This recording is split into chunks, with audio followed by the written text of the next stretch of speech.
Welcome to the Radical Friends Summit.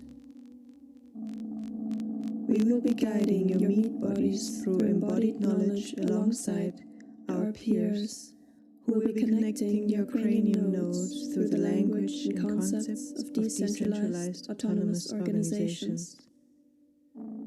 Our sessions will function as a thread pulling on your physical self.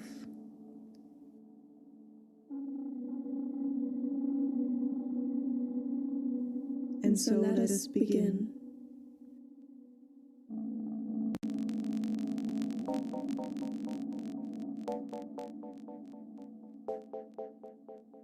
Let's plunge into some juices to start with. Connect the soles of your feet to the floor firmly. Either sit or stand as you like, but don't cross your legs.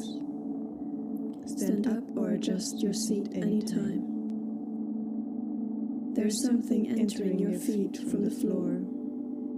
That something is exactly what you need right now.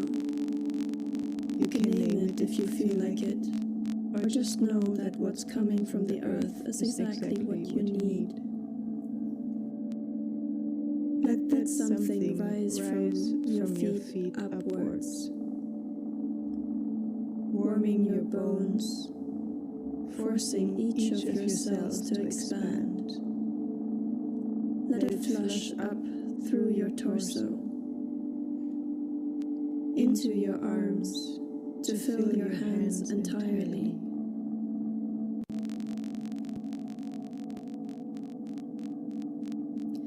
Lift them, and with loose fists, start knocking on your chest in whatever rhythm and intensity suits you right now.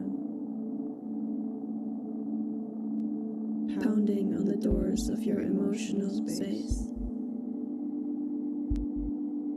Whatever comes up, let it expand and evaporate. Use your breath to help that process.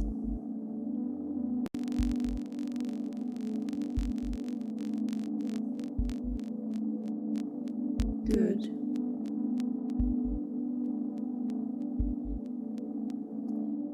Now open your left hand and start slapping from your right shoulder down the outside of your arm towards your hand. And with an inhale, slap up the inside and softer side of your arm. Repeat this 3 times. Down the outside, exhale. Up the inside, inhale.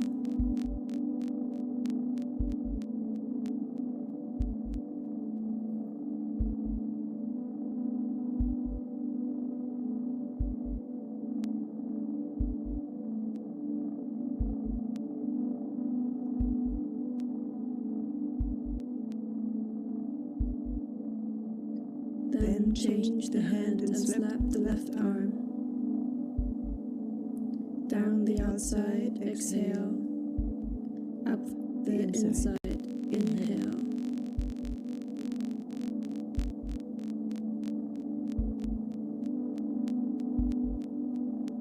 Know that with each slap you add a little bit of exactly what you need into your bodily form, your container for today.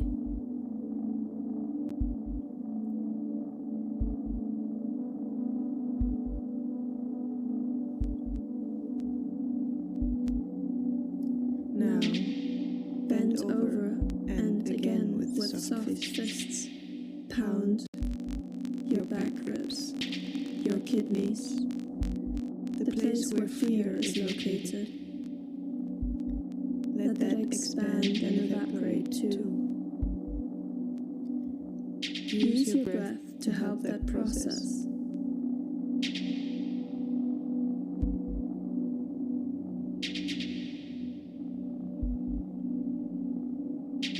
Now open your hands again and slap down the outsides of your legs, exhaling, and slap up the insides, inhaling.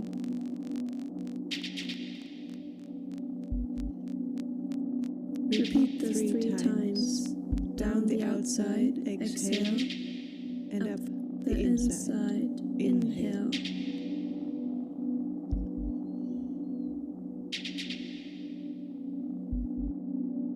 Finishing in a soft place where your hips and your legs meet.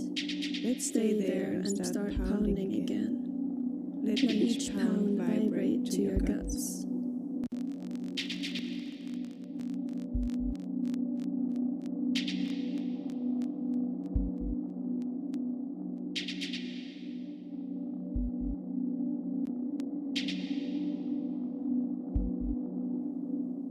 Now, rub your palms firmly together.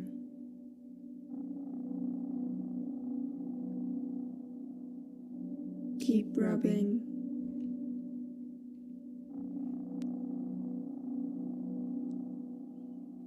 Keep rubbing.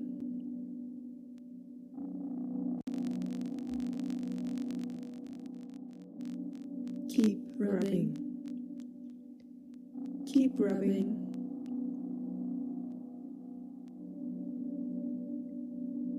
Keep rubbing.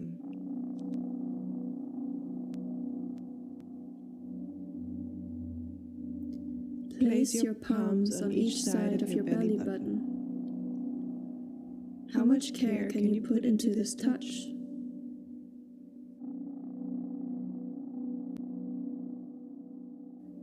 Use your breath to help that process.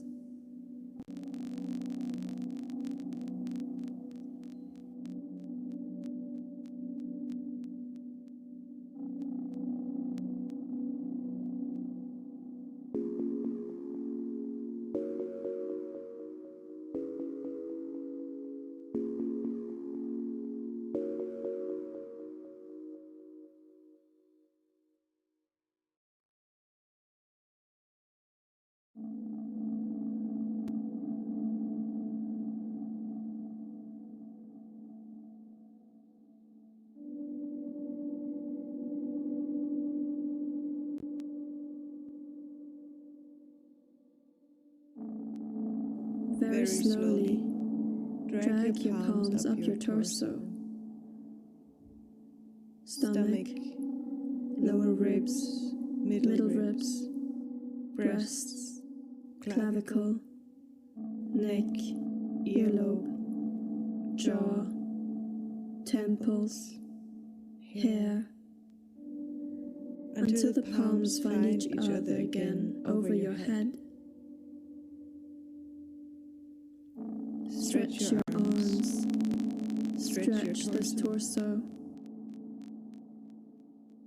Up, up, up, up. Let your palms separate, drawing a half circle with your arms. Finishing with your hands by your side or on your lap.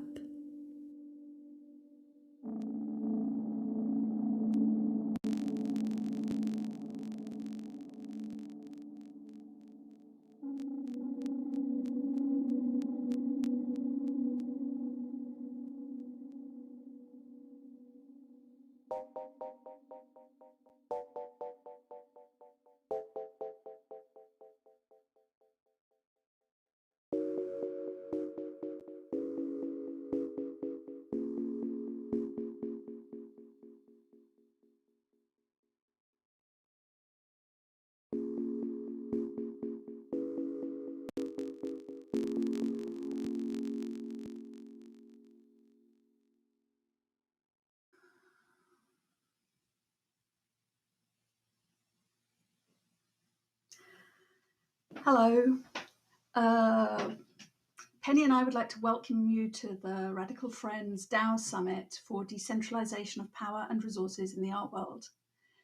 I'm Ruth Catlow, Artistic Director of Furtherfield, and I have mid-length dark hair with a fringe and blue roots. I'm fair-skinned, and we will be, throughout the day, we'll be doing visual description, and we have British Sign Language interpretation throughout as well. You'll find the full programme and access to the Discord on the Haus Kunst events page. Each part of the programme has a dedicated channel, so please don't hesitate to drop a note in the support channel if you've got any questions or needs. In addition to our keynote debates, lightning talks, we invite you to participate in the collective decision about the distribution of a €10,000 development grant offered by the Goethe-Institut to one of 4 very different Artworld DAO prototypes that have been developed in this network over the last 2 years. Penny's going to talk more about this in a little while, but please do register for the vote. If you're watching on YouTube, you can find the link to register down below the caption on the Haus Kunst website. It's linked in the programme, and on Discord it's in the CultureStake channel. So this is the practical details out of the way, but I'd like to start by thanking Omsk Social Club for their opening bodywork session and for the sessions they've created for us to participate in throughout the day. We were really heartbroken not to have the opportunity to realise our original plans to come together for a physical gathering at our host venue at Haus der Kunst in Munich. And like you, we feel the strains and the losses associated with pandemic life, lived under lockdown on screens, and particularly the loss of conviviality that is the reward and the pleasure of disciplinary collaboration, even when we're crossing rough terrain. So for this reason, it's ever more important we feel that we acknowledge our bodies, our responsibilities to their different needs, and to ground ourselves too in the bodies of our communities and our local environments and their needs too. Today's contributors all have practices in peer-produced, decentralised digital infrastructures for art, culture and society that really predate the blockchain. And we're here to talk specifically about the potential for DAOs for decentralising power and resources in the art world. The symposium takes as its inspiration the principles of friendship. So sustained intimacy, fellowship and camaraderie, especially across disparities of material and social advantage, help us, we believe, to become better sensitised to all categories of complex difficulties that might otherwise be invisible to us. And for this reason, we think our friendship networks may provide the best design patterns for the social infrastructure, for the healthy social infrastructure we need.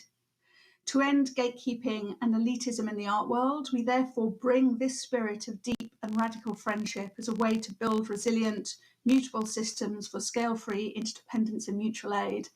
And we're hoping today that together, all contributors, all participants in the debate can really kind of model this attitude and spirit in our discussions and what we bring to the day's learning. After 20 years experimenting with emancipatory online arts organisation, my work with DAOs began in 2014, really inspired by the paper DAO, so Decentralised Autonomous Organisation with Others, by hacker, artist and writer Ria Myers, who we're going to hear from in the lightning talks later. This proffered a challenge to formalise web-based experiments with artist-led organisation and collaborative practices into the blockchain via the smart contracts of the internet of money and governance. This suggested to me a way to counter the re-centralisation of power and resources that had occurred with the platforms of the web, the profit-led platforms of the web, and to start to co-conceive of a peer-produced commons for the arts. In 2017 and 18 in the UK, I co-curated the first DAO blockchain lab and debate series for reinventing the arts with Ben Vickers. And this brought together people across all backgrounds and disciplines, and we felt that it was time to look at the relationship between art, market, finance, and value, and to really look this in the face. We wanted to understand if and how blockchains might be used to enable a critical, sustainable, and empowered culture to transcend the hazards and limitations of pure market speculation of cryptoeconomics. We have a glossary in the Discord that I invite you all to look at. Some of the language is technical, some of it will be unfamiliar to many of you.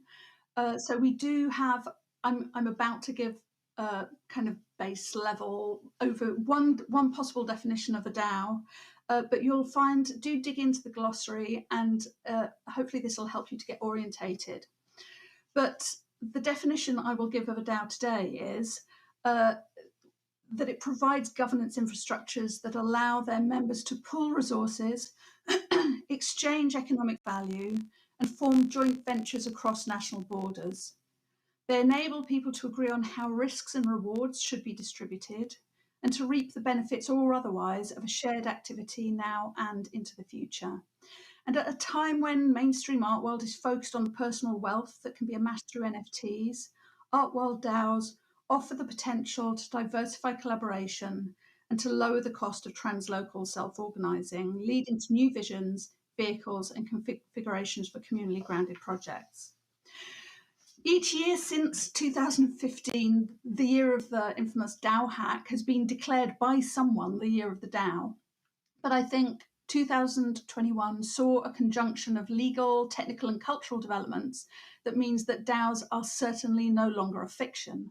So the DAO model law framework, which we're going to hear about later, was drafted by Koala to harmonise DAO and state-based law, not just for LLCs, but for non-profit organisations. And this is the first step towards enabling DAOs to cooperate in a transparent and accountable way with legacy organisations. The technical ecosystem now, for the first time, comprises modular toolkits that mean that non-engineers like me can start to build, test, iterate, and experiment with building the translocal organisations they need in order to collaborate in the way that makes sense to them and their cultures.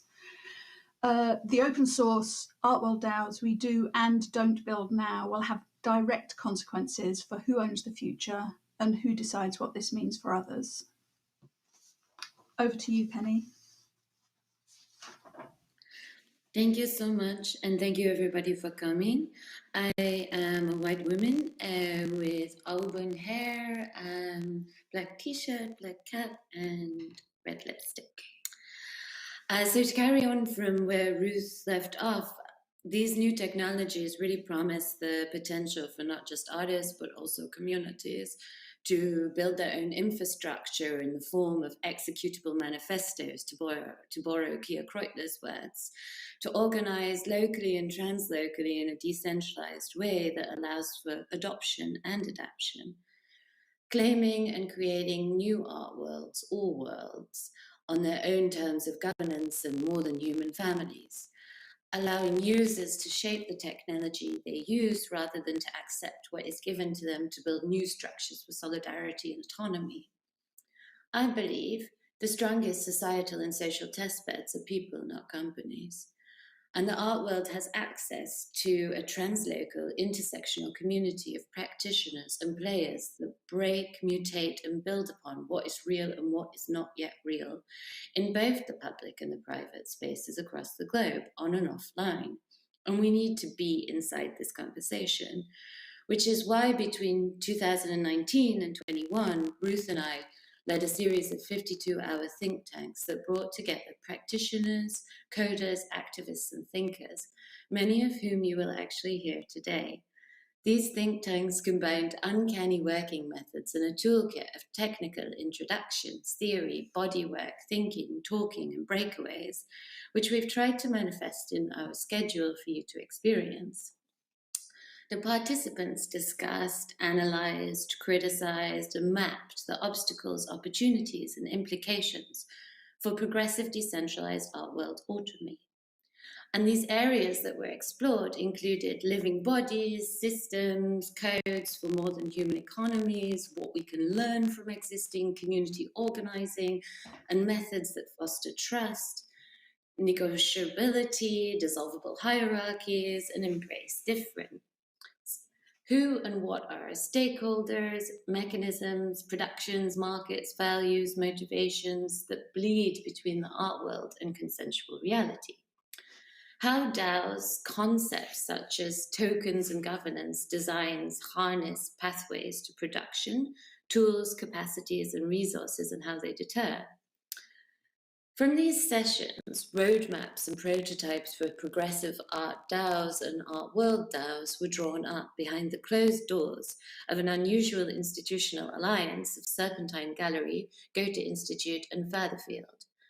Yet they sprawled out in public and semi-public domains over the subsequent years.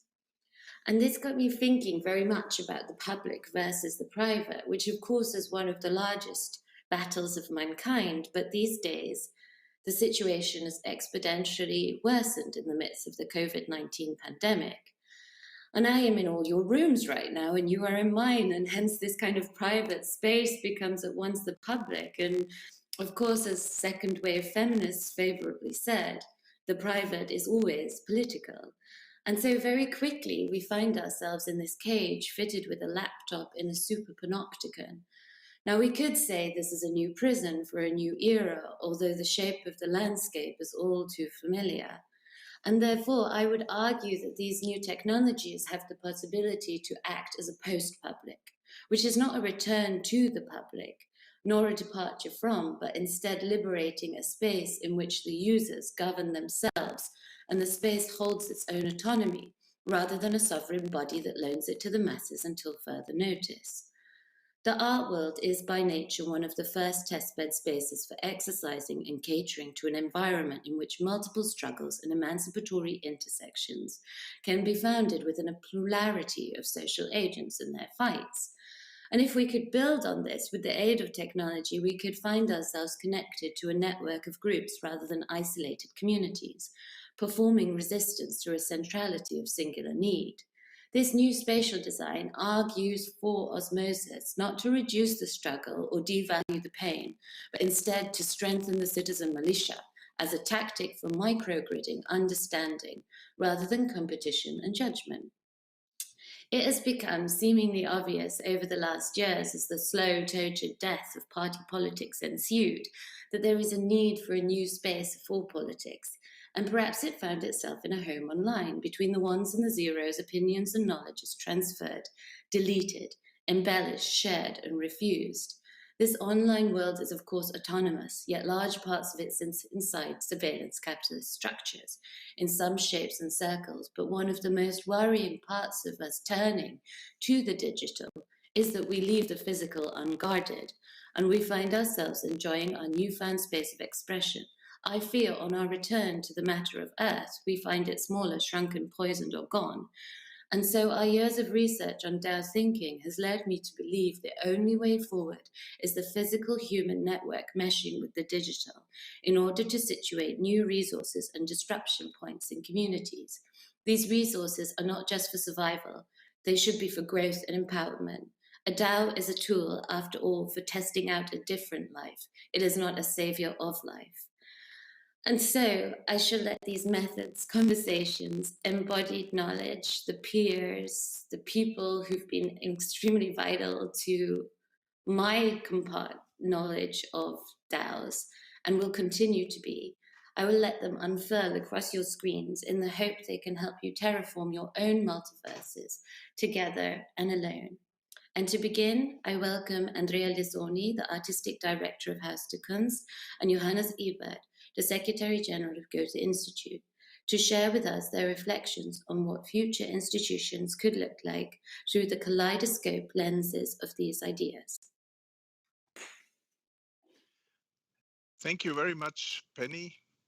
My hands are still very warm from the bodywork of Omsk Social Club, which goes very well with the winter white landscape that we have here in Munich when I look outside of my window. And of course, I would be happy if everybody of you were here and we could sit together and discuss in person. I'm very happy and also truly very curious about these upcoming 8 hours that give space to the voices of artists, technologists, thinkers, and other stakeholders to explore how traditional institutional infrastructures can be transformed through decentralized autonomous organizations enabled by blockchain technologies. Over the last year, the Goethe-Institut, led by the Goethe-Institut London, set up an extensive transnational network. In close cooperation with trusted partners in the UK, and you mentioned them, among them Ben Vickers from the Serpentine Galleries, Ruth Catlow from Furtherfield, and Penny Rafferty, as well as with colleagues and partners of international arts and technology institutions, but above all with artists and activists in Athens, Berlin, Hong Kong, Johannesburg, Minsk, Moscow, Singapore, and Seoul, the network explored the benefits and pitfalls of blockchain developments for civil society, the arts, and culture. It is fascinating to look at some of the prototypes that have been developed over the course of the last years within this network. I personally want to welcome all the teams as well as all the other speakers and very much look forward to their presentations today. Let me also take the opportunity to reflect on why this topic matters to us, the Goethe-Institut, as a cultural institution working in 98 countries.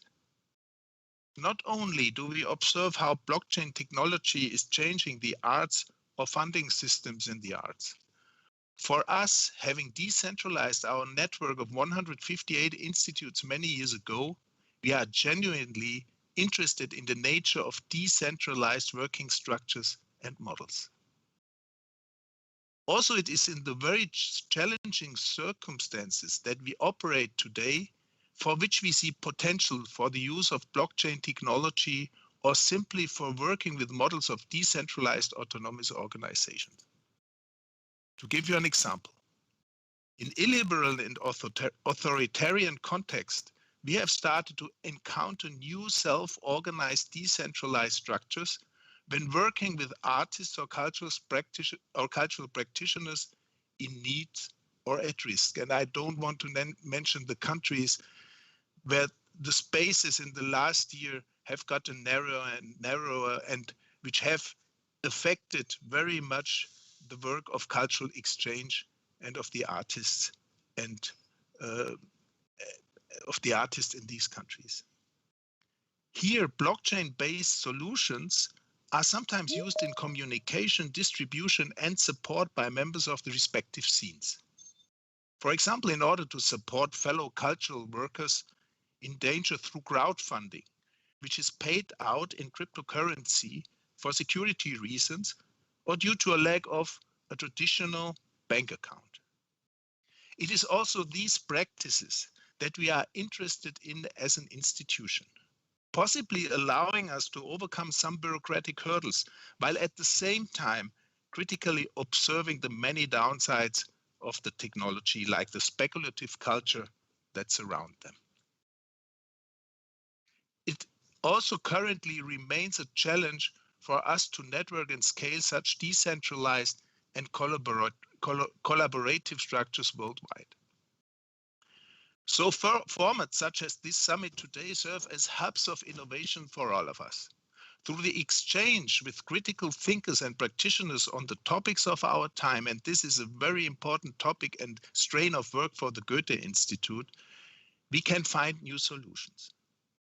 It means that we are learning from and incorporating these discourses in our own institutional structures and allowing us to constantly rethink our ways of operating in order to stay relevant and to serve communities and society around the world in the best possible way.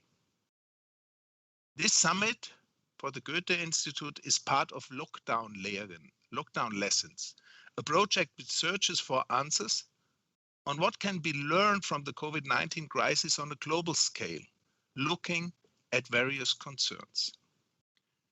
While we are here today discussing the aspect of agency and equality as a corrective to hierarchical structures and centralized control, other modules of Lockdown Learn in Belgium, Brazil, India, Greece, Germany, Korea, Namibia, and the US explore topics such as the pandemic's repercussions on our democracies, or why the reaction to the pandemic was rather rapid and robust compared to the rather slow-moving response to climate change, or which new opportunities and innovative products and solutions can be found in reaction to the pandemic.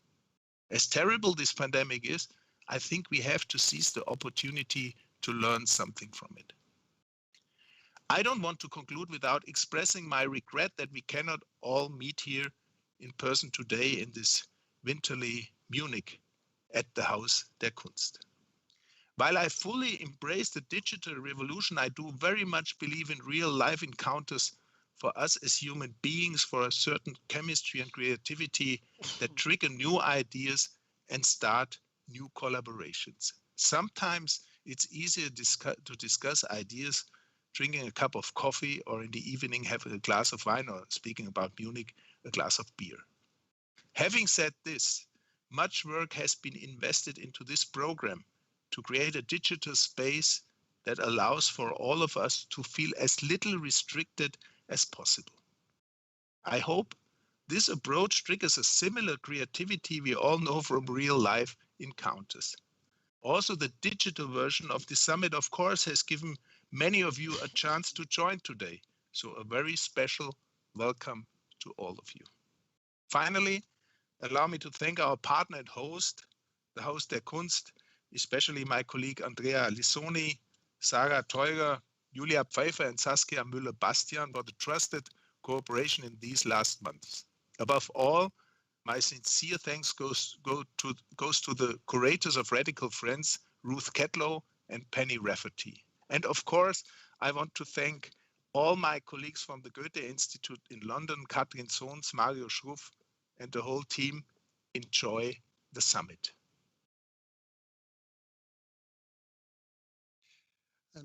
Thank you, dear Johannes. My name is Andrea Lissoni. I am white. I go by the pronoun he, him, and I currently wear the wrong sweater because of the cold and the snow. I just ended up wearing a Moire textile sweater. I hope it matches at least with the environment I'm sitting into. I'm physically sitting in my office at the Haus der Kunst, where I work as an artistic director.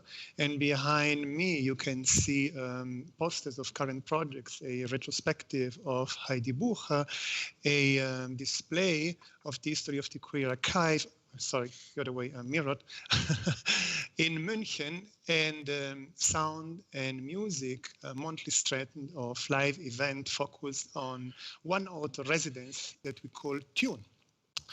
I want to begin by thanking, and in particular, I have to thank Penny and Ruth.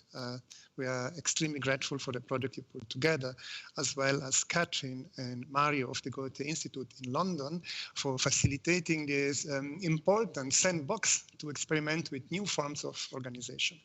I would also like to thank all participants in the DAO project who have shared their energies and knowledge, as well as dreams about future organization of art.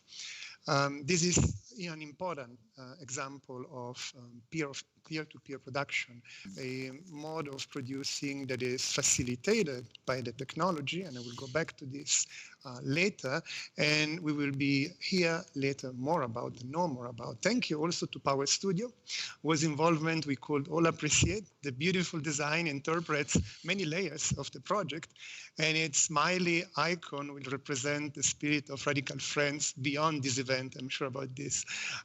We as Haus der Kunst want to learn from grassroots organizations and how we can work together, how we can work better together. We are keen on cooperating based on vision, and it is very, very important to me, not on size, not on power, not on weight, but on vision. And we are at the beginning of this path. Particularly throughout the last year, we worked on co-producing and co-commissioning. And our first strong co-commissioning relationship were with NCAI in Nairobi, with Out Italia in London, or Shed-Halle in Zurich, just to mention or to name a few. I often speak about the Haus der Kunst as a public institution that wants to be a medium, that needs to act locally. There is nothing more necessary than acting locally, but wants to broadcast and resonate internationally, and as if it was a sort of radio. And this is a very perhaps old-fashioned and delicate metaphor. Haus der Kunst was at its beginning a propaganda terrible, dramatic, and unforgivable institution. And literally next to the Haus der Kunst, on the other side of the garden, Free Radio Europe was working for many years as a broadcasting, let's say, station. That's why the broadcasting can be a metaphor, but we want to take the good side of it, the positive side of it. And we work together and we share together within the institution always the figure of the attunement. And that's also the reason why we gave this title "Tune" to our strand, the one we care more about, based on sound and gathering and being together and sharing. Above all, and that's why we are here, I guess we see ourselves as humble hosts of radical friends. And we couldn't find any better partner than the DAO International Network and the Goethe-Institut, of course. There is a wide gap between technological discourses and cultural discourse, and how to welcome it.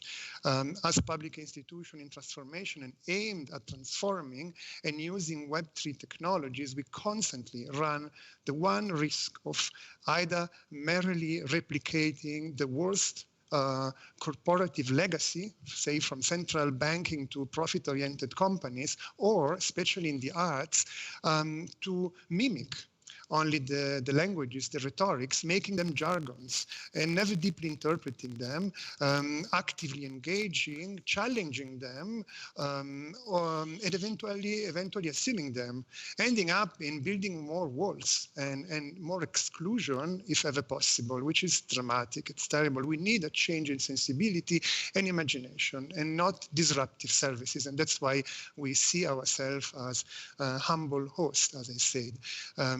As we witnessed, following your effort over the past decade, the blockchain space has cultivated an array of artist-led projects interrogating the significance of blockchain technology for the arts and cultural sector. Today, I guess, we will be introduced to an alternative progressive model of organization that we can all learn from and we want to learn from. We can't wait to learn from all our participants, to share thoughts, and to actively exchange on Discord, which is also a premiere for Haus der Kunst.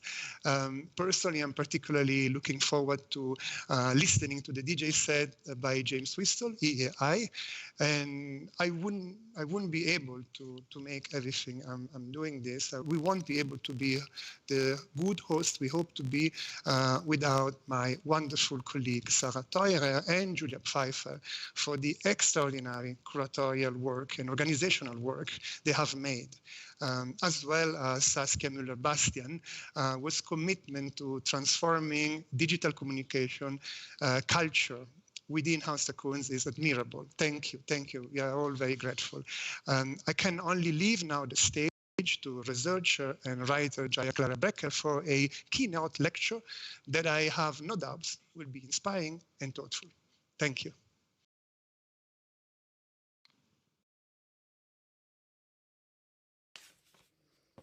Hi. So first off, thank you very much to Ruth and Penny for the invitation.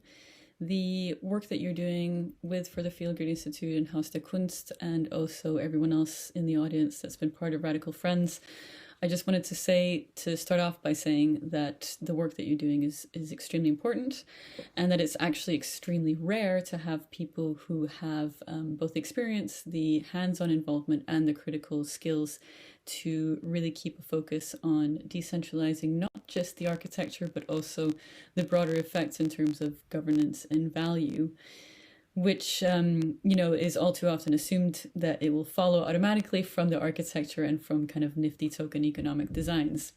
So I wanted to start off this talk by just saying thank you for all the excellent work that you're doing. And to introduce myself, I guess those of you who know me knows that these dynamics are generally my main area of focus and my main concern. I tend to look at the effects and not just the claims that are made of the technology, or rather I tend to look at the relationship between the claims and the effects. And I find it very interesting to see how these dynamics play out, not just in order to say like, oh, haha, you did not, the technical architecture is not producing the effects that we intended, but more to see how social meaning gets attached to certain technical architectures and how that in turn actually feeds back on value and has a material effect. Three things that don't necessarily correlate in any easy way. So some of these complex dynamics I would like to look at today. But before we do that, I would like to introduce myself a little bit more and say, my work generally looks at a kind of slightly more expanded field of the relationship between technology and power, which has led me to my current main position, which is as head of strategy of decentralized privacy project called NIM. I am also a fellow at the Weizenbaum Institute in Berlin, where I am looking more kind of at from a social sciences and geography angle at some of the dynamics that are playing out in the crypto space more broadly. And yeah, generally I like to keep a foot in academia. My background is in geography. I also like to keep a foot in kind of hands-on technology projects, and I like to keep a foot in the cultural sector. A better way to put that is probably less keep a foot in these areas and more keep the conversation going between these areas. I think it's also worth noting that I am occasionally an advisor to the European Commission, and most recently put out a kind of policy report that Ruth was very kind to feed into, as well as other people that are active in the cultural sector, looking at emerging technologies around Web3, token economics, and DAOs. And I wanted to mention that report simply, again, to emphasize the importance of the work that you're doing. In the report, I argue that arts and culture actually plays an extremely pivotal role in and around emerging technologies, kind of on a broader level, because arts and culture kind of are areas, are disciplines that really make sense of new technologies in terms of our kind of social meetings, in terms of the way that we live, and so on. And because these are fields that are hugely transdisciplinary, are able to kind of span the social and the technological with very hands-on kind of experimentation. And that this experimental nature is not one that is removed from social life, but is really embedded in social life. And that's really the key importance here, is to be able to make sense of what these emerging technologies mean for the ways that we live together. And finally, also to say that the arts and culture, does tend to have a kind of broader awareness of social life and the social good, something that, let's say expert engineers that I work with a lot don't necessarily always have the kind of headspace to think about in much detail, other than in a very abstract way.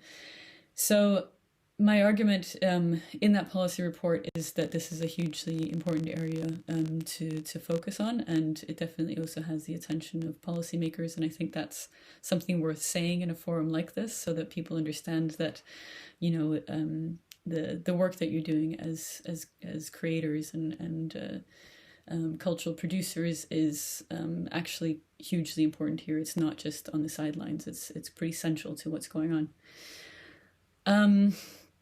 From there, I would like to say, talk about DAOs specifically, and also try to kind of give a bigger scale of why DAOs are so important and interesting to work on at this current moment in time. And for me, I believe, that has a lot to do with the internationalizing effects that the DAOs can potentially have by creating systems of mutual aid. And, by and if they create systems of mutual aid, I would like to emphasize. There is a kind of strange dynamic with networks that, networks, whether they're actually decentralized in their topology or not, can bring about either, centralizing or decentralizing effects. And without a lot of care put into it, then it will very easily be centralizing effects. And I'll explain a little bit more about that later.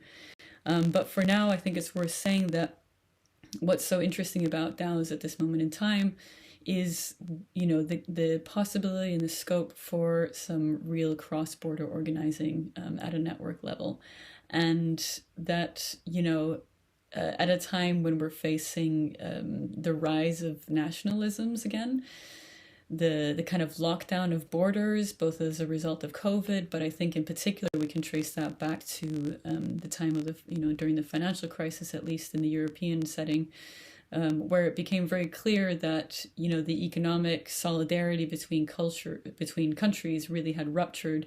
And I think ever since then we've seen kind of more and more of a retreat into national frameworks and kind of more kind of protective kind of nationalist mentality around funding, around policies, and so on. And, most explicitly evident, of course, in things like Brexit.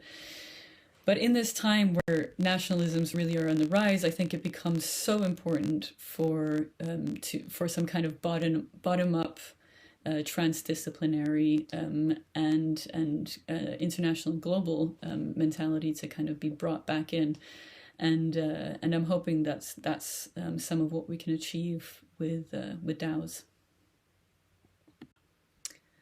What I would like to do is to take the three words that make out a DAO, namely decentralization, autonomy, and organization, and to look a little bit closer at the mental constructs and the assumptions and the motivations that arise around these concepts.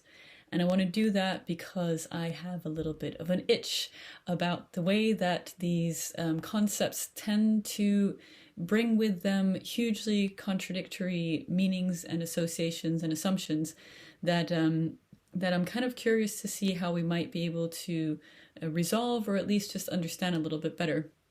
And I mean contradictions like, for example, how decentralization as a concept tends to be associated with things like empowerment, things like direct democracy, things like spreading out power rather than concentrating power. But at the same time, decentralization also comes from a kind of intellectual and economic history that many times is exactly anti-democratic and focused very much on reducing democratic participation in favor of market mechanisms instead. And these are kind of dynamics that we see very much at play in, very kind of mixed ways in the space. And similarly with the word autonomy. Autonomy can refer to a person or a group's aim at achieving some form of self-determination, but many times we also see the word autonomy, in fact, referring to or meaning autonomy for a protocol or for a system or for a kind of set of code, which, many times operates in exact opposition to human self-determination. And finally, also organization, as a word that implies people coming together around shared meaning and aims, while at the same time, organization many times when it comes to technology relates to forms of automated coordination that tend to have very little to do with people actually coming together around shared meaning and aims, and many times is seeking to resolve exactly the problem of the inability to come together around shared meaning and aims. And so we have a lot of these contradictory meanings, and there's a clear social, political, and theoretical history that I think can be traced that hopefully will help explain some of these dynamics. I also want to say that rather than trying to reassert or assert some form of true definition of these concepts, I'm much more interested to see how these different and contradictory meanings flow through lived experiences and what their contradictions actually make possible. And this is a form of knowledge production that looks to complicate matters rather than simplify them, but hopefully complicate them in a useful way. What we're going to do is unfold the concept of decentralization in time and in space. Starting with time and starting with my own personal journey, decentralization became part of my politics when I began to take part in direct action groups when I was about 16 years old. And these were, generally speaking, anti-capitalist direct action groups, somewhat kind of on the left anarchist spectrum. And it was part of a larger movement at the time called the anti-globalization movement. And the time was about around the late 90s, early 2000s. And the anti-globalization movement was a global coalition of a lot of different and very diverse groups. This included indigenous groups, feminists, trade unions, anti-fascist groups, anarchists, some political parties, and climate groups, and so on. And all these groups were organizing without a central governing body.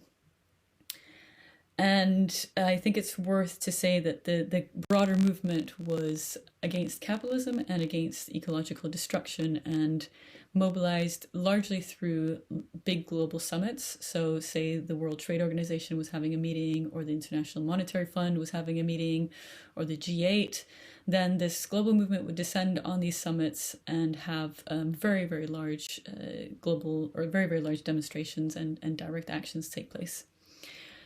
And decentralization was a big part of these movements. It was important for lots of different reasons.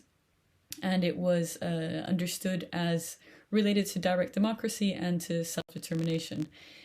It came to expression very much in the decision-making processes that took the form of horizontal decision-making assemblies, as well as what are called affinity groups, groups that would form around tactics primarily. And it's important to say that decentralization here was exactly what made this broad coalition possible.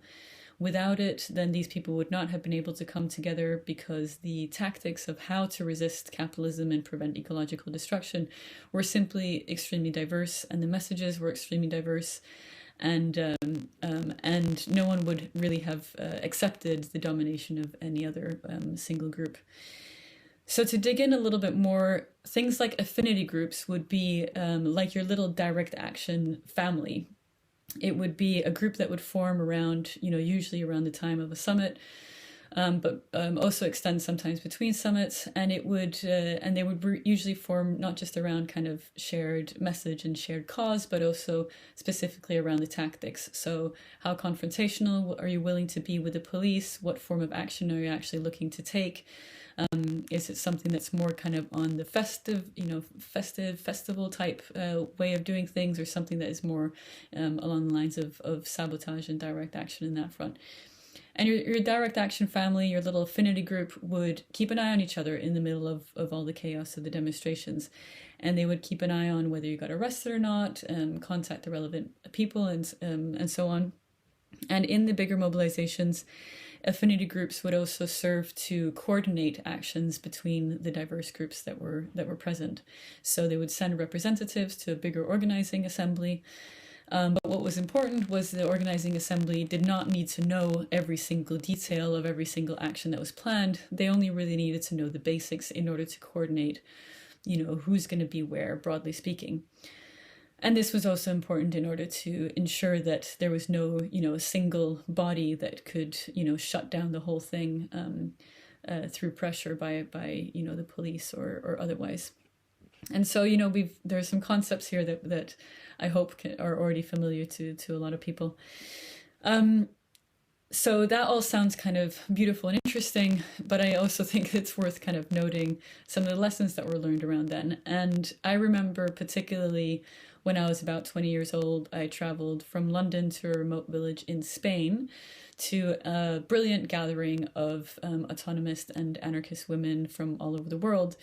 And it was, it was a fantastic gathering to, just discuss politics, discuss, various issues and what we want the future to really look like.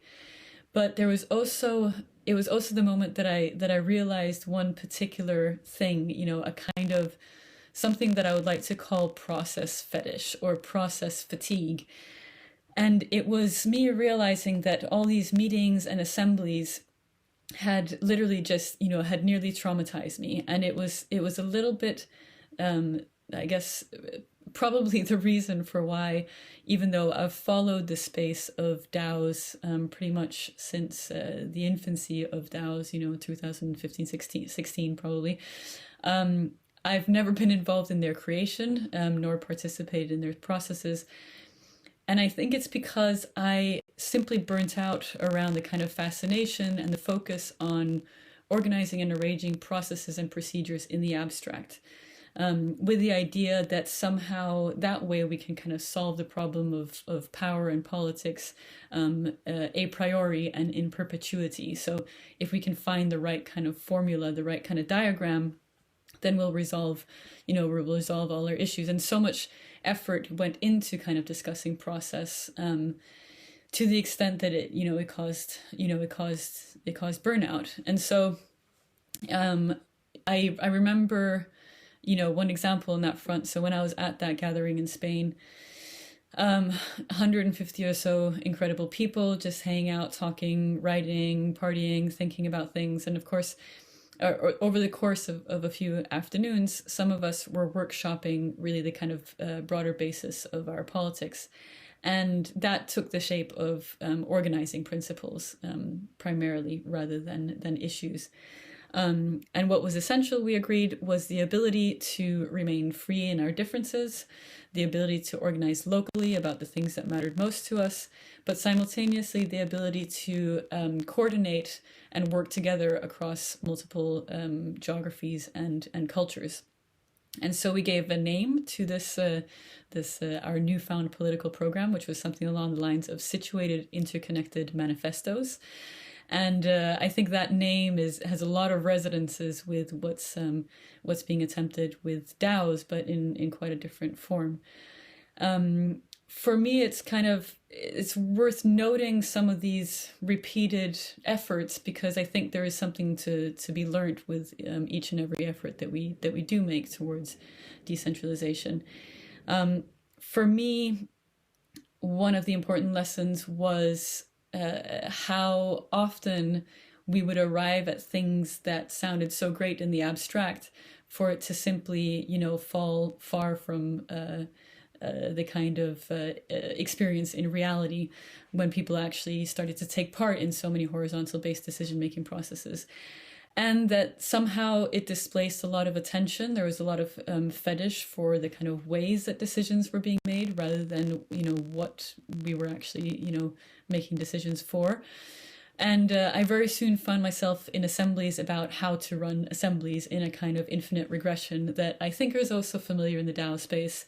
I think it was Kia Kreutler who has written up Who Makes Decisions About How to Make Decisions, which is a good and important point, but it does also point to this problem of infinite regression, or what myself and a couple of other authors have also talked about as governance maximization, that tends to happen when we're trying to solve problems in the abstract a priori, and through primarily procedural and formalized means.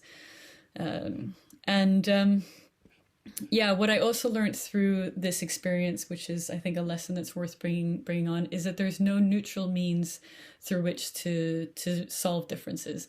The mediums really matter, and in this case, it was the mediums were assemblies, and it was very clear that there were certain people that suited that form of decision making and that form of resolving differences and conducting politics better than others. And I was definitely part of the others group. I would definitely tend to slinker off halfway through and instead of trying to kind of solve some abstract problems through discussion, I would prefer to kind of get on with doing things. And I think that's, again, a sentiment that's very familiar to people.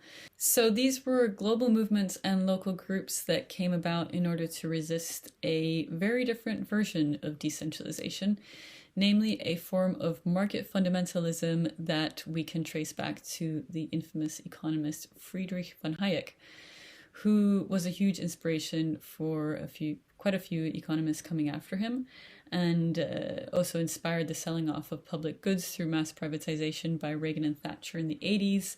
And I guess we can see traces of his thinking absolutely in the work of Milton Friedman, an economist that informed much of the World Trade Organization and International Monetary Fund in the 90s and 2000s. The exact policies and the exact expansion of market fundamentalism that the anti-globalization movement was trying to prevent and resist in order to protect local ways of life and in order to protect the environment. And I think it's worth looking a little bit at the decentralization of Hayek, because a lot of this thinking is also very much at play in many discussions around decentralization, many assumptions around decentralization. So it's a good little piece of intellectual history to look at. So we can, what a very good place to start is Hayek's 1945 essay, The Use of Knowledge in Society. And this essay really put forward the idea of the market as an information processor. And if we look at the broader history of economics and computation, we can see that the two professions, the kind of two disciplines, have had a very intertwined history. And in fact, Hayek here was proposing that the market operate as a giant societal information processor, essentially an algorithm. So what he argued was that information about needs and available resources exists scattered throughout society as local knowledge, as kind of knowledge that only kind of individuals hold, and that in actual fact it would be near impossible for any kind of central decision-making body to gather all that knowledge and make meaningful decisions. So we can see how this was also very much a response against the party and communism, party politics and communism.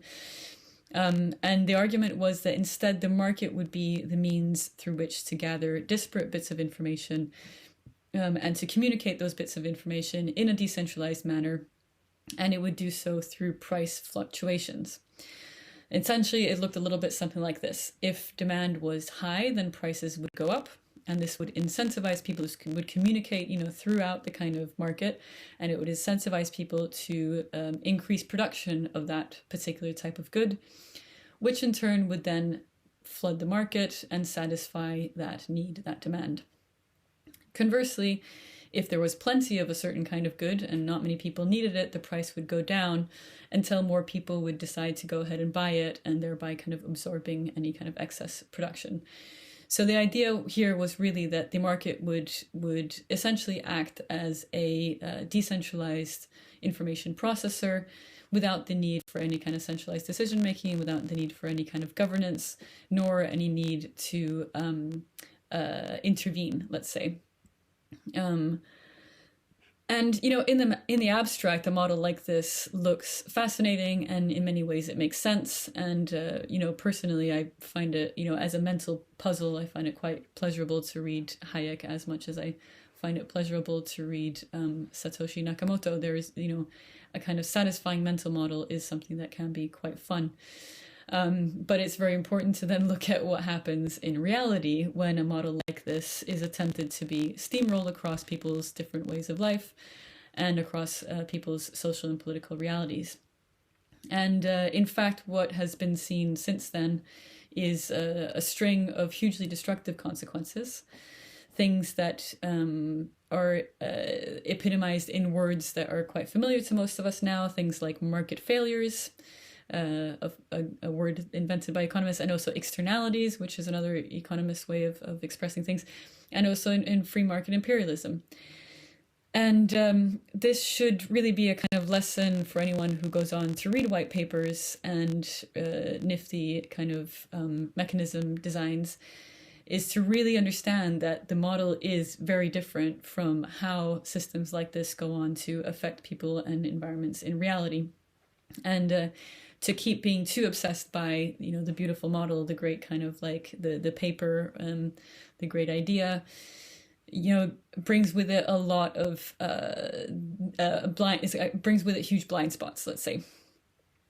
So, you know, let's just take these one by one. You know, market failures. People started to realize that market and price mechanisms would, in many instances, in fact, fail to satisfy needs. It turned out that not everyone have access to money in markets to the same degree. It turned out that not everyone has the same bargaining power. And in fact, it turned out that oftentimes, you know, some people would starve while others had plenty. And far from balancing out over time, these kinds of inequalities would tend to get worse and worse. Another problem that people and economists started to notice was externalities, which is a very kind of, let's say, sterile way to describe things like the ways that, you know, waste from production would get dumped into oceans, for example, in order to save things from the balance sheet. Fundamentally, it's a word that describes the unaccounted for effects of markets and market relations. And free market imperialism, which is obviously not an economist's description, but the description of anti-globalization movement to talk about how the market, you know, as this assumed decentralized governance mechanism, no longer, you know, needs regulation or democratic governance, but rather, you know, provides the ideological reasoning for deregulation.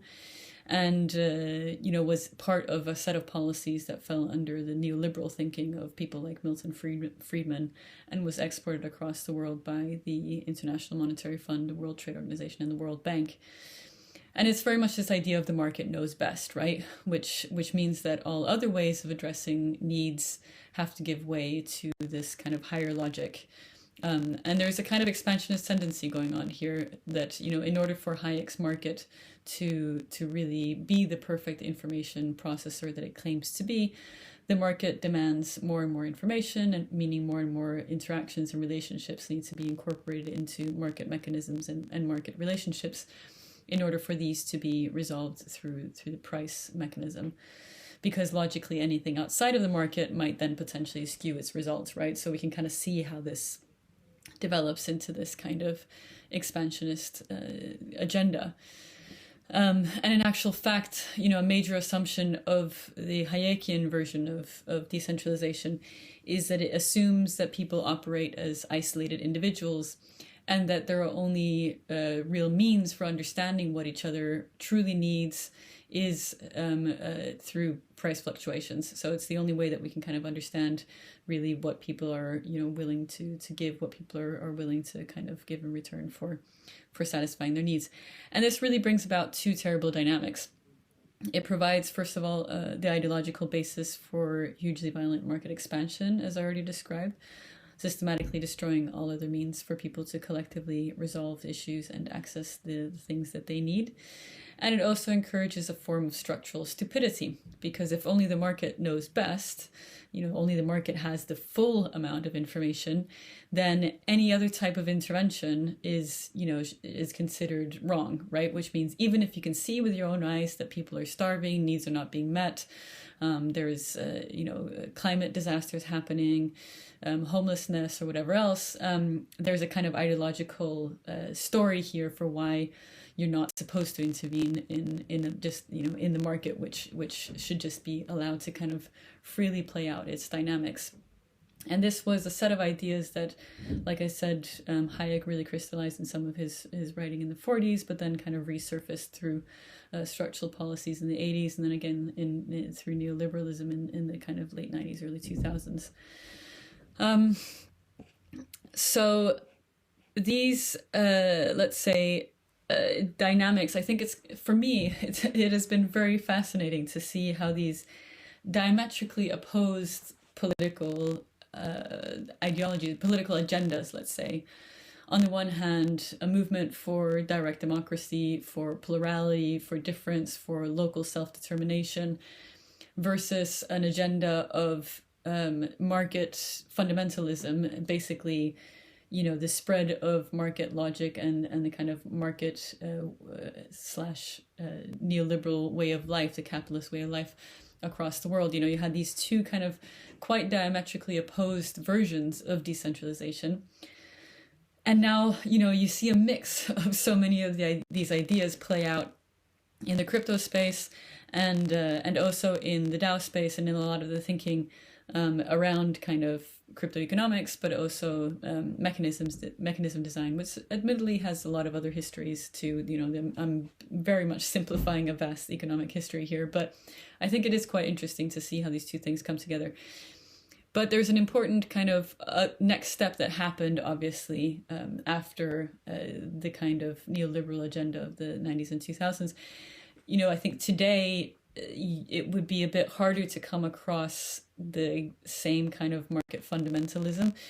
Instead, it's fairly widely accepted that markets actually take many different forms, that policy and governance of markets really matters, their design really matters, and that actually the design can be kind of structured to serve very different purposes. And the good thing about this is that if there's a kind of more clearly defined and more kind of time limited understanding of what we're trying to achieve with markets, i.e. this and that kind of outcome within so and so many years, then it's easier to also see if that in fact is not playing out as we might expect. And then we can kind of, let's say, hold markets to account in a sense. But even more interesting, I would say, is that the kind of this shift towards understanding markets more as a kind of design space rather than an absolute, I guess in Hayek's days and very much also in the work that his writings inspired. There was this kind of this ideal type, like the market in capital, in capital letters, that consisted of a kind of, a higher intelligence in a sense, a higher kind of governance principle, almost in the abstract. Well, now we have kind of more bespoke understandings of markets, it's kind of more of a design space. And, if we add, once we add governance into that, then we have the possibility of actually kind of a combination of, democratically governed economics. So, which starts to, make this kind of merge look a little bit less crazy, If we have democratically governed market designs, we can do interesting things. We have kind of economic democracy fundamentally, which was also a major aim back in the late 90s and early 2000s. But I think there's still, even though we have arrived at this kind of interesting point, and I would say we've also only arrived at that interesting point for some of us, there's definitely some market fundamentalism around. There is also some important lessons, I think, that would be good to take with us from the times that I've been talking about, the kind of the anti-globalization movement, which is, first of all, as I've already talked about earlier, that the medium really matters. So similarly to how, long meetings and assembly-based decision-making really just drained my will to live entirely, while for others it was the most exciting kind of meeting of ideas and battling out of political fractions. In a similar way, tokens and token-driven governance or token-based governance, will suit some people and not others. And there's also the aspect of it opening up for new dynamics to enter into the space. And I think, one dynamic that I'll be watching very closely that I think is kind of, I think there's a lot more critical thinking that needs to go into it, is that complete merge of economic dynamics and governance that we see in the idea of radical markets, and we see in the idea of token-based governance mechanisms, where tokens also signify skin in the game or other those kinds of things. Like there is when politics and kind of an economic mindset to the world mix in that kind of a way, I think we should be quite wary, and I do think that we need to keep an eye on what does it mean to approach the world through the lens of economics. There is definitely some work to be done there. And then the other lesson that I think is worth keeping an eye on is this idea, this problem of the expansionist dynamic here, where there is a kind of inherent logic not only to the market, the decentralization of the markets that Hayek was talking about, but also to the way that protocols and networks operate more generally, that there is always the issue of network effects, and there's always the issue of network effects and scale being such a strong part of the end game. And scale here, scale is a concept that we need to kind of look at a little bit more critically, because scale and difference can oftentimes clash, in the sense that when you scale a protocol or a way of life or a way of governing that is supposedly neutral, in actual fact it never quite is. And so it just like we saw the kind of idea of markets being the best means of organizing economies, kind of destroy ways of life and destroy parts of the world, both economically and politically, in the 90s through the policies of the IMF. In a similar manner, we have to be careful assuming one particular governance form as being appropriate for any and all circumstance. But I would like to wrap up this historical meandering, which I hope has been reflective and entertaining for everyone, with a comment also to say, on the network effects, which is to say that as part of the anti-globalization movement, of course, new technologies also played a huge role in facilitating that form of decentralized organizing. And this is a history that I have long wanted to trace out in more detail. And it's a history that Francesca Bria touched on in a very recent interview with the Syllabus, which is looking at how the technologies that emerged in and amongst these movements really has kind of fed into Web 2 and fed into the development of Web 2. And I think also, in fact, has fed into a lot of the work and thinking. I mean, we think we can trace it all the way through to what's happening in Web 3 now too. But most notably, I would love to see, and maybe I'll even get the chance to write part of a history of indie media, which was a global network of independent media producers during the 90s and early 2000s. And, there was kind of self-organized indie media groups that appeared all over the world. And these were, video makers, writers, photographers that came together under the slogan of "Don't hate the media, be the media." And this was in response to broadcast media, so centralized kind of media broadcasting at the time, that would all too often dismiss these movements as violent thugs or otherwise misrepresent or not cover the movements at all. So the idea was, for the social movements appearing at the time and the groups that were involved to have a chance and have platforms. Essentially, this was the beginning of platforms. This was the beginning of blogging. This was the beginning of what was later to become Twitter. This was the ability for people to really express the truths of the actions that people were taking at the time, the themes and the issues that they were organizing around, and their local contexts. And so we can see how that kind of that medium of self-expression then went on to become captured in the big Web 2 companies as we know them today, which segues quite nicely into the next section, looking at or unfolding the concept of decentralization in space. And here I really want to invite you to kind of conjure a mental model of decentralization as almost layers that exist kind of above and below the kind of typical network diagram that we otherwise so often think about when we think about decentralization with, the kind of net of nodes and vectors. It's very easy to get stuck a little bit in that mental model.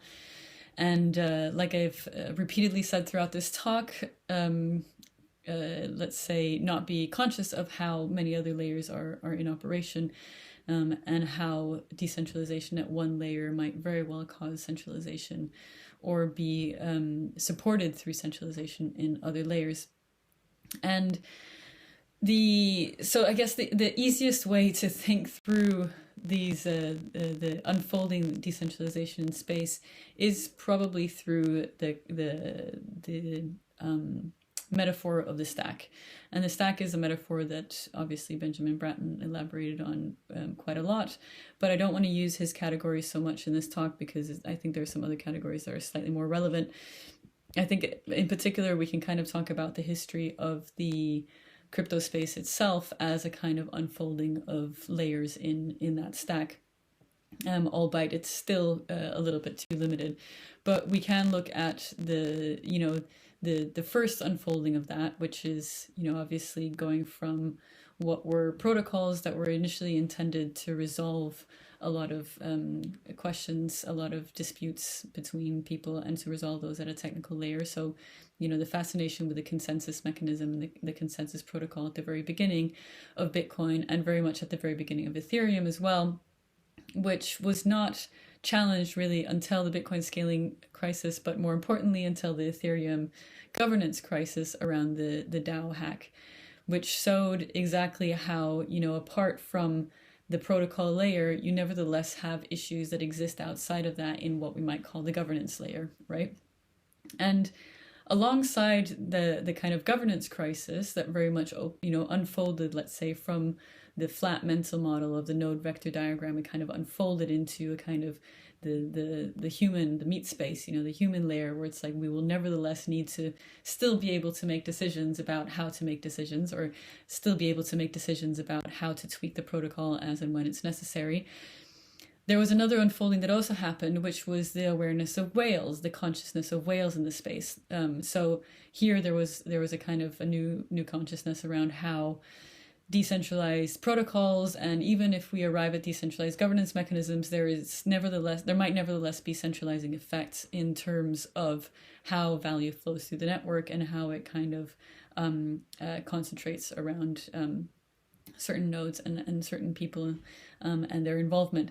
And from there, we can just keep unfolding, right? It turned out, of course, that jurisdictions matters a lot. Apart from kind of layer 1 blockchains, all of a sudden we had layer 2 blockchains. As Moxie from Signal so nicely pointed out in a recent blog post, we can also see how far let's say the application layer is from the decentralized blockchain protocol layer. And, in Moxie's blog post, he talks very nicely about, how APIs, are running through, single companies rather than being anything that looks like decentralized, and how much that actually matters from a user perspective, who, a user which at this point in time is very far removed from any kind of original blockchain. And so, again, these layers really matter for us to kind of be more honest and be more real about what decentralization really looks like, whether it actually, to what extent it actually exists, but more importantly, what purpose decentralization is really serving in the stack. Because to my mind, or what's important to me, is less a kind of affiliation with some ideology around some abstract notion of decentralization, and much more important is what we're actually trying to achieve strategically. And then, if we need to achieve it through decentralized technical networks, we do that, but otherwise we might choose a different way, right? And in fact, Moxie, again, so nicely put it, it's about time that we admit that not everyone is going to run a server. And equally, it's about time that we admit that not everyone is going to run a full node. And so these things really matter for understanding how power then kind of operates in these kinds of spaces. I guess I would like to wrap up there, and I would like to leave you also with the basic mental models that I've been trying to kind of drill in throughout this talk. This idea of unfolding decentralization in both space and time, which is something that I would love to do also for the concept of autonomy and organization, and that I would love to do in a much more kind of rigorous way as well. Because really my aim here is less around kind of arriving at a fixed set of definitions, as I said earlier. I just want to open up these concepts so that they are considered less as ideologies, less as kind of absolute good, and more as strategies, as pragmatics to try and achieve something, so that we can actually start to be a little bit more clear on the things that we're actually really trying to achieve. And that's where, you know, again, I want to finish off by congratulating the work that Ruth and Penny are doing, and everyone else that has been involved in the Radical Friends DAO setup, because I do think that there is a pretty clear idea of what you all are trying to achieve. And I would love to see that develop a lot more. And I would also like to come back and end up with the policy report that I wrote for the European Commission, because it was really a kind of process where I was thinking through, you know, whether the arts might be a kind of gateway for people who are involved in crypto to actually start experimenting more with some actually functioning upgraded forms of democracy for the digital age, or whether conversely it would instead be that the arts becomes a gateway for the expansion of the reach of predatory markets and financialization. And, you know, there will probably not be a simple answer to that, but I can definitely see what the Radical Friends groups are doing around the you know, with the work of DAOs. And I do really hope that that leads to a kind of expansion of kind of new democratic tools, new governance tools, and more kind of direct economic democracy as well. And finally, you know, that work, again, it's highly worthwhile. We don't live in a time where we have where there's space to kind of like not get involved. I am one of those unfortunate people that is very much a fence sitter when it comes to a lot of these topics and these themes. DAOs and crypto and tokenization more generally is, you know, a kind of set of debates that tends to be hugely polarized. You're very much either for or against, but I know that there's a handful of us who, you know, sit rigorously and critically right in the middle and are trying to make something out of this mess. And that's a very important role to play right now. Yeah, that is a very important role to play right now, because to bring it back to the kind of historical reflection, there was a time when, you know, we had capitalism plus social democracy, and it was a heavy, heavy status quo. And so being on the sidelines and critiquing was very much the crux of a lot of political work happening, especially in the West at that time. But we can't really afford that luxury anymore, and we need to build at least as much as we critique at this time to really kind of set the ground for generations in the future.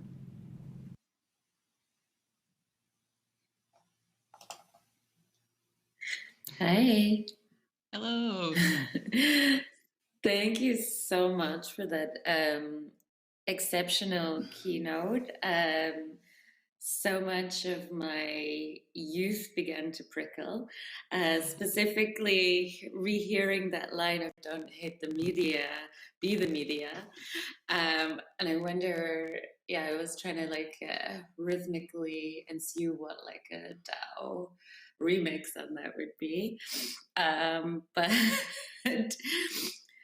I think this also maybe leads into some of the questions that we got from the audience as well, because I think there was a lot about the talk that was really kind of questioning how these kind of affinity groups offer a translation tool into decentralized autonomous organizations. So we have a question by Sana. The transition to new sustainable decentralized systems, what will it need in order to help this transition to run smoothly? And I just want to wrap that up with Mark Garrett's question as well, where he asks, what kind of decentralization would you like to see happening out there? And are there any near examples you see that we could look at ourselves? Those are both very good questions, and I don't know. I guess what I'm kind of battling with right now is is the tendency that I have, and that I saw that a lot of kind of movements had, to try and kind of come up with an answer, a kind of like a complete program, a complete kind of like the perfect decentralized diagram, right, to kind of solve things beforehand. And I want to kind of resist that a lot and actually start to kind of practice things in a very different way, where we don't have the diagram as the end game, because that tends to actually like blind us to what's happening right in front of us. And so I'm less interested in finding the perfect program for our kind of techno-political efforts, and more interested in the kinds of relationships that are being built in the meantime, and how those relationships feel, both for our bodies and for our minds and for the environment around us.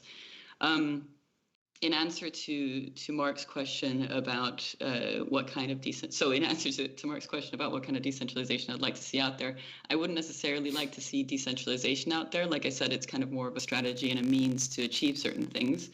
But I do think there are interesting applications where decentralization can offer some pretty good, let's say, a pretty good strategic stepping stone. I think the work that you're doing in terms of trying to establish some form of kind of cross-border mutual aid arts and culture funding programs is like it's a really good aim, and I think it's a very important aim where decentralization does play a role. Like I mentioned in the talk, I think that form of using decentralized network for cross-border mutual aid is going to be more and more important as we see basically kind of the uneven consequences of both the climate crisis and coming economic crises start to play out. And the fact that these consequences are going to play out unevenly means that we really need that kind of cross-border mutual aid to start to be built up, because we're going to see strong tendencies in the opposite direction of really kind of like locking down borders and so on. So I think it's using decentralization in order to rebuild and reinstate some form of global solidarities. So here again, decentralization is not the end game. It's a potential means in order to try and strengthen those solidarities and those relationships on a kind of global scale. On a more kind of like immediate practical level, right now I'm very interested in how decentralization plays out in terms of the privacy question, just because of my job at NIM Technologies, which is a decentralized privacy system. And here I'm quite curious about how privacy as a right that really should be guaranteed for kind of digital communications across the world also can take advantage of decentralized architectures, simply because of geopolitical context and so on, where if you have a decentralized network running the privacy system, then you're less vulnerable to crackdowns and kind of certain kind of legislations in various regions of the world. And so again, here decentralization is a strategy, and it's a strategy in order to achieve a kind of common good right to privacy in our digital communications. So I hope that answers the question, that for me, fundamentally, the end game here is not privacy. The end game is this or that, whether we're talking about being able to help each other out economically when things go wrong in other parts of the world, or whether we're able to guarantee, certain kind of rights within digital networks. And there's plenty of other contexts where decentralization as a strategy can make sense and provide a stepping stone to achieve certain things. But I would resist setting it up as the end game. Thanks, Jaya. And I just want to second Penny's, let's call it excitement at your presentation. It's just so fantastic to hear these developments set in the context of this kind of historic solidarity movements, really. We have way more questions than we could possibly answer, maybe even in a day, but I'm going to combine two that I think basically I want to hear your answer to them. So one question that comes from someone anonymous, and the second is from Matthias Hausdorfer. So does crypto and its capital offer the possibility of moving towards a post-capitalism and past the failures of horizontalism and community organizing? And I'm going to pair this with a second question, because I think they can belong together, is how can a digital algorithmic governance tool not be a tool of oppression and increasing injustice? Is the rejection of the digital age not a viable course? Is the rejection of the digital age not a viable cause? There's a double negative there. I'm not sure. I guess it's a Luddite argument. Yeah. Oh, right. Yeah. Okay. So can crypto and capital be a means to achieve some post-capitalist society? I mean, I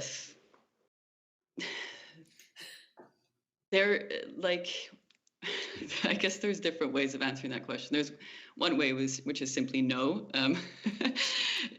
which, and by that I mean that once you start to kind of like,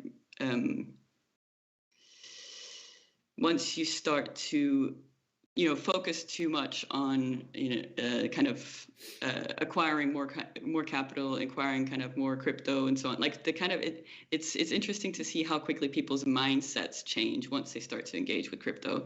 And I really do think here is like it's another kind of interesting effect of decentralization. And I for me, like one of the kind of the sentences that start to kind of percolate and I want to kind of write a little bit about is DeFi, right? Decentralized finance, and how like it is such a kind of literal thing that happens. It's like decentralized finance is literally decentralizing financial ways of doing things, and there's no way of getting around that. And there's an element to that which I think is interesting and which makes me want to also answer yes to that question and say yes, crypto can take us somewhere interesting towards like some form of post-capitalist society, because what decentralizing finance does, or what crypto also has done, is provide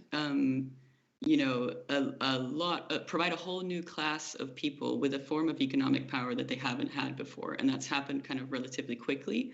And so I think that kind of acquisition of wealth can be used towards some pretty interesting projects if it is focused towards mutual aid, if it is focused towards redistribution of wealth, and if it's focused towards like building interesting tools. However, I think like there's this important time element to this as well, and I think the kind of the first chunk of crypto history has happened where that created this kind of new class of people with wealth that they hadn't expected to have before. But now we really see the kind of big incumbents move in and take over the space, let's say. And here, it has to do with the fact that venture capital firms, financial traders, and whatever else, like they're actually just very versed at how to kind of handle these forms of structures. And this is where I think that the medium really matters, right? So once you start working with markets, once you start working with trading, once you start working with, various kind of economic and financial tools, there are other players in this space who have been working with those tools, tweaking those tools for far longer time than, some of the kind of like, young engineers that are kind of excited about the kind of big sums of money that they're suddenly making, and those bigger players are really taking over the space now, right? I guess that's been happening for a couple of years. So I think there's a kind of timing element here too. It's like let's try and take advantage of the fact that there's almost like a new class of a newly rich, let's say, that have a different relationship to money, that have a different relationship to wealth, and maybe we can kind of do some interesting things there of some kind of quite radical redistribution thinking.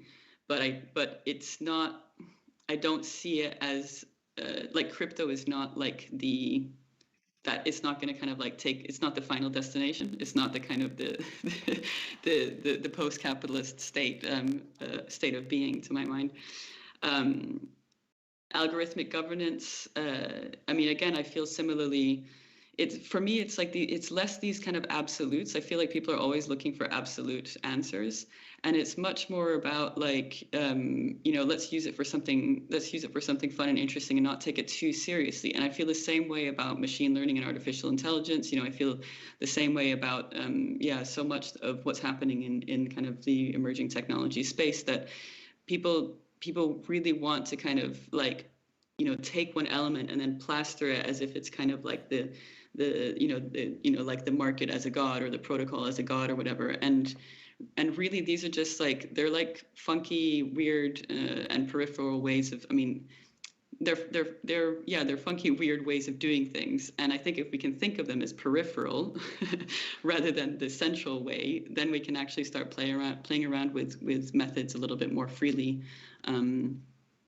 Yeah, I hope that's kind of answered those questions a little bit. I think those two questions we could talk all afternoon about that. Absolutely. And we've unfortunately run out of time, but I think definitely the takeaway of cultural experimentation over solutionism is something to take into the next panel. Jaya, thank you so much for coming. And I also just want to hand over to the next panel, which will be Potentialities of DAOs in the Art World and Beyond, which is moderated by Sarah Johanna Teura with Harm van den Dorpel, Cem Dagleden, James Whipple, and Aude Launay. Hi, thank you very much, Penny and Ruth, for inviting me to do this very important project with you. My name is Sarah. I'm a fair-skinned woman with short, dark brown hair, and I'm wearing glasses and earplugs, and a brown sweater and a pinkish top. I stand in an improvised recording booth with a gray felt wall behind me and the computer in front of me. I'm a curator at Haus, Kunst, and I have the immense pleasure to be moderating this panel on the potentialities of DAOs. So what can DAOs be deployed towards, or what can be done with DAOs? DAOs are the fluid and dynamic forms of organization of Web3. And as Jaya brilliantly laid out in her keynote, we are dealing with something here that has or can both be read as having a radical left, but also a libertarian heritage. And it's certainly true that the blockchain accelerates the tendency to turn attention, reputation, influence, as well as decisional power and art into assets and trade them for a price. But instead of dismissing this as only a further step in the financialization of everything, we should explore the ways in which this technology redefines value and what we as a community or what value we assign to things, and how the blockchain technology as a peer-to-peer technology may expand our ideas of organizing economically, politically, and socially beyond the current extractive frameworks. So the term DAO has in the past years become a vessel for a multiplicity of collaborative organizing. And I'm more than excited to speak about this today with writer and curator Aude Launay, mechanism designer and researcher in Web3 technologies Cem Dagleden, musician James Whipple, and artist Harm van den Dorpel. And Harm, hi, now I can see on the screen. Harm, would you like to start by describing and introducing yourself and your work, your experiences with DAOs, and where the most important or most exciting potentials lie?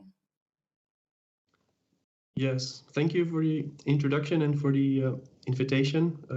I'm Harm van den Dorpel, a Dutch artist, tall, bald, wearing an orange hat and a Cosmos System shirt. My pronouns are he, him. I am going to show just a few web pages to introduce myself and how I connect to this topic of DAOs. I started publishing online in around 2007, 2008. And this is also how I met James, actually, because we were part of surf clubs. We were publishing, images, videos, digital art, animations online. I used to curate an online exhibition space called Club Internet. There were more. I think James was also at NastyNets. And we were publishing online. We had a lot of fun. We all just graduated art school. We were making images on publishing on the internet, which at that time still felt like an unused space, something that was still had the potential to be really innovative. And we had a lot of fun, but we did not expect ever that this would also generate any money. This was also not the goal, but there was no further social media. There was no likes, no retweets. We were just putting images online, and we could see in our server statistics how many people saw it. So people would say, nice, lol, oh my God, I'm so depressed now. And that was pretty much the feedback we got from the audience, which was also fine. And we got feedback from each other, being peers and publishing online. Then I encountered in 2015 a startup called Ascribe, and they made this amazing invention, which immediately struck me, was that you could store information on a blockchain. So not just currency, but also ownership. You could connect ownership to a file. You could say, we will make 10 or 100 tokens for this file. And then, of course, you could also sell those. And that was really different from what I knew from publishing online, because we did not imagine that we would ever sell files. So somehow then the amazing thing happened when a big museum in Wien bought a significant amount of editions, making this the first museum to use Bitcoin to acquire art. I think it was actually true. It was life-changing for me. I also want to make a footnote in this beautiful tweet by Sam Hart, in which he says, in the crypto space, people are declaring a first for everything, and it's so much more important to be curious and productive and interested and informed than just to be the first one at something.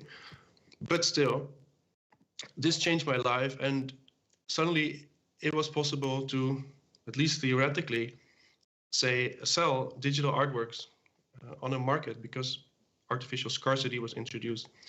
That novelty in that also wore off. This happened in 2015. In 2017, 18, the attention was much less, but still we thought, let's try if this business model not only works for my work, but also for other people that work. So we were selling, or at least trying to sell, digital art, which was very difficult. People tended to very easily go out in a restaurant and have a high bill, but to buy an artwork, they contemplate that like many more times. Until I sort of woke up in 2021, where NFTs suddenly happened. And it took me a while to find out how to relate to that. But in July, I published this project called Mutant Garden Cedar, which is in a way a PFP project. It's like 512 tokens. And that has been doing really well. And again, that also changed my life in some ways. And the last slide is where then also, in a funny circular way, that these works that started online became NFTs, now then again still ended up in museums. So that is my introduction. Thank you, Harm. That's super interesting, and I guess we will come back to some of the questions, especially the mutant garden, the generative art, the form, the specific medium of the art that you've just been showing us. And as well, maybe we can perhaps talk about the question of the left gallery and whether it's a DAO or not. And I would now like to give the microphone to Jem and hear from your perspective. Yeah, absolutely. I guess I will also elaborate a little bit of why I'm here and what I'm interested in at this intersection of cultural production and digital organization. I'm the co-founder of Curve Labs, a software agency that's experimenting with post-institutional forms of organization. And since we are working exclusively with open source and distributed technologies, say blockchain, we are utilizing these forms to develop coordination games to in certain cases achieve certain outcomes, in others for inducing emergence. Some of examples are regenerative currency systems, basically currency that is backed by natural capital assets, mechanisms for collaborative cultural production, which is perhaps more relevant for this panel, and inter-organizational negotiation protocols, which allow for DAOs essentially to interact with each other, make deals with each other, and form higher forms of agency. At Curve Labs, I work as a mechanism designer, which you already probably heard a couple of times in this Radical Friends session that is being facilitated today. Maybe just a brief, quick intro as to what is mechanism design. It's essentially the technical term for it is that it's a reverse game theory. Basically, game theory tries to find equilibria or optima inside of a outcome matrix where multiple different agents are making decisions. Used a lot in the war games and analyzing sort of outcomes in economic interventions, but also like mainly, in an institutional state. And mechanism design turns it over its head, where you start with the outcomes, more or less, of what you want, and design the game around it so that agents are supposed to act in coherence with your model of rationality that you put forward and accomplish the goals of your system and whatnot. But where we are at this point of what we understand from mechanism design and the forces of emergence and the failure of models of rationality, I think we are becoming sort of like or incorporating new forms of game theory in mechanism design as we are sort of like facing these failure modes of intention to production and so on. But essentially what I do is I bring together different pieces of software usually to create new compositions that have new functionality. And inside of my company with our capabilities, we turn this into working code that is, again, open source and built on mainly Ethereum. And yeah, I think like if you would like to know more about these, you can visit our website at curvelabs.eu. But perhaps like a little bit more relevant towards the cultural aspect and how organizations or new cybernetics fit into this context. I'm doing some mechanism design for the Sphere project, which is basically a self-organizing artists from contemporary performing arts, basically contemporary circus arts. And we are building smart contract systems for experimenting with new forms of funding for, that are not subjecting people to extensive grant writing and sort of expecting funding from the state or sort of rough conditions of the market. So we are designing perhaps a self-determining mechanism that is part curational, where the community decides how to allocate grants based on a quadratic voting algorithm that is developed by Black Swan DAO. And the other is more structural, where the proposition is aimed at creating this alternative funding model, playfully incentivizing reinterpretation of past performances. I will do some workshops over the next couple of weeks that are going to be open. So if you would like to join those, be sure to follow. As a side project with dear friends from Distributed Gallery, I helped design an NFT protocol called Spectre, which allows for fractional ownership of digital art.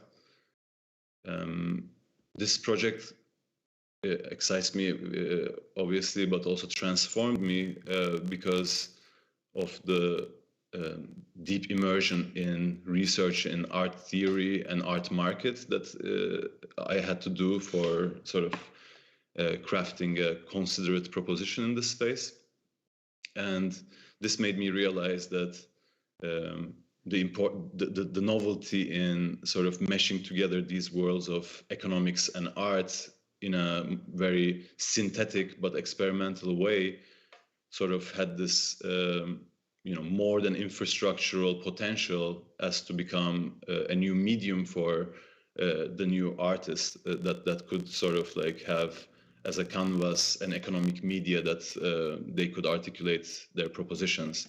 And I thought that this was very important, exactly why what I was talking about before, in a world where design is usually, like decisions about decisions are usually done by either elite or, based on very tight schools of thought that are that have very sort of rigid models of rationality. So I find that if we can make artists much more propositional in this area, we can have more weird expressions and economic experimentations that I would like to see in the future as we go towards decentralizing, essentially, alluding to Jaya's talk, economic models, both in the sense of how they occupy the human mind, but also the world outside. I'm trying to write on this subject as how smart contracts can be relevant in this context in a text that I'm calling Mechanism Art. And I will be publishing also in the coming month some content about that. Yeah, to sum up my interest, it is, I think, DAOs are beyond infrastructurally relevant. They're also relevant as media for artistic production. I'm very excited for a future where artistic production can be directly and systemically propositional, perhaps as this like radical reaction to the world that we inherit from the institutional elite. And yeah, I would also like to thank Haus Kunst for facilitating such a nuanced and well-curated exchange. And after having too much exposure to Twitter-level discourse, I'm really looking forward to being part of this conversation and the rest of the day. And also thanks to Penny for inviting me to this panel. Thank you, Jem. That was a lot of keywords that I would like to pick up later. I think one of the main points will be the question about the artistic production, but also this notion of self-organization, which was also already parted in Jaya's talk, and which maybe harks back to the history of DAOs, but also the question of fractal ownership, which I think is really exciting in this technology. And yeah, last but not least, and also leading to James Whipple's contribution, I think the question about smart contracts and how far these would be like a medium for arts, or how an arts on blockchain would look like.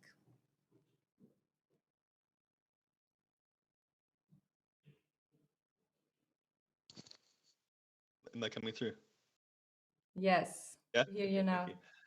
Yeah, my name is James. I'm wearing a hat. I'm sitting in a room. There's an exercise bike behind me because I'm visiting my mother right now, and it's about 3 in the morning. So yeah, I'll just get right into it. I'm a little bit out of my depth here, but I am here because I supplied the music for this event. So there's a justification for my existence at the moment. So yeah, I don't know. I tried to kind of set some context for thinking about the way like music has existed for me in terms of the way it's been distributed and shared through various communities from the very beginning of me making music. So just looking back to the early days, I started making music around the turn of the millennium when I was a high school student. starting out with forums and communities, P2P file sharing, like SoulSeek chat room, open archives like scene.org, like the free music scene, which is a big phenomenon at the time. I released my first album when I was in high school, and it was distributed through scene.org on a German label, which is I don't know, kind of a remarkable thing to get involved with, like just being a guy in a room in California. And then early social networks like LiveJournal, and then very importantly, my own self-hosted website. And community was built through direct P2P interaction with little third-party mediation. And after that, I became involved with surf blogs like Super Central and Nasty Nets, as well as curated art blogs like Work, which connected me to other artists, some of whom are still close friends and collaborators. So yeah, it was a really fecund time in my life where, yeah, just figuring out what I wanted to do with my music and my art, and somehow these communities were just like coming together in front of my eyes just through posting on a blog, which is kind of remarkable. So I'll skip through some history there. Okay, so this is like a genealogy, right? So we go into the social network golden era, but this is also the era of music blogs. And private torrent trackers carried the community torch forward from the old forum days. And as engagement on open social networks becomes gamified, music torrent sites, often a more honest indicator of an album's impact, for example. So like community kind of moves to different places at different times, depending on the current infrastructure of digital distribution and social networking and music. And then comes the SoundCloud era. So SoundCloud comes out, I don't know, like 10 years ago. It's a dedicated social network strictly for sound. There's initial excitement, there's an ease, and there's a smooth experience, new communities and sounds developing. Music from the periphery, quote unquote, is more legible in the center, appropriation discourse unlocked. As flat network is saturated, everything becomes connected to everything else. Difficult to understand relationships between artists anymore. Autoplay similar track feature determines associations algorithmically and not through shared histories and shared contexts of artists. But you also have the ability to discover and interact with music scenes around the world. There's a micro-genre explosion. But yeah, as this network grows, you kind of have that phenomenon of, you know, context loss, basically, in a flat network. You know, Spotify, you know the story. More incremental loss to the context music is made in, can't browse by label, etc., which is still the case, I believe, which is kind of madness. People are angry. Instagram becomes primary point of engagement for artists. Oh, and I want to say, just because I didn't give a good bio of myself, I'm mostly working like in my own like album length experimental music, but I'm also, my day job is as a club DJ, so I'm working like very connected to other artists that are making music that I'm playing and sharing with, etc.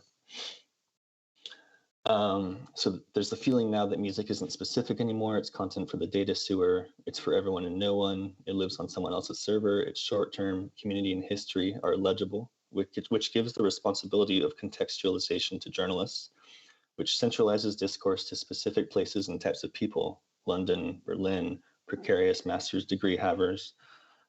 Music becomes substrate for discourse and agendas, instrumentalized for the ideological hangups of the discourse class, Anglocentric and plus portions of the periphery that can be exoticized for that audience, media eager to christen new movements around so-so or sonically disparate music. And this is the birth of the pseudo underground. So this is the last 5 years, let's say. So this is the current limbo. We got Bandcamp, we got respectable PayPal mediated income, make a few €100 here and there, hope for the best. There's Patreon, which is the artist as panhandler model, scrambling to pump out exclusive content for subscribers. Spotify backlash, the artist as charity case. It'll happen. So yeah, music is always an interesting case because it's like the guinea pig, or it's like the kind of test subject, because if we think of different forms of content being devalued in terms of like in the order of their file size in relation to current bandwidth. Obviously music, smallest file size, onward and upward to like 4K films and AAA video games, which are hundreds of gigabytes. Music will always be sort of ephemeral and easy to share and copy. So I don't know, there's a lot of like solution-oriented kind of things happening now to like help artists like make a lot of money on their music, and people trying to make music NFTs, and we're all going to do that. Jury's out there, guys. Let's see. There's some interesting new developments happening now. Just Google it. We don't have time to talk about all this. There's Need a Market, Currents FM, the Urban Wind Group bringing back P2P and form culture. So I hear there's Mim Sounds, which I've contributed to, music NFTs. Okay, so then last night, I'll do this quick, but I had a DAO idea. I needed to like spice up my little presentation. So I thought of a good idea for a club music related DAO, and I'll go through it fast. Okay.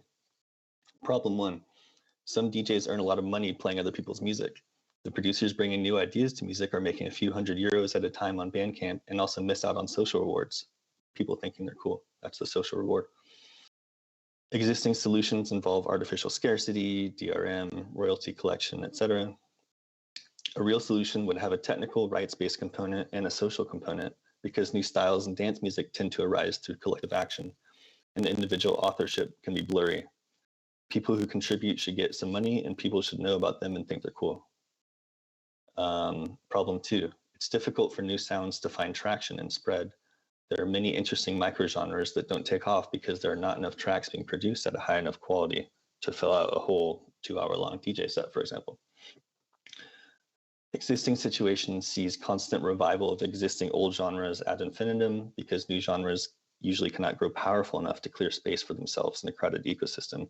So in dance music, you have this like Ouroboros of techno revival, acid house revival.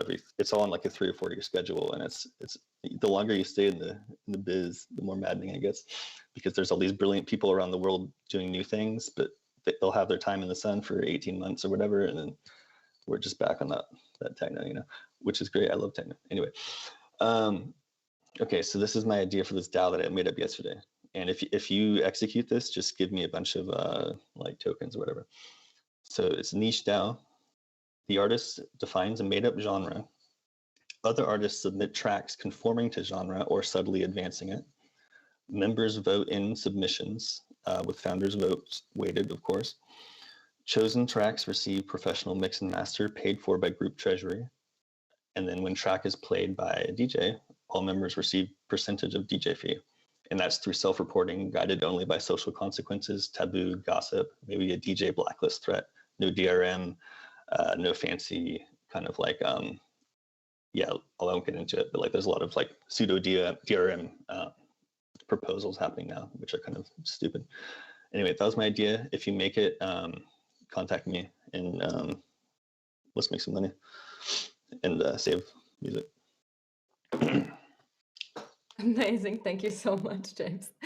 That's brilliant. I can see that Art is connected to us now. Art, can you hear us? Yes. Cool. Brilliant. So warm welcome to you. Thank you for joining us in that hour of the day or night for you. And yeah, with this, I'll hand over to your introduction. Thank you.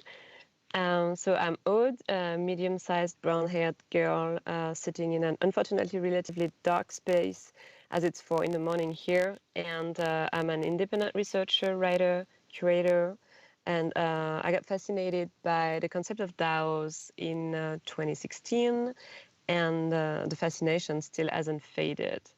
So I took part in what was probably the first art DAO in 2018, the DAK, or Decentralized Autonomous Kunstverein, of which I was a founding member alongside the artists Nick Kopnagen and Francisco Alarcon, and the theorist Wesley Simon.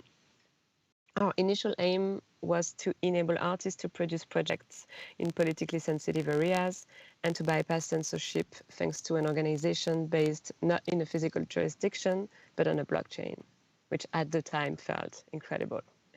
And for my part, I was really eager to test the limits of such a promising concept. And after hanging in the space for a few years, I decided to take on writing a political philosophy book on DAOs, which I am still doing now, alongside some other DAO co-creations. So whereas to where I see the most important or most exciting potential for DAOs, I could talk about this for hours, of course, but I'll refrain myself.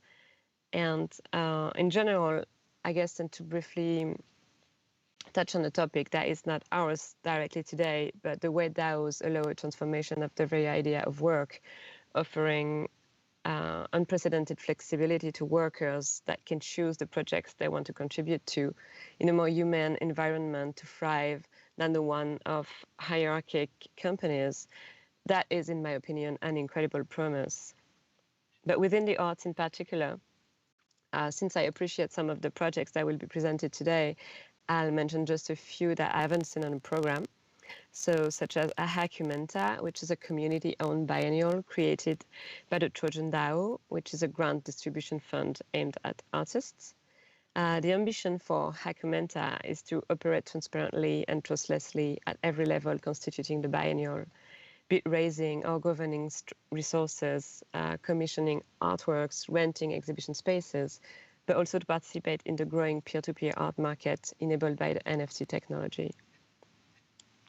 In a different area of the arts, the concept of collectors DAO adds a certain democratization to the process of collecting that collectors club do not have. And as with any investment DAO, the process to raise funds is extremely swift. So, for instance, on March 25 last year, by 3 p.m., a colorful video of a unicorn bringing prosperity to a wasteland appeared on social media with the announcement that it would be auctioned the next morning on the NFT platform Foundation. At 10:20 p.m., Lytton Cusack, co-founder of a decentralized finance protocol, tweeted, "Who wants to create a quick DAO to bid on this NFT?" By 6:29 in the morning, someone offered their help to set up the DAO. By 6:43, 2 people were already publicly joining the project. Then a WhatsApp group formed and other bidders joined in. At 1:24 a.m. the day after, the DAO, that was then consisting of 23 people, was leading the bidding. At 2:49 a.m., I guess, the DAO won the auction, raising $525,000 for the charities to which the artist, who goes by the name People Pleaser, was dedicating this sale. So the now named Pleaser DAO was the first DAO to be formed for the sole purpose of an acquisition, so as a sort of special purpose acquisition company. 3 weeks later, the members of the Pleaser DAO bid the equivalent of $5.4 million to acquire the first NFT by Edward Snowden that was sold to raise funds for the Freedom of the Press Foundation, which Snowden chairs. So unlike collectors' clubs, which are usually closed groups of people who all know each other more or less, Pleaser DAO formed as an open group with the word of mouth of social media and social networks. And while, of course, some of its founders knew each other through this channel, most of its members had not met physically yet. And this reflects, let's say, any self-respecting decentralized finance startup team. But beyond artists and their collectors, I wanted to be a bit more speculative today and expand the reflection to the audience of the arts. That is to say, envision art DAOs to not only emancipate the artists and art practitioners, but also the art spectators. So I've always despised the term of spectator, and even I wrote my college thesis on this precise topic, which was 4 years before the French philosopher Jacques Rancière published his famous essay titled The Emancipated Spectator. Stating a principle of intellectual equality, Rancière frames things as such, and here I quote him: "The spectator must be removed from the position of observer, calmly examining the spectacle offered to her.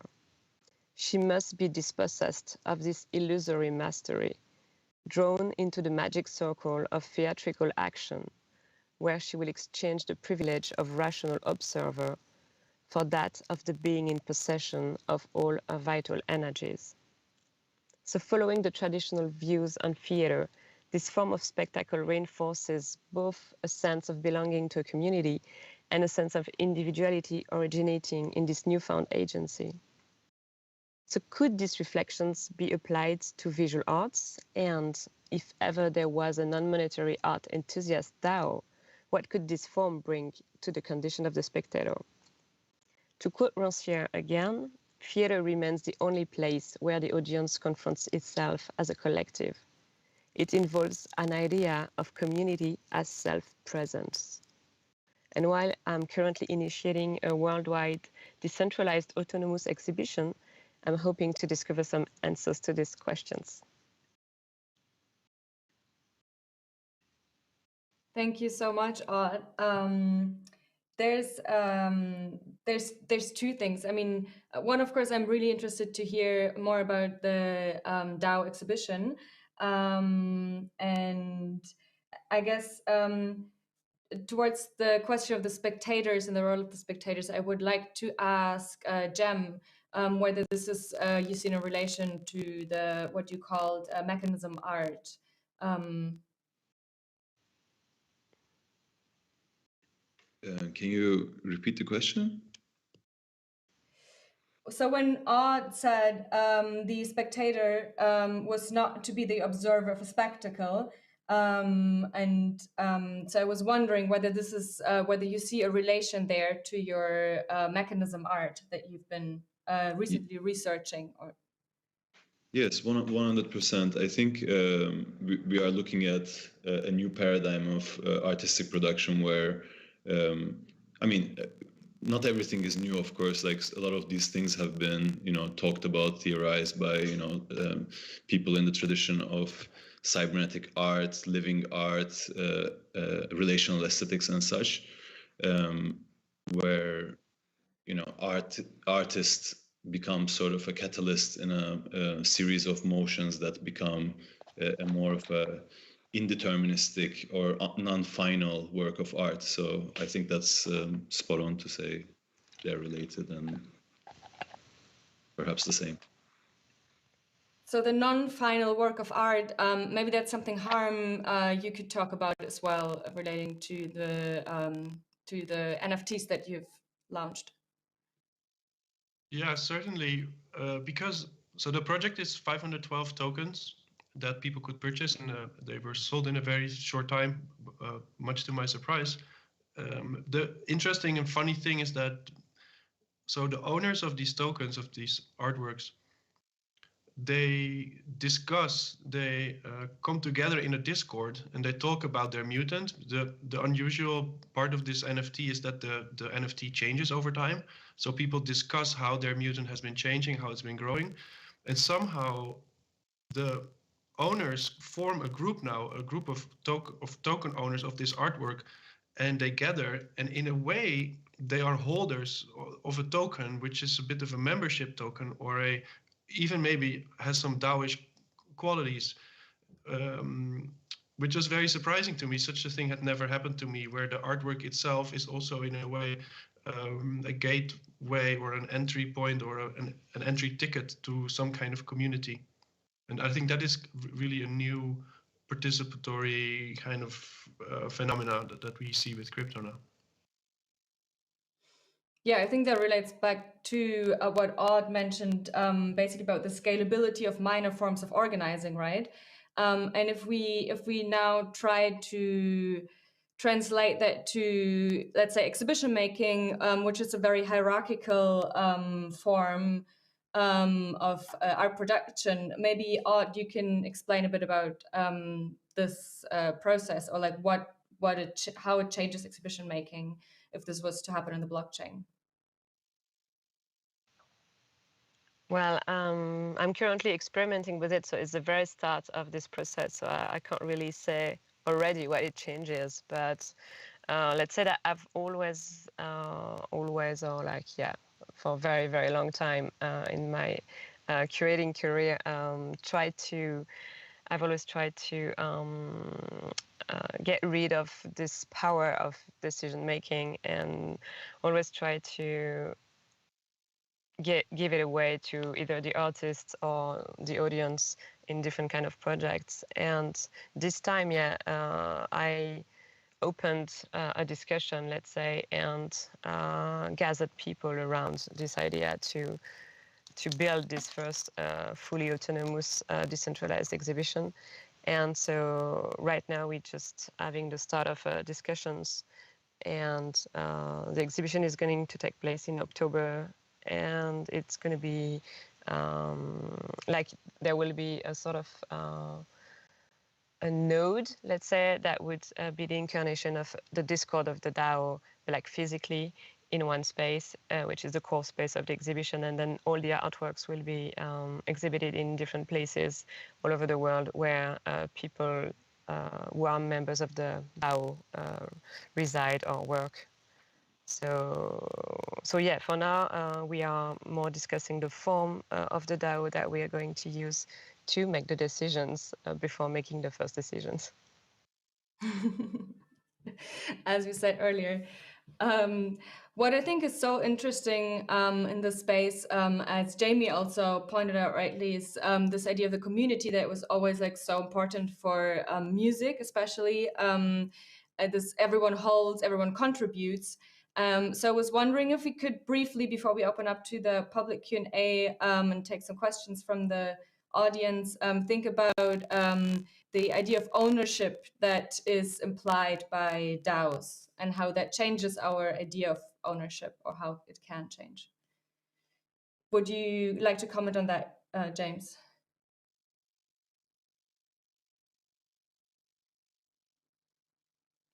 I don't hear you. Can you check your microphone? How about now? Sorry. Yeah, perfect. What was the question again? Ownership in DAOs? Yes, exactly. So what does it, how does it change our notion of ownership and the idea of community owning something, or artists owning their platform? Yeah, I'm not quite sure yet. I do, having spent, time in this world of sort of like independent music for quite a long time now. Like there definitely is this thing of like something new is brewing up, whether it's localized in a certain city or it's connected through people in different cities, but there's a certain sound or a group of labels or something like that. And then there's this sense that like winners are chosen. And maybe there are a couple people that get pulled out as individuals. And I mean, this happens in any field or medium or whatever. But, when things become legible to the whole network, they lose their specificity and the ability to see the connections between sort of, the genealogy of artists and labels and stuff like that. So what interests me more so than, the idea of like getting rich off selling limited edition MP3s,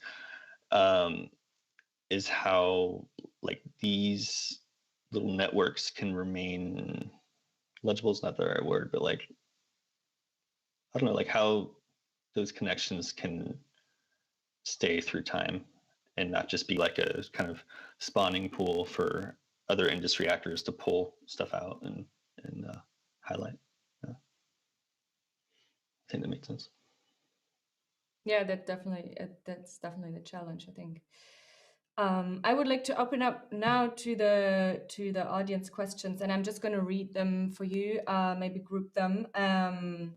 So I can see one here that says, what are their hopes, fears, and culture for DAOs in simple terms, not as end, but thinking people are calling this the year of the DAO. So there's also the question about your fears. I think we haven't been talking about so much about the challenges yet. Does anyone want to take that question? I could say something about it, because this is something I try to understand or research a bit, is the relationship between owning a token, a fungible token in a DAO, and how that relates to utility or governance, or like to what extent can people do something because they own tokens, and also what are the patterns in acquiring these tokens? Are these for sale, and could these be exchanged for any kind of token, or should they be held? because very easily it would be the situation would be replicated, that people with wealth would be able to get a hold of these tokens and thereby gaining voting powers, and then the old power structures would just be replicated in DAOs. And this is an opportunity for that to be different. And this is there is a certain risk in there. These DAOs are often sort of non-hierarchical, even though most of the time the people who started the DAO operate on a slightly different level with slightly different privileges within this system. And I think that if you talk about a risk, then it would be to replicate the old power structure by governance tokens. Agree. Another question I get from the audience is, could you mention examples of DAO projects that have a demonstrable social impact today? Is there any reason why they could not take place off-chain instead? And I would like to hand that to Jem. I would like to dodge that question by saying that DAOs are, to me, more of a speculative promise than like today's event. I don't even think that we have found, quote unquote, the right modes of governance, as Harm was highlighting. Like token-based governance is broken, and reputation algorithms are super immature. So we almost have like limited alternatives. But I think, you know, also what the under-discovered genres that James was talking about, same way, you know, like we have to experiment more with these things in the open and have more participation in these things so that we can get there. But yeah, I think there are some DAOs that are, you know, meme trading certain carbon assets, for example, that are that could have a, you know, quantifiable value of you know, impact. But again, like, this is not to say let's be satisfied about the examples that we have today, but again, let's look at this as a medium for you know, what else we can accommodate inside it. Thank you. Yeah, I think this would be the question of the beyond the art world, but often artworks also experiment in something that doesn't really show any real social impact yet. So maybe that brings us to the next question about smart contracts as a medium for arts beyond objects and ownership. Whether there's like any examples that you can think of, maybe on and off chain. Yeah, I dropped a link actually to on the Discord about the Chaos Machine from Distributed Gallery, which is, you know, my friends, but also one of my favorite crypto artworks, which essentially is a jukebox that is powered by burning fiat currency. So you have to literally drop some banknote, and it burns this banknote by heated wires, and then gives you a QR code that allows you to put a song of your choice to eeefff. And at the same time plays a song, a random song from its playlist. So I think this is a very, very you know, interesting intervention into you know, the daily consciousness of a gallery goer that all of a sudden finds themselves in this ritual of money burning firsthand, and not by like watching a video of someone burning money or so. So I think like this is one example of that is quite like anti-ownership per se, that is facilitated by smart contracts and a bunch of yeah, interesting minds. Another maybe off-chain side of things, I think Black Swan DAO is, for instance, doing very, very interesting explorations around governance in the art world. Or how to bring these, pose the question of governance in the art world without actually interacting with blockchain. And they have organized a really impressive LARP at Kave in Berlin, which I was like very happy to take part in. And I thought it was really fruitful how, even though when we remove the infrastructure and stay with the medium, people are still super energized and and the experiences are very revealing. So I thought that would be an example of off-chain one. Great, thank you. I think I've seen that on that point, the first artwork you mentioned in Simon Denny's exhibition from 2016, I think was called Proof of Work at the Schinkel Pavilion. So in case whoever asks us questions, you want to research that, I think this would be a great starting point. And maybe I'm moving on like very thin ice, but I would also always think of artists like Tino Segal, for example, who I think are quite interesting example when you look at art and making contracts or smart contracts and agreements. I'm going to follow up on this topic that we had before, as there was a follow-up question on Harm's answer. What possibilities are there through governance token design to resist the kind of replication of concentrations of power?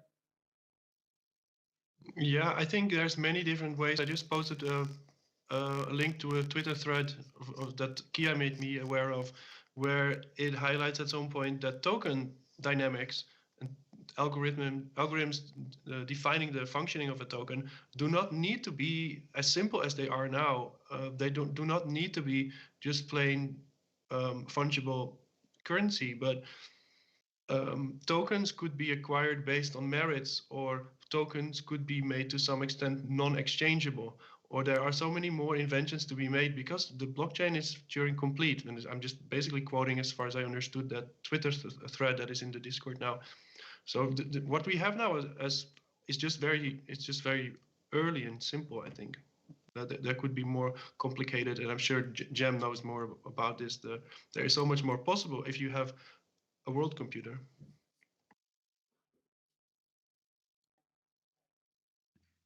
Yeah, just to jump on that, maybe like a term that is relevant here, like as they called, programmable money, sort of the currency side of these things, but on the organization side, it could be referred to as programmable organization. So in essence, and this is something that I've also been talking about, the advent of these open source systems, economic media, let's say, sort of calls for a new form of critique that essentially, if you deem something insufficient or misplaced, or it's perhaps like ontology limited, then you can actually propose a fix or propose an alternative. If there is no alternative being proposed, then there is a failure of imagination rather than some inherent evilness of tech or something like this. So I think it's a great sort of post-public, as Penny was describing, arena for new forms of critique to be articulated, perhaps.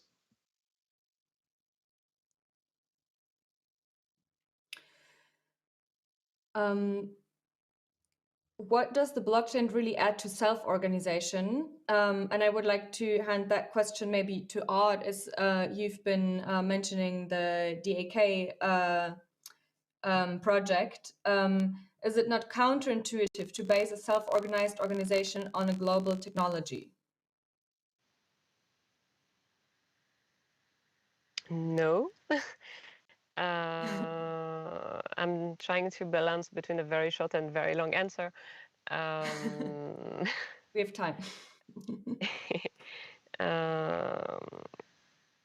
No, because I mean, you want to self-organize. I mean, you can, of course, self-organize on a very local level, but most of DAOs today are exploring the maxi international level of organization, so with members that are spread out really in many different zones of the globe. So I'm not sure if the question here is more about privacy, or I mean, I would like some precision because it's a really general question, and I think if the question is that everything is recorded and accessible as information, I would also go on with my absolutely no, it's really not incompatible.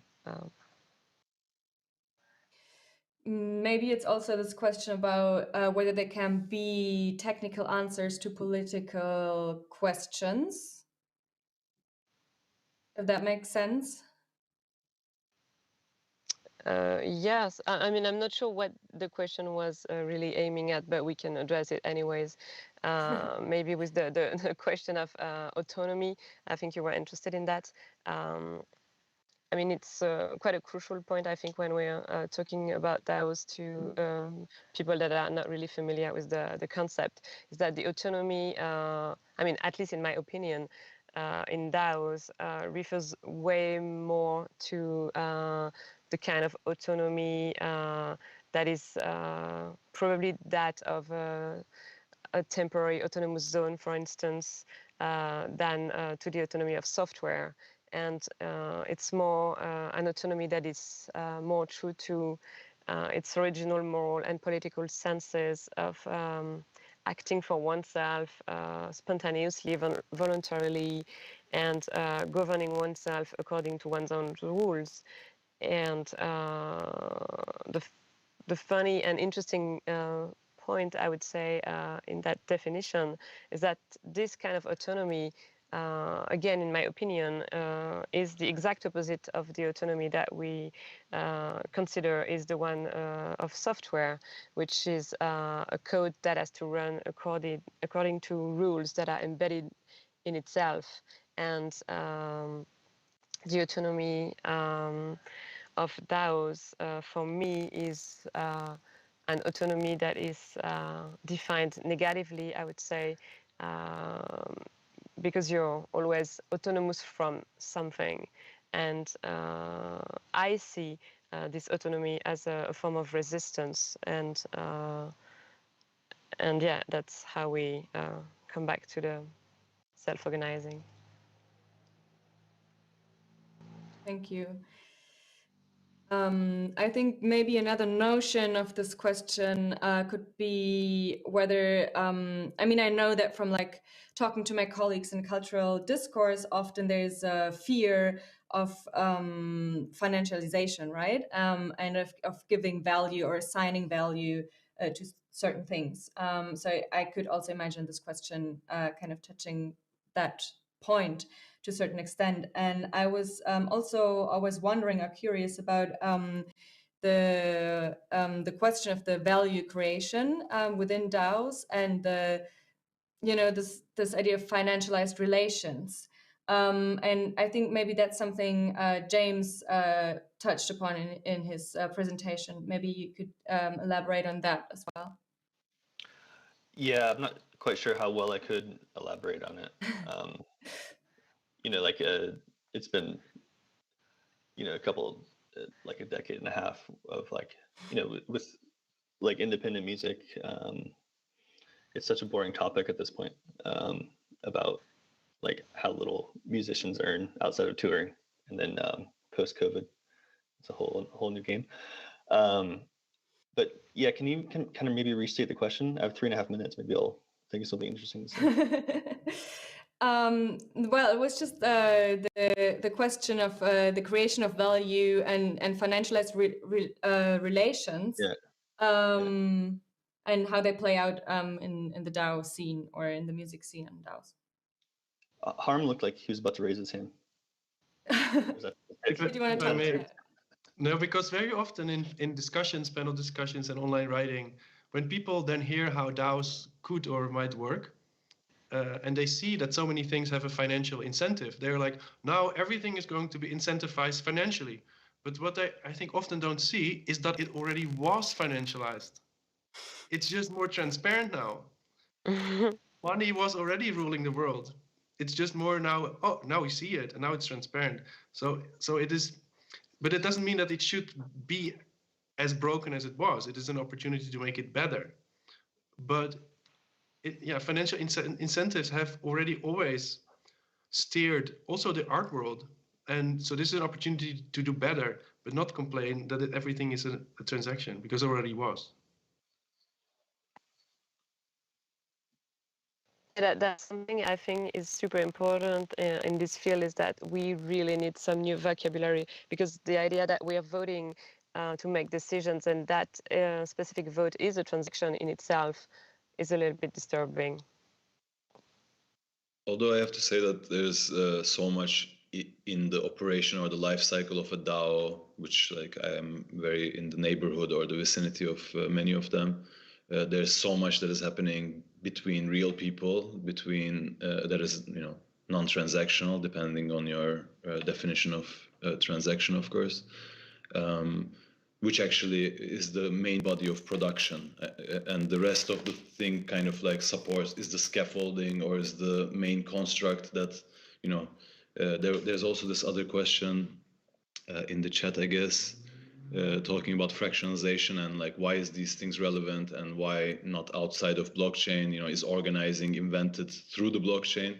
And the answer to that is obviously not, and ways of organizing are very much possible without the blockchain and with blockchain at the same time, in the sense that you know, inside of a blockchain-based organization, there's non-blockchain interactions, right? Like the blockchain is not an interface that is like dictating that you only go through itself or something like this, and or it's only as powerful as you're able to create a culture or some non-transactional means of exchange between the people participating in those networks.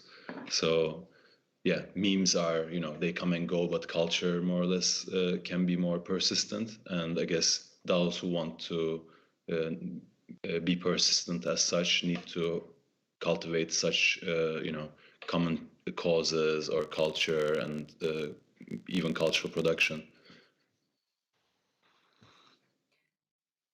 Thank you, Jem. So I will.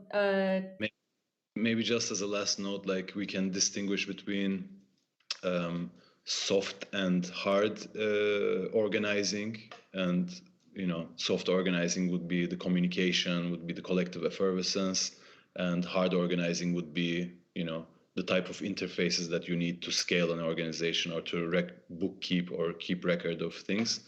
And I think blockchain in that sense, or DAOs, are, you know, innovative because it provides an alternative to LLCs, governments, or cooperatives as such, so or galleries and curators and so on. You know, who knows? Thank you. Which this I would like to pick up this very last question about whether DAOs will decentralize the art world or will they exist in parallel universe as computer art did for decades. I would say yes. Media or technologies usually exist in parallel to each other. I think history has shown that they don't kill each other, but they would like open separate or like different fractal publics. Yeah, I think this is also the end of our discussion here.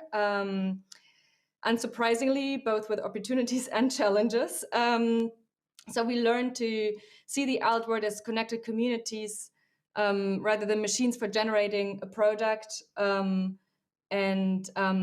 would like to end with what Max Haven said: creativity and radical imagination are not things individuals have, but something collectives do, which I think is an important takeaway from this question of organizing on the blockchain.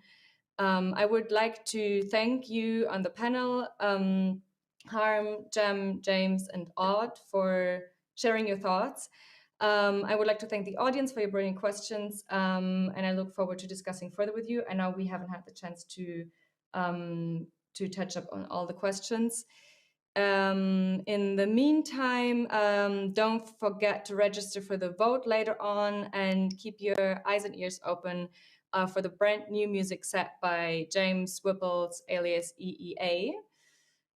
We will now have a short 20-minute break, and then I look forward to meeting you back here for the next bodywork session with Omsk Social Club. Thank you.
hope you feel flushed with inspiration and have started to rewire some of your usual information processing pathways.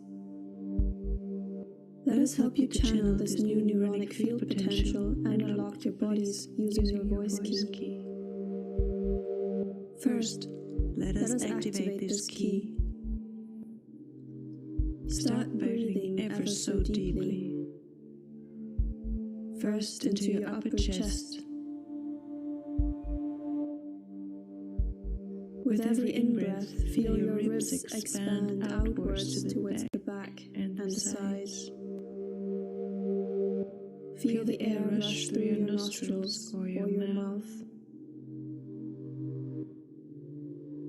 Slowly transition to move your in-breath down to your belly, expanding it as if all you know, all you felt, all your memories are held in those intestinal organs.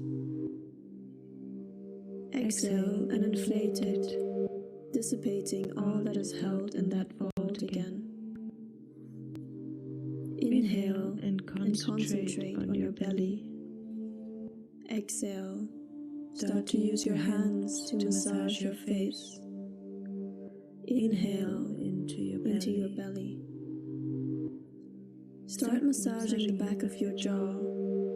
Move up in circles to your cheeks, pinching the flesh around your cheekbones.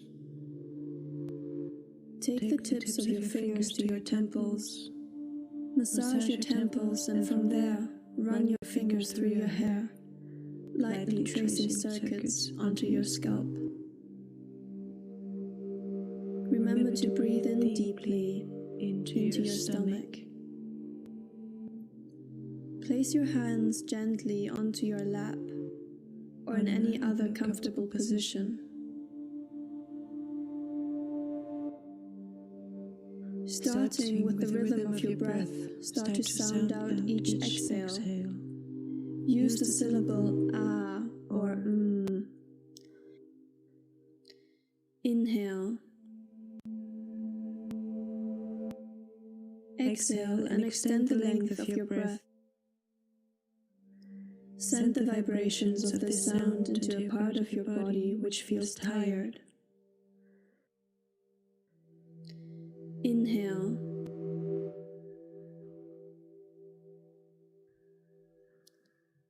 Exhale and extend the length of your breath from the previous one.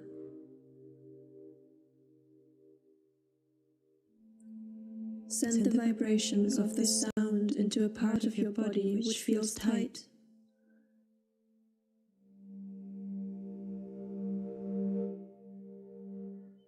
Inhale.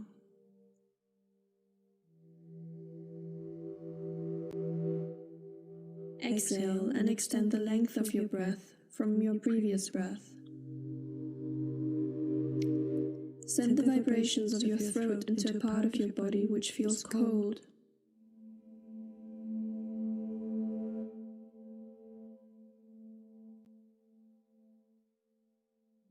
Inhale.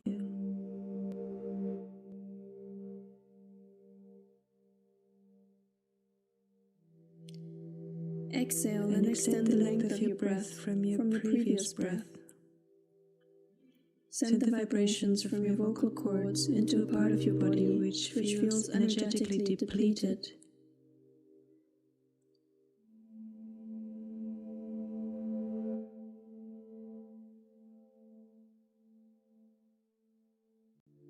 Repeat this until the longest breath length possible has occurred. Send vibrations into all nodes of your body which call themselves to your attention.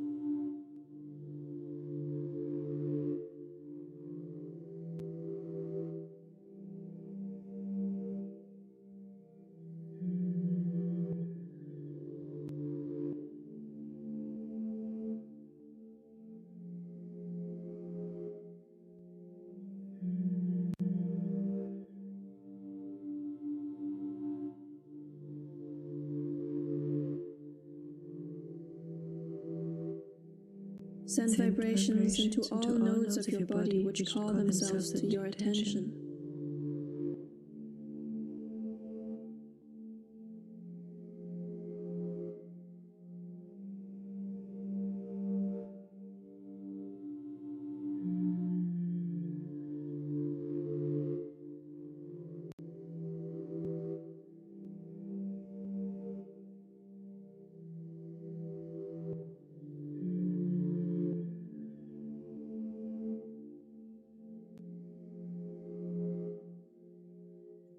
you've reached your longest possible breath, gradually shorten the tone again with each of your exhales, until you find the shortest possible articulation.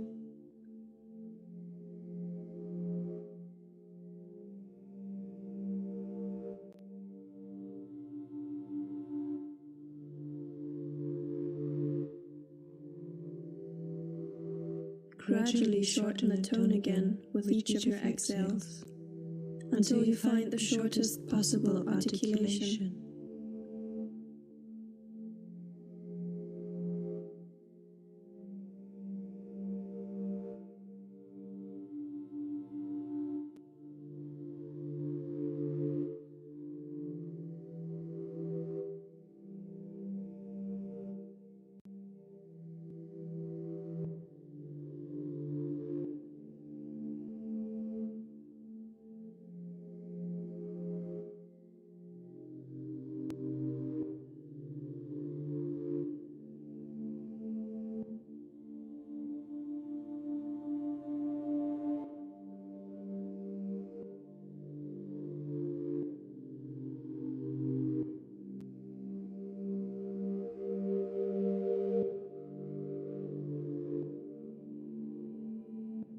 Once you've arrived at your shortest out-breath possible, drop your voice. Forcefully push each breath through your nose or mouth. Contract your abdominal muscles to push the air out.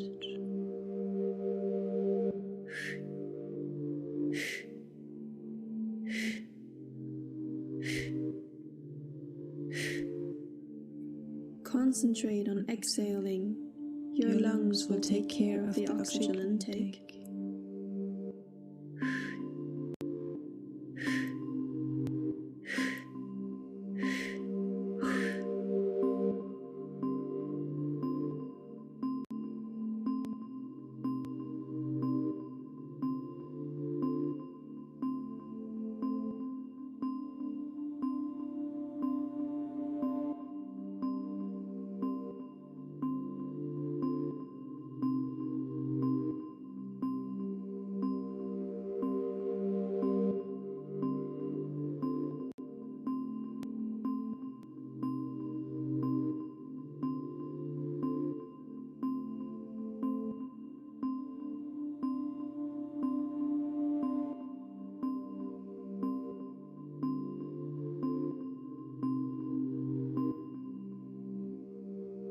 Slowly breathe in,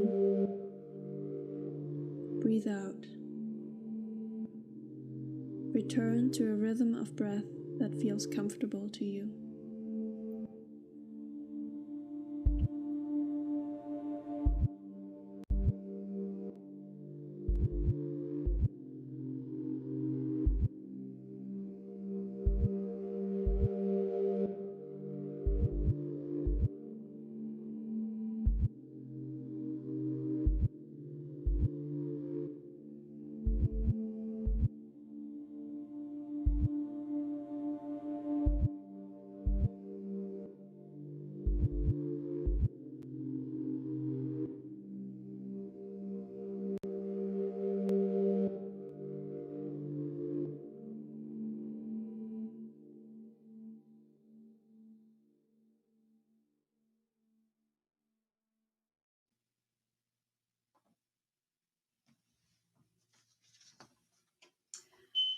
Welcome back, and thank you to Omsk Social Club for that wonderful bodywork session. This session is about CultureStake and collective cultural decision-making using quadratic voting on the blockchain. CultureStake's a web-based voting system that's been built to allow anyone to vote on the types of cultural activity they would like to see in their locality. It's a project by Furtherfield, which is London's longest running D-Centre for Arts and Technology, of which I am the co-founder and artistic director. And the technical development has been carried out by Sarah Friend and the team at BitPossessed. So I'm Ruth, white woman, she, her pronouns, medium length, dark hair with blue roots, pale skinned. And now I'm going to hand over to Sarah. Hello, everyone. As we said, I'm Sarah. I've been working on CultureStake primarily in a technical capacity for the past 2 years.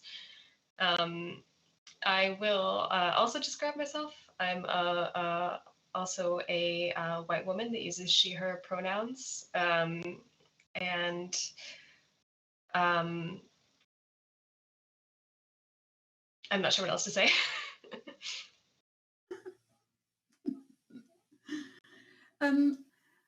Sarah, I think you're going to be speaking to our first, you're going to set the scene for us. So here we are.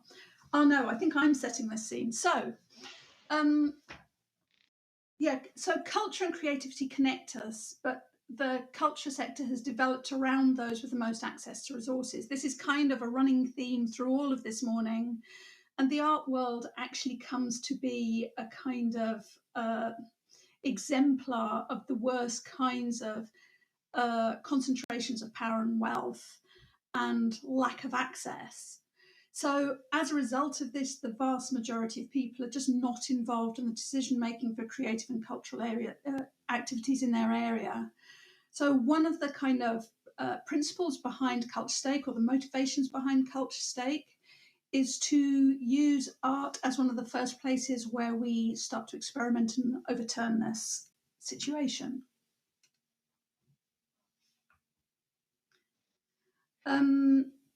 So it's built in a way that allows people to choose the culture they want for their localities, the culture that matters to us together.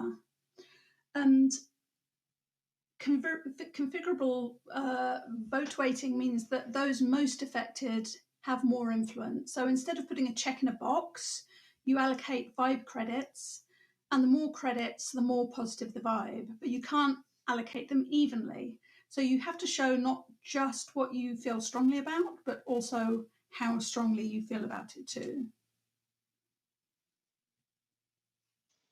So why quadratic voting? Quadratic voting is an alternative voting method that allows us to express more nuanced feelings.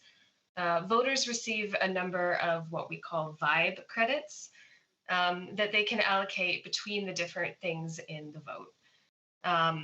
The more vibe credits, the better the vibe. With the vibe credits, the user sort of purchases or gets votes, and the votes scale to be a square root of the amount of vibe credits given. So to look at some examples, giving 1 vote to something costs only 1 vibe credit. To give 2 votes to something costs 4 vibe credits total, or another way to say that is that the second vote costs an additional 3 more vibe credits, and so on. Another third vote for something costs 5 vibe credits. A way to think of this is it makes having extreme preferences, or sort of feeding into a winner-take-all mode for the vote, comes at a bit of a cost for the voter. It's maybe more effective to say something nuanced. We can go to the next slide. Here's an example of that happening in the CultureStake interface. So there's 2 bars and you can slide them along with a little snuggle punk face. As more vibe credits are distributed, the votes go up also, but not linearly. So you'll see this interface later, but just to get a sense of it, the blue bar is the efficacy of your votes. And we can go to the next slide. So the hope of CultureStake is that by using quadratic voting, it can enable people to express not only what they prefer, but the intensity of that preference, leading to a more engaging voting process, a stronger sense of agency amongst the people participating in the vote over the art that is going to be in their locality, and more trustworthy information on why participants voted the way they did.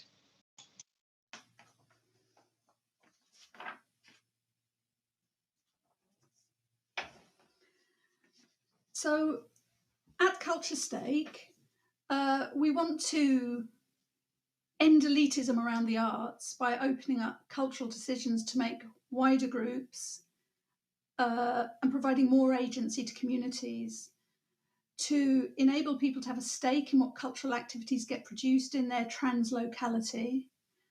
And the concept of translocality is very important here because it recognises that where we feel local is changed by global digital networks, and that so many of us now belong to multiple communities layered over one another in physical and online space. It's interesting to watch the conversations in the Discord chat.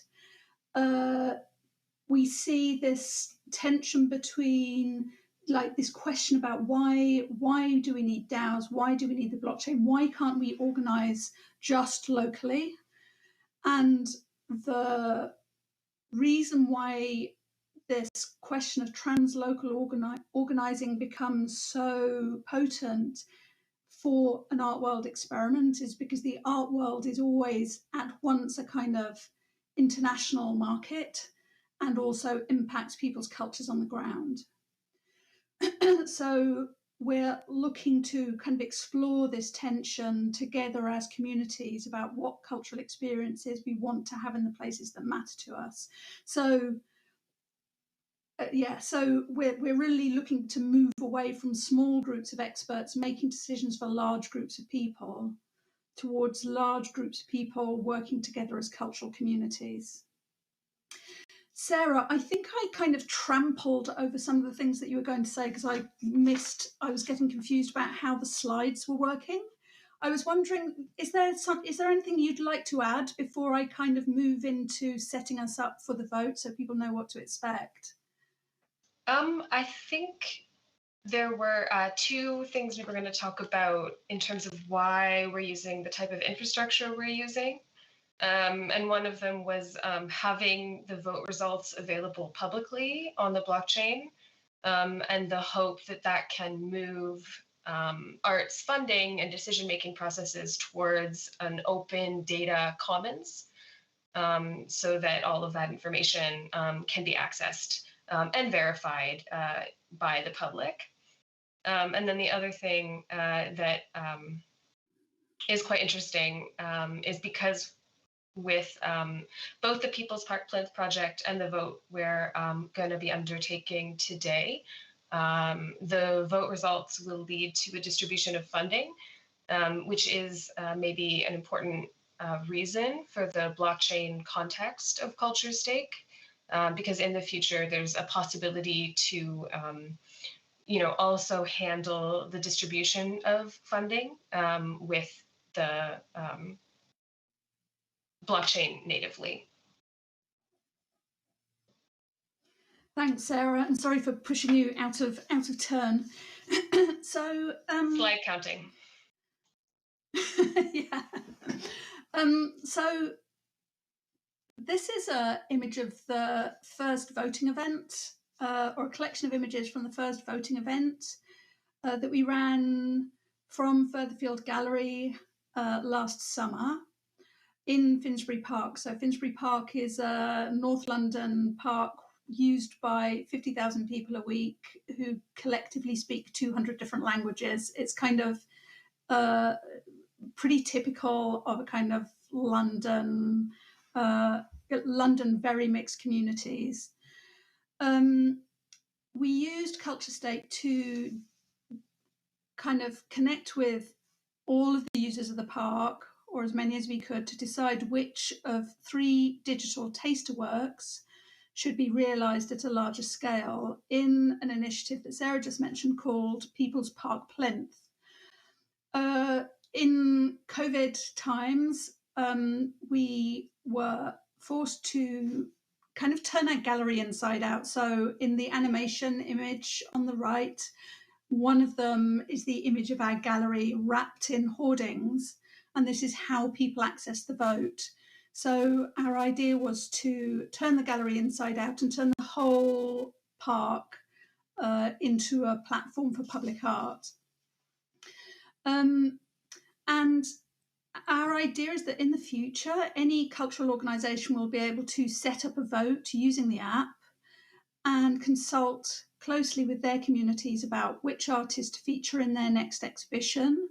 Or, for example, a city council might need to find out which new artwork should occupy a recently vacated public plinth.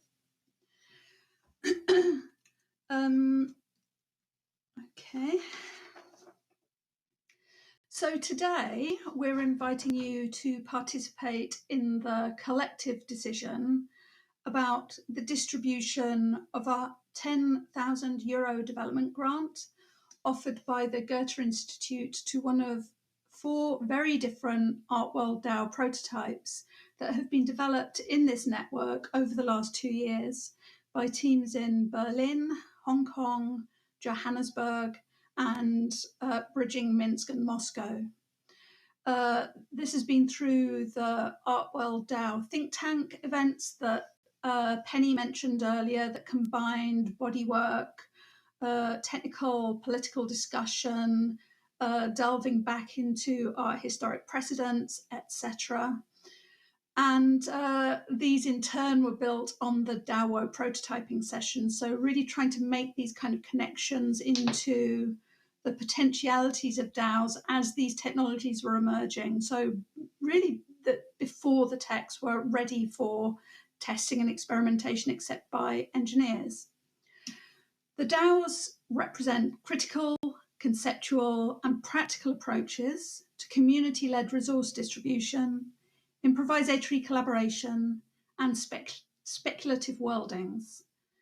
And as you make your decisions, we invite you to think about the value of both the tools and the cultural imaginaries that our work with DAOs can produce.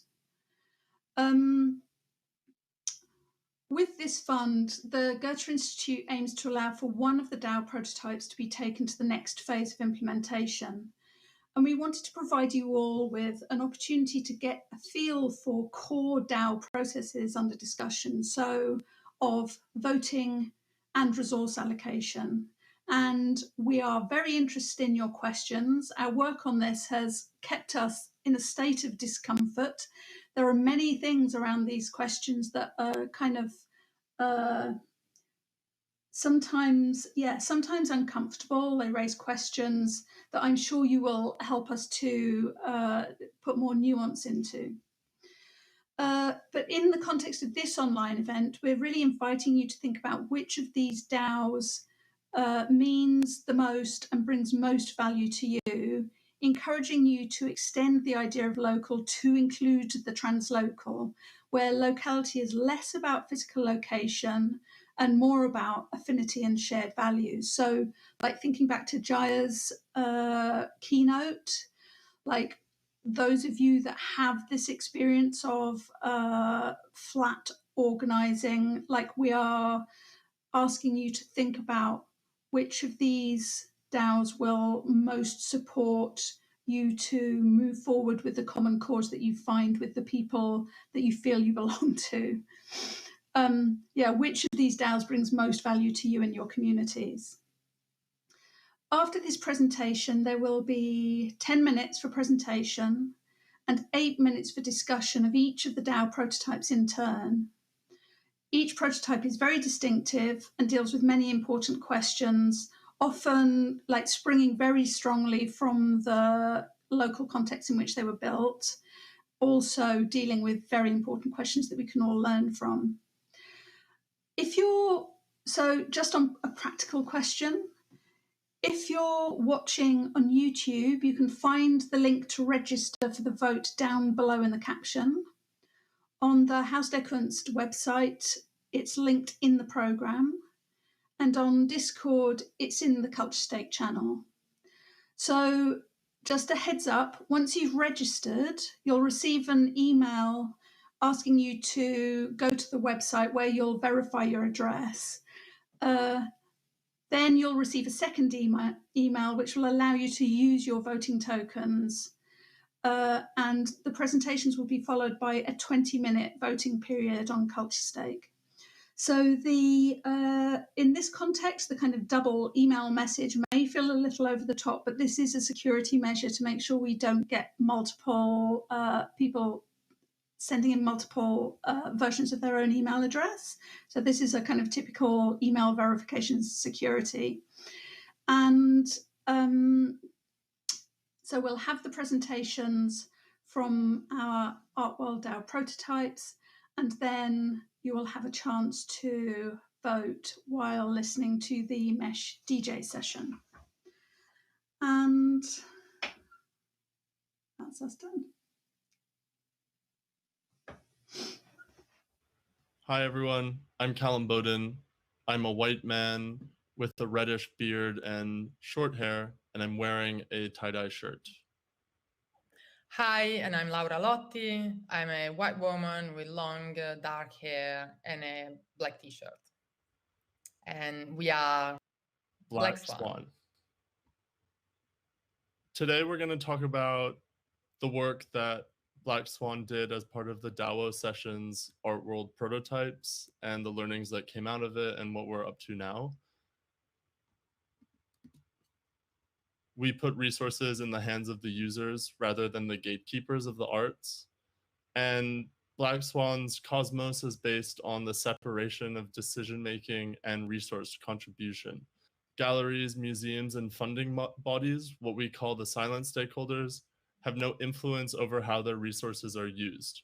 All decisions are made by the members, cultural practitioners, who currently fall between the cracks of existing arts infrastructures.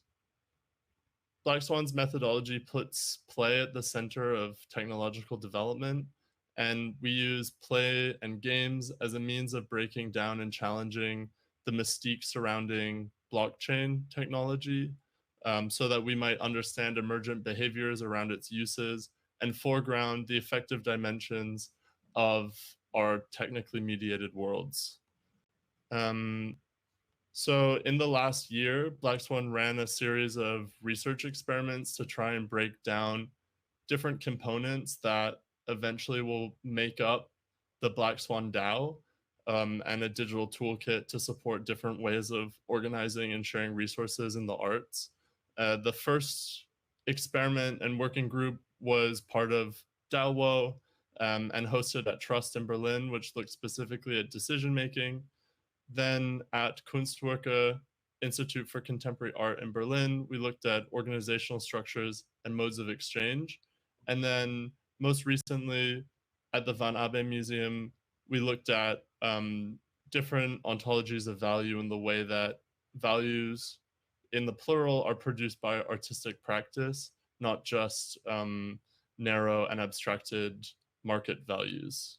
And so the first outcome of our approach is a consensus building tool called Signet, which was born out of the working group at Trust. So at Trust, Black Swan hosted a 5-week working group with 9 creative practitioners to understand and break down different ways of making decisions collectively. Trust is an online knowledge community that exists on Discord, which is a forum-like communication platform. Trust also has a shared workspace in Berlin. And so in January 2021, Black Swan invited 9 Trust members to be part of a working group to role play and test different voting and resource distribution mechanisms. We used the Trust Discord, and communication was facilitated by the Swan bot, which was actually me pretending to be a bot. And we offered a funding pot of €1,000 and reimbursed the participants for their research. And we met weekly. This weekly meeting became very important to providing a heartbeat for the working group and ran until the end of January 2021. The decision-making process was structured into 3 phases: proposal, voting, and results.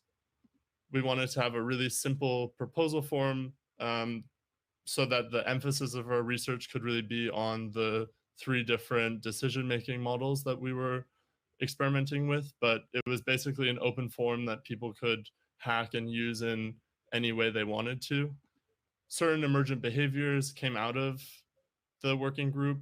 The first was the creation of a skills pool so that participants could understand what skills the other people had so that they could make new collaborations. And then the other kind of emergent behavior was an open proposal development page so that people could share and jump on to each other's projects and development. And this is something that Black Swan has carried on into its further work and now tries to facilitate more.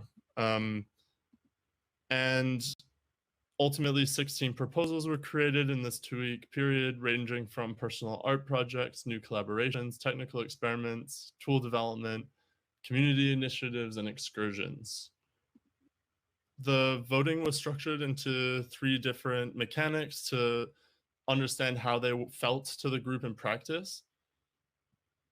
We looked at quadratic voting, which is a multi-voting system that is useful in allowing people to express the intensity of their preference. People allocate multiple votes to different proposals, and the cost of expressing a higher preference is exponentially greater. So to express a very high preference for something, to say I really like this thing, you have to use a lot of your voice credits to do that.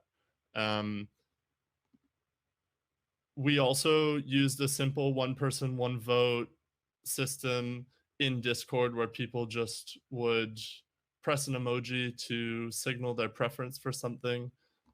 And finally, we used a lottery to experiment with taking agency away. And some amazing projects have already kind of come out of this from last year. So at the end of the working group, we asked participants for feedback. And to begin with, there was a resounding consensus on the value generated by the process. As you can see, we asked our participants what are the most important characteristics for collaborative organizations. And process transparency, sense of community, opportunity to share skills, collaboration facilitation were considered very important characteristics, less so privacy and ownership of output. Among other additional features, there was process co-creation was mentioned, anonymization of the process, or the possibility to amplify quieter voices. The openness of the process also was generally very much appreciated, but it also made it open to minor exploits. And it was interesting for us as a way to test the limits of the parameters of the still analog protocol that we were working with. Some conflicts arose. For instance, there was a tension between the non-anonymous voting on the one hand, and on the other, the lack of familiarity among the participants. So some suggested complementing group meetings with other forms of communication that would encourage more self-expression and having more time to discuss proposals. Also, it was suggested to complement group meetings with other forms of communication to, again, facilitate like interaction and collaboration and discussion among the participants. So when we asked a participant which voting mechanism they prefer or how did each voting mechanism make them feel, there was a clear signal towards quadratic voting being perceived the most comprehensive of the voting mechanisms. Emoji vote was like less due to its public character, again raising that tension with regard to the anonymity of the vote, whereas the lottery was the most polarizing of the voting mechanisms. So out of these findings, we developed Signet, which is a quadratic voting interface. One of the decisions that we made in the design of Signet was to organize voting around the moon cycle, with the proposal window opening on the new moon. And that's because we wanted to move away from the bureaucratic regime of weeks and months, and instead inhabit a system that would enable participants to be connected to the cosmos at large and to more than human temporalities. So one of the big realizations from the working group was that people, while they ultimately really appreciated the way in which quadratic voting was able to express a more granular, provided a more granular way to express preferences, quadratic voting mechanism itself is not immediately easy to understand, particularly for what pertains the difference between voice credits and the effective votes that result. So Signet is designed to make this easy. We've tested Signet for the first time at Kunst in Berlin over the summer of 2021, where we ran a 36-hour-long role-played hackathon in which the resources gathered during the event then were the object of decision-making by the participants of the hackathon that could submit proposals to the group, as you can see here. We are currently testing Signet with different groups, and like we did with the first working group at Trust, we aim to keep learning from these experiments and taking the feedback of our participants to develop a system that will really fit the communities that it aims to serve. So the next steps of Black Swans. First of all, in the near future, we'll showcase the works that have been so far produced through Signet.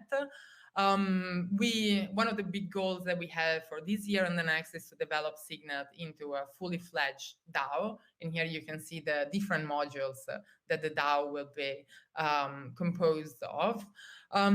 We do have questions that we aim to answer to, particularly with regard to the onboarding and the difference between Web 2 and Web 3 kind of onboarding. And also we have questions with regard to the legal and organizational structure that the DAO, Black Swan DAO, will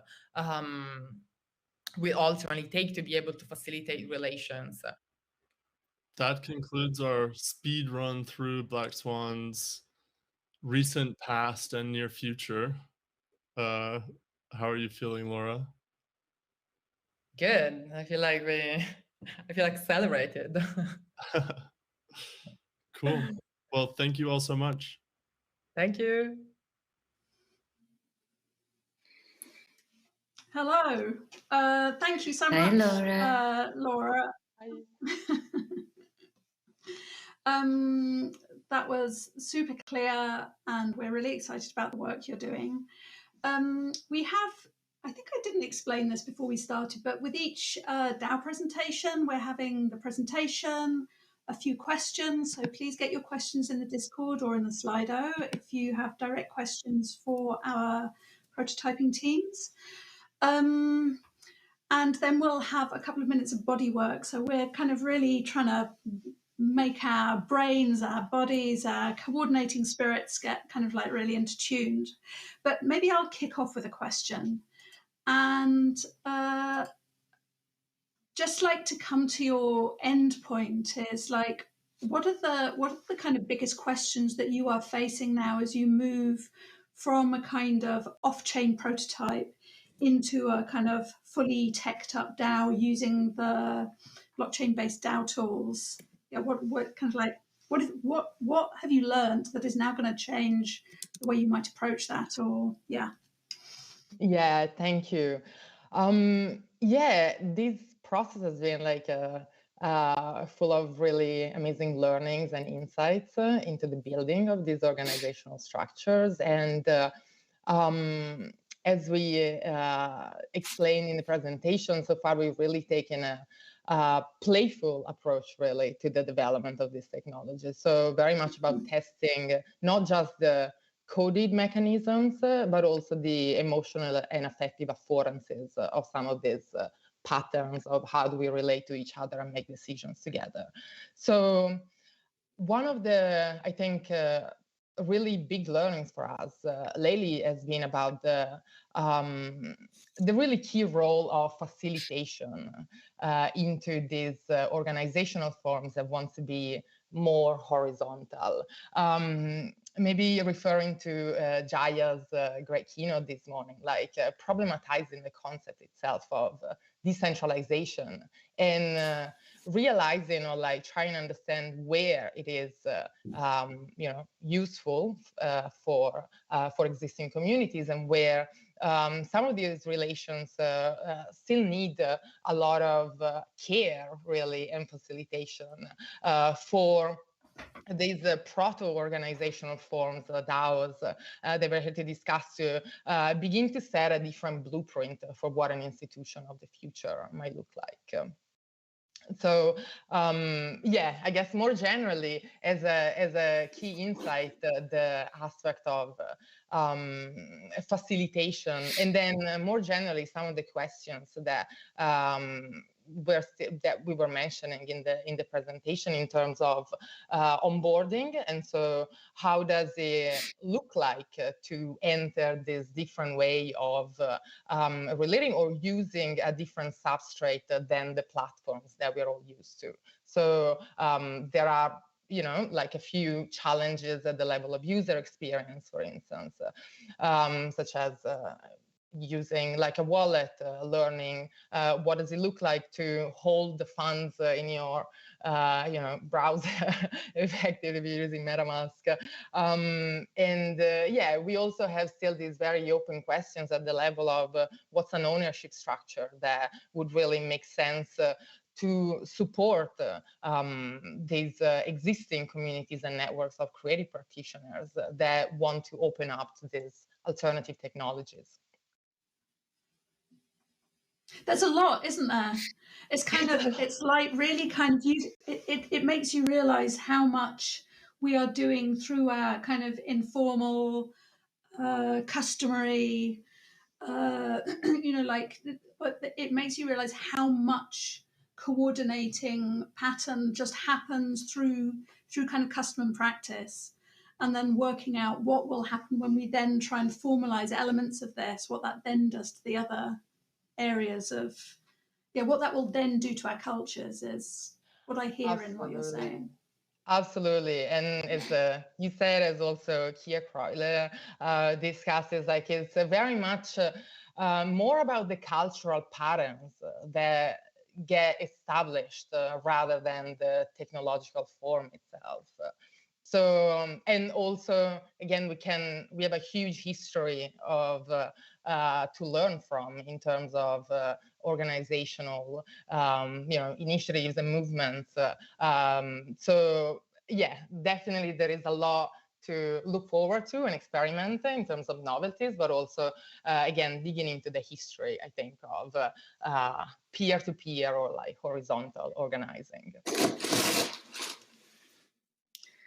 Laura, I also just noticed that there's a question that came in from the Discord, and that's asking if you can set up an instance of what Black Swan DAO could be, I guess. And I think also maybe it might be interesting to loop this back into Jaya's keynote, where she spoke about this idea of like affinity groups and scalability.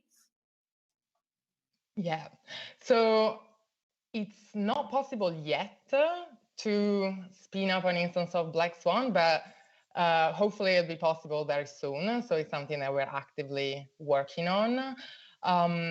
Yes, with regard to the affinity groups and the more like, I guess, close groups or like different ways perhaps of like coordinating at scale, and what small nuclei can do in this process. I guess it relates to the question of scaling and scalability as a way of thinking. What are the different forms of scaling like we can begin looking at and imagining that are not just the homogeneous, totalizing scale of platforms as we currently know them.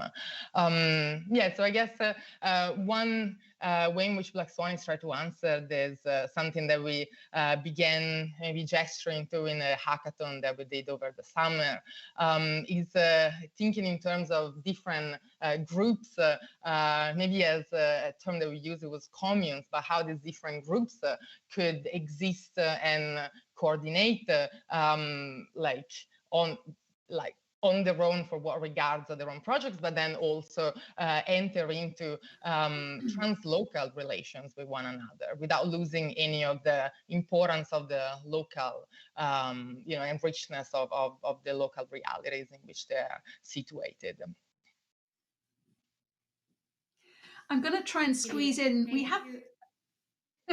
We have two questions. I'm going to try and squeeze them into the last few seconds of this, just because I think there'll be questions in everyone's minds. Do you think that there exists a discrepancy between, these are questions from the Discord, by the way, do you think there's a discrepancy between how people deploy simulated capital in role-playing, etc., and like how they would navigate decision-making with actual currency? And how are you accounting for this in your research? That's a great question.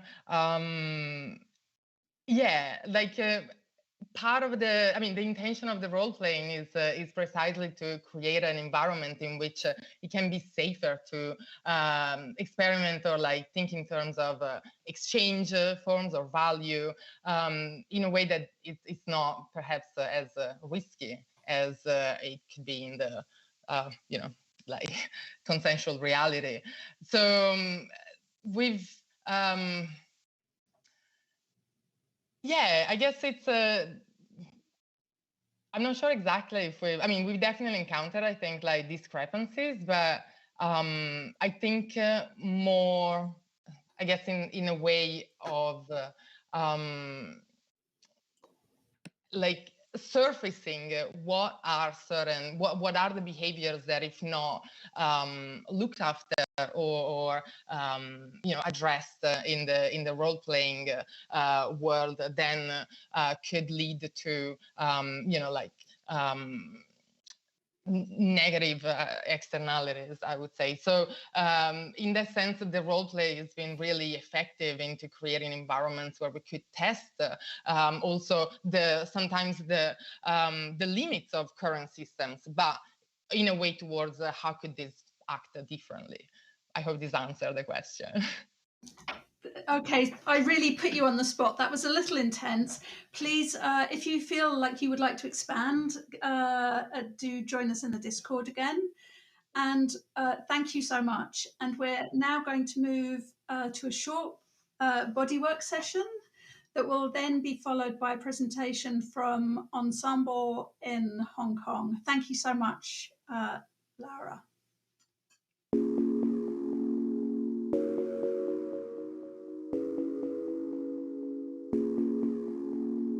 You've grown stiff, focusing on your screen. Start to introduce movement back into your eyeballs, into your head, your neck, your shoulders, your upper torso. Close your eyes. Only move your eyeballs. Look to the left. Look to the right. Look upwards. Look down. Open your eyes. Now move your head. Keep your shoulders and everything below facing the front. Look to the left. Look to the right. Look upwards and down. Now move your head and shoulders. Keep your hips facing forward. Twist to the left. Twist to the right. Twist to the left, twist to the right. Now stretch your right leg forward as you twist towards the right. Extend your right arm to the back. Grab a hold of your chair to pull yourself into a deeper twist. Stretch your left leg forward as you twist towards the left. Extend your left arm to the back. Grab a hold of your chair to pull yourself into a deeper twist. Return to face the front.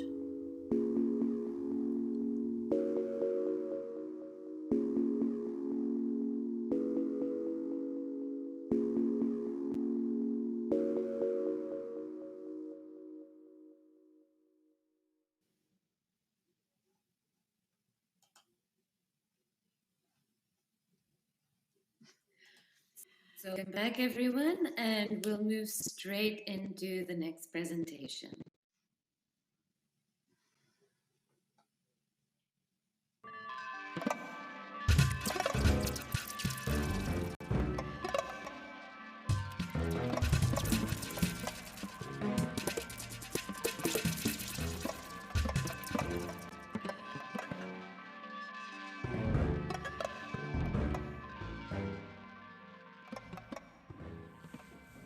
Hi, my name is Massimiliano Mollona, and I am an anthropologist based at the Department of the Arts, University of Bologna, and at Goldsmiths College in London.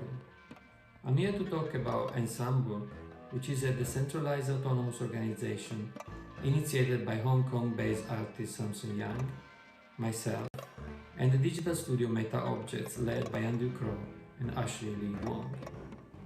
Our working group conceived of Ensembl as a blockchain-based platform for the decentralized organization of artistic collaborations. The project seeks to implement and prototype the DAO to reflect upon questions of value, stakes, roles, work, collectivity and sharing in an interdisciplinary context of contemporary music making. First, as anthropologists and artists, we are interested in multimodality, particularly in the relationship between images, sounds and text, and in the broader framework of the ethnographic encounter as it is mediated and filtered through various human and more than human bodies. The visuals and the soundtrack of this presentation have been made by Samson Yang. And with Samson, we often imagine that Ensembl could work as an open-ended musical score, incorporating and reworking the annotations, mainly but not exclusively musical, of different players, thus creating multiple layers of value as it circulates as a complex socio-technical assemblage and hyper-object. Multimodality is not just a technical, aesthetic or intellectual issue. It also touches upon the politics of knowledge production and representation. The Black radical tradition has always been very critical of the ocular-centric privileging of vision over the other senses existent in the West, and it's taxidermic, as Fatima Tobironi calls it, and imperial, as Ariella Azoulay calls it, impulse to capture the other within the spatial temporal enclosures of the frame. The Black scholar Tina Kam stressed the importance of listening to what happens around the frame. Stefano Arne to feel what holds the frame in terms of articality of images. And Fred Morton invites us to tune into the voice of the living commodity, the black and the brown subject.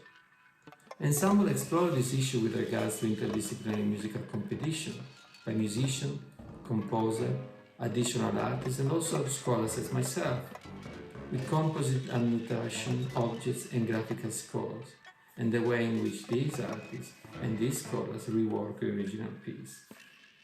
A great example of multimodal collaboration is that between Holly Herndon and the Iranian philosopher Reza Negarestani in the performance Crossing the Interface.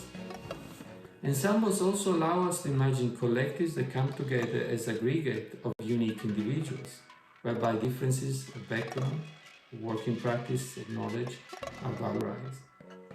We envision DAO to be a common, which goes beyond both the kind of statistical homogenizing vision of the public, but also beyond the individualistic realm of the private, which we experience under contemporary capitalism. So DAO is neither public nor private, but a space in between, where different rationalities, languages, ways of working and valuing life come together. Outside, or at the margins of the center, or the liminal space that Morten Harmon described as fugitive. Ensembl also perfectly embodies, in the same way in which NFTs do, the ambiguous status of art as being both a commodity and a space of political prefiguration, a generator of new energy, even of utopian energy. Perhaps it is impossible to detach commodification and art precisely because the invention of art and aesthetic as a separate realm of life coincided historically with the invention of the commodity form, as well as the invention of the primitive other, as David Lloyd tells us in his book Underrepresented. There is art and money are two sides of the same Eurocentric capitalist project. But with this DAO, we don't want to quantify our contribution or commodify our art. Rather, we want to rethink the commodity form through art. There is a certain skepticism towards DAOs and NFT in the art world, precisely because there is an awareness of how this space has been already appropriated by big capital. Art historian David Joselit has recently argued in the magazine October that the artists using NFTs revert the revolutionary gesture of Duchamp. Duchamp used the ready-made to decommodify the material world, where NFTs commodify information and the immaterial. I disagree with that. In fact, I think that Duchamp shifted the process of capitalist valorization from the art object to the intellectual labor of the artist, laying bare the mechanism of capitalist speculation. That is to say, the fact that capitalism and the art market could turn pretty much everything into an asset, including the ideas of the artist and their personality. But in themselves, DAOs are just functional tools for governance and distribution of shares. Our concern is to re-socialize these shares through the artistic process, thinking about value creation as a complex process of contamination of the market with non-capitalist social relations, recasting the notion of skills, labor, economic organization and human currency in non-monetary terms and in concrete terms as opposed to the abstraction of money. In fact, our DAOs want to rethink precisely money and try a definition of value which is detached from the commodity form. Brian Massumi, in his book 99 Theses on Value, argues too that values cannot be based on the transcendental values and moral qualities of capitalism, and that the revaluation of value is irreducibly qualitative and must be insistently, quote, this-worldly, end quote. We also want to use this DAO to rethinking labor, and as Ashley Lee Wong suggested, we are quite inspired by the Taoist tradition and by the notion of Wu Wei, which suggests inaction or non-doing. And we try to think about this idea of non-doing to our artistic collaboration, to veer away from the notion of work and labor that is focused on individual, on the optimization of time and resources to achieve particular end. But our DAO has tried to incorporate this Taoist vision of labor as a collective project, which is constituted relationally and organically, and which evolves over time without a specific direction, but comes together through forms of collaboration that are fluid and flexible. And in fact, in our thinking about labor, we're also incorporating to a DAOs different forms of evaluation of different tasks and trying to create a living archive of valorization of labor, a qualitative description, a qualitative accounting for it. The skepticism towards DAO, of course, and NFTs reflect what the advance of what the political economist Nietzsche called platform capitalism.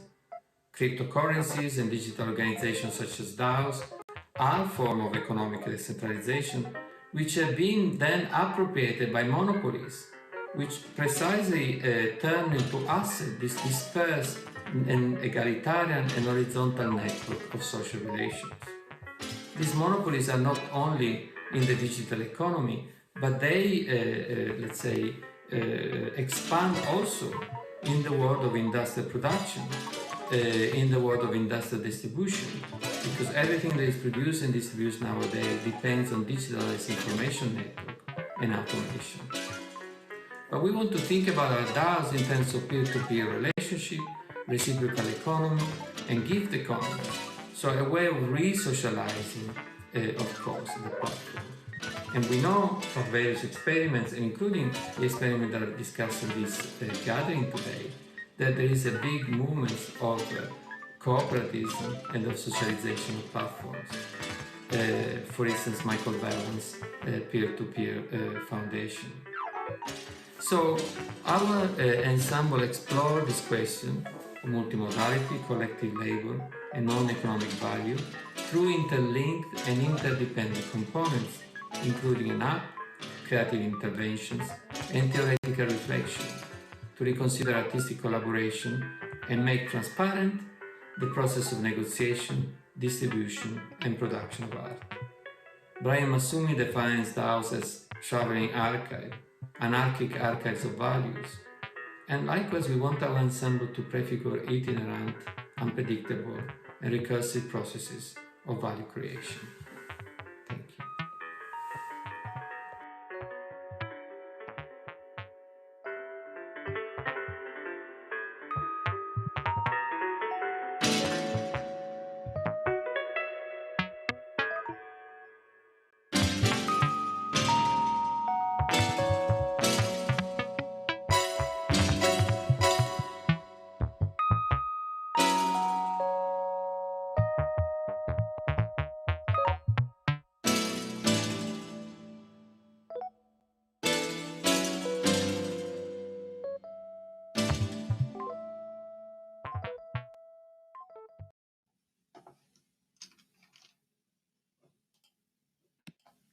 Hello.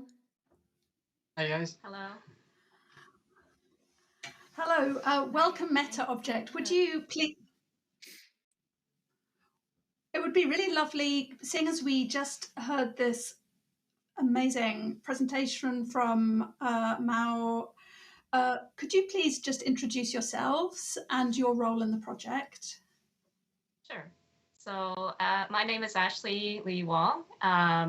I have short, dark hair and brown eyes. I'm wearing a cream collared shirt. We're sitting in a actually a Finnish cabin on a detour back to Hong Kong with a quilted geometric painting behind us.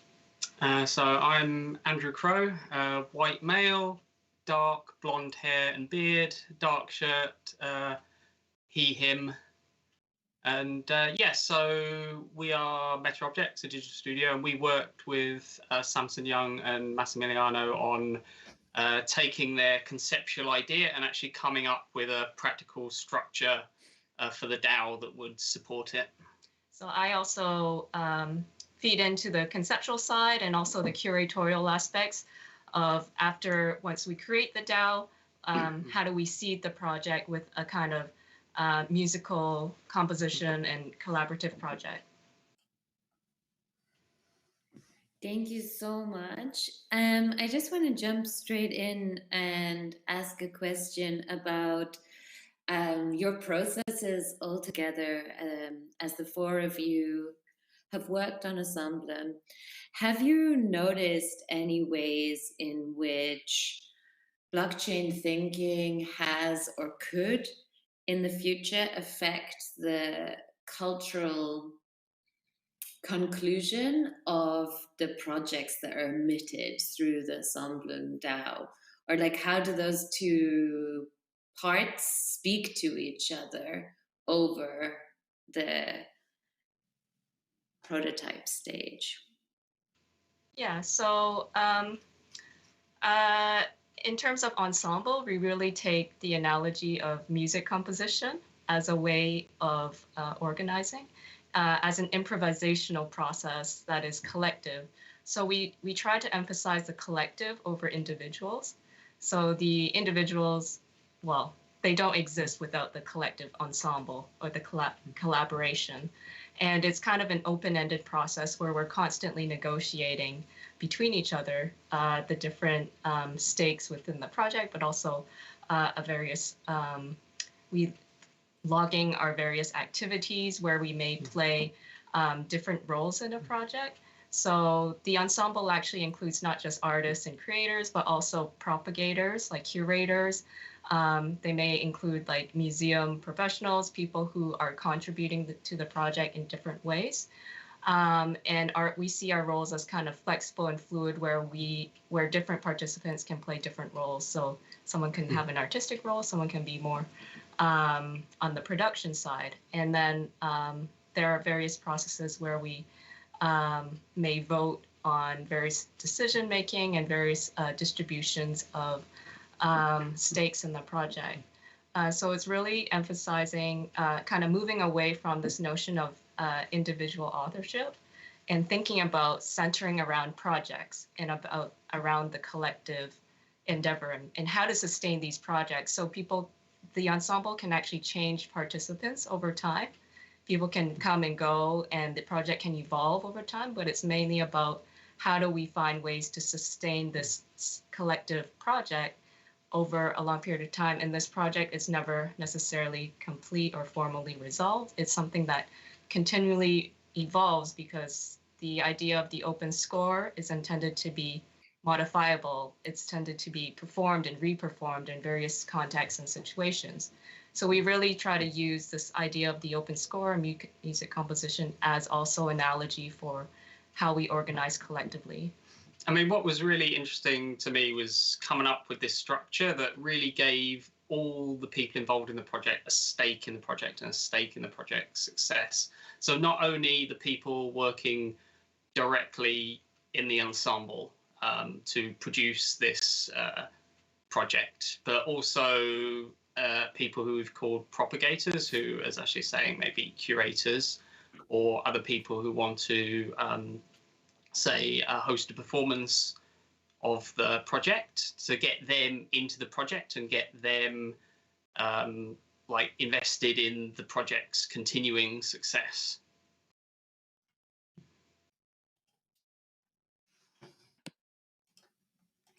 One of the things that strikes me when I listen to what you're talking about is that, like, you're talking about working with artists, creators, curators, propagators, exhibition makers, and that you're already doing something that is probably pushing at the edges of what can be enabled through the existing art world systems and institutions. Like, so thinking about peer economies of labor and gift economies, and also this kind of improvised collaboration and collective labor. So I think it would be interesting to hear how working with the concept of DAOs is kind of like how you're using, or whether by using the concept of DAOs, it's making it more possible to have different kinds of conversations, or what kind of different conversations or connections or relations are able to be built by looking through the DAO lens.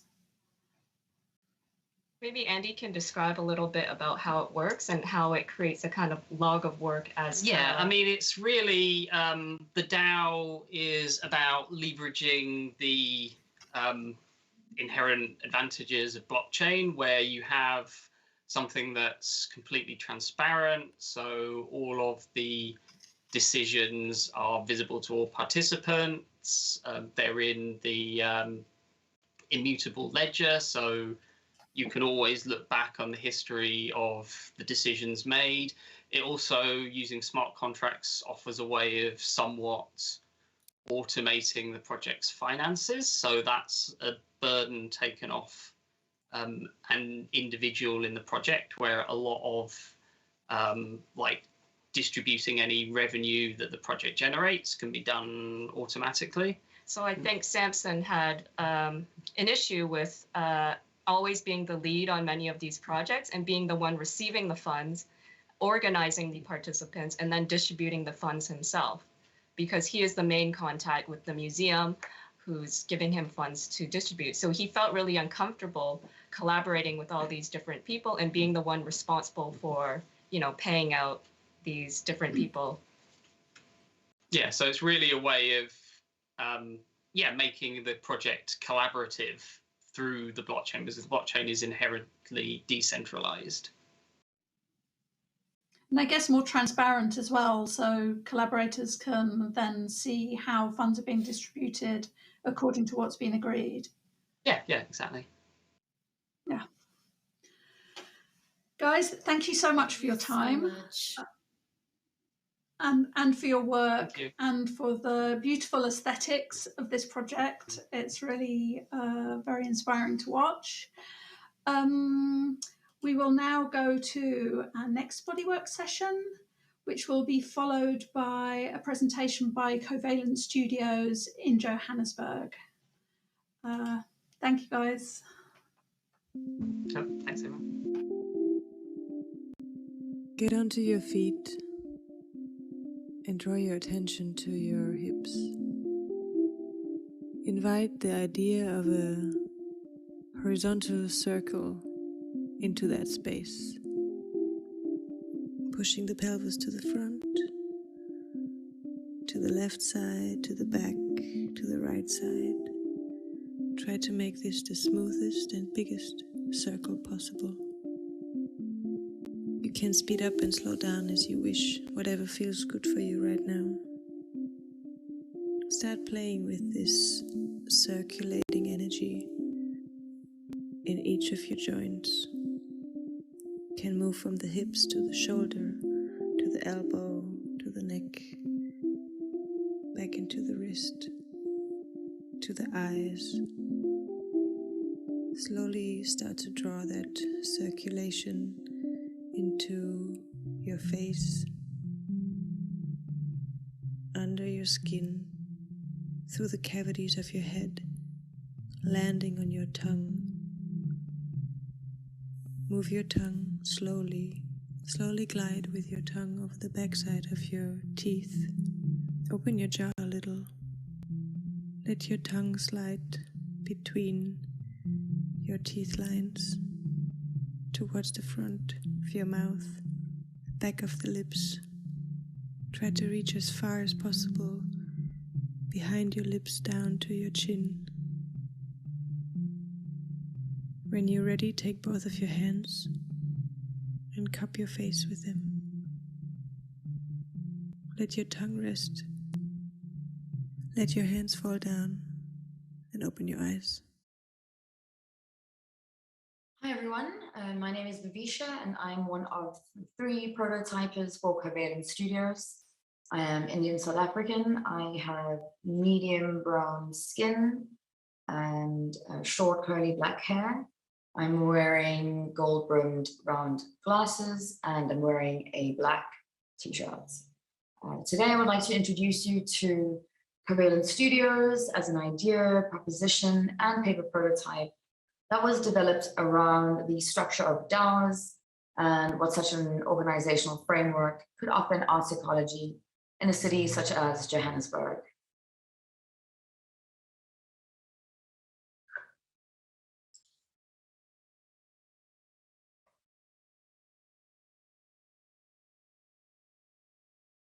The image on screen shows an atomic representation of a water molecule consisting of 1 oxygen and 2 hydrogen atoms. The image shows the covalent bond of both elements sharing their electrons to create a stable bond that is H2O. The name of a DAO is taken from covalent bonds that consist of the mutual sharing of 1 or more pairs of electrons between 2 atoms. Covalent bonds occur when 2 atoms, in this case oxygen and hydrogen, share electrons with each other. The valency of an element is a measure of its combining capacity and can be defined as the number of electrons that must be lost or gained by an atom to obtain a stable electron configuration.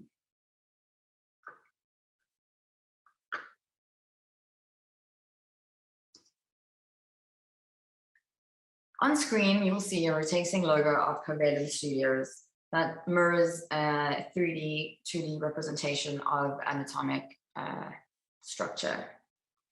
So the studio works with the premise of a combining capacity amongst artists and creative practitioners who wish to extend, expand, and push their work into other domains. It is a project that aims to be an intermediary facilitating organization that provides a remote or temporary setting for artists to initiate, working together and share skills or resources that they may have available and are willing to share with others. The text on screen reads, if you want to evolve something, first you need a space so people can get together and exchange whatsoever they're going to exchange. This quote is taken from a conversation with the artist Tony Kirks, and it speaks to two fundamentals driving Covalence studios: space and the act of exchange. Experimental, creative, and critical work relies on exchanges, be those material, intellectual, or otherwise. Fundamental to these exchanges amongst creative practitioners are the spaces in which they take place. These could be physical or digital. The image on screen shows a map of a selection of studio and experimental spaces in Johannesburg that support collective and collaborative practices. The individual and shared studio are critical sites for creative production. Physical sites, such as the ones seen on the map here, have been important for artists to develop, experiment, and master their practice. These spaces have also created opportunities for artists to meet each other and workshop and share their skills, knowledge, and concerns. With these spaces in mind, Covalence Studios is proposing to create a remote or online space for artists to expand existing networks and encounters with other artists and organizations in Johannesburg. The studio, in short, is a space for artists to test their toolkit out in different terrains and access different actors within the city.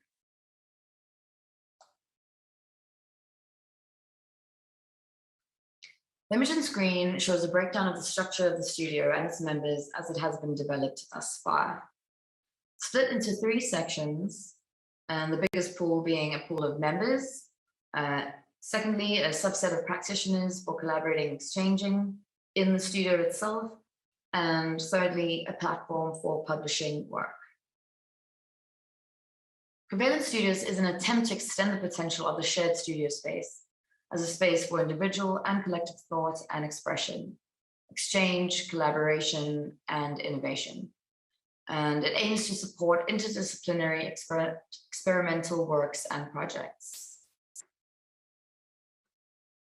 It is envisioned as an online space that could cultivate and incentivize sharing and exchanging skills and resources amongst its members.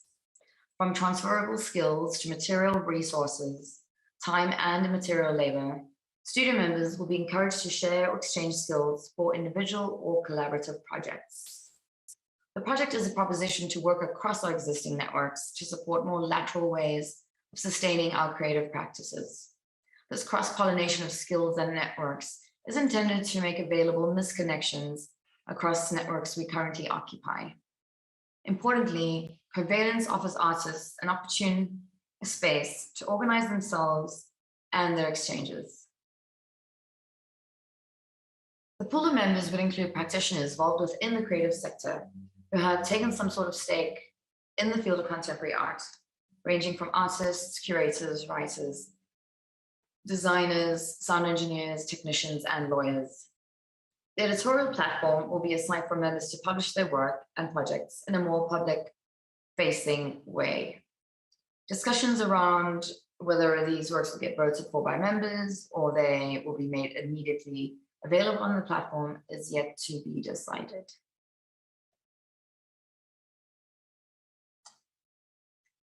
The next image on screen shows the mapping of one of the scenarios that we plotted on Miro, a visual collaborative platform.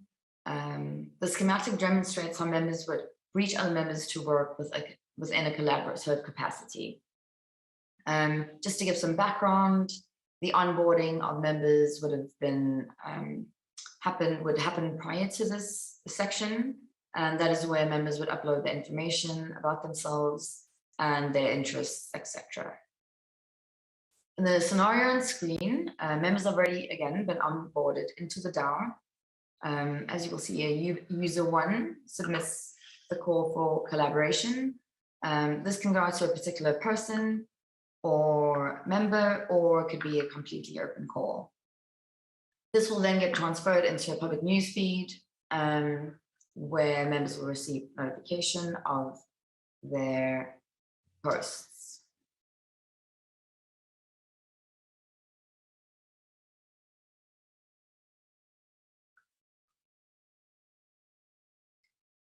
So again, once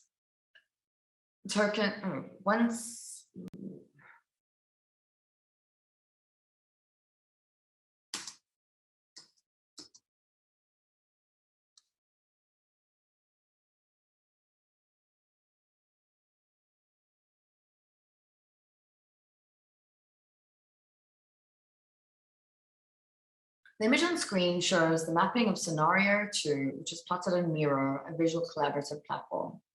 The schematic demonstrates how members could reach other members to work in a collaborative manner.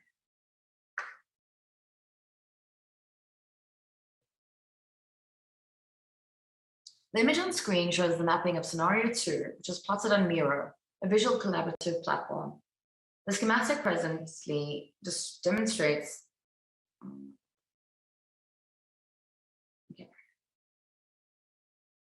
The image on screen shows the mapping of scenario 2, which is plotted on Miro.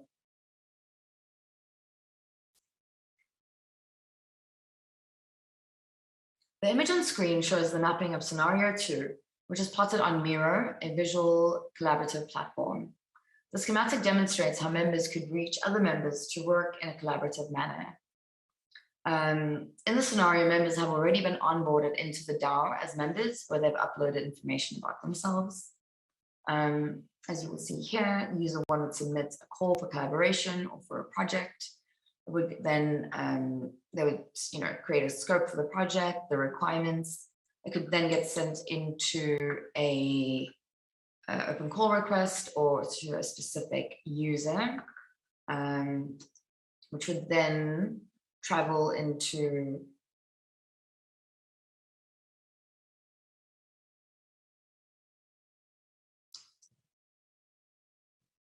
a public news feed or directly to the artist involved.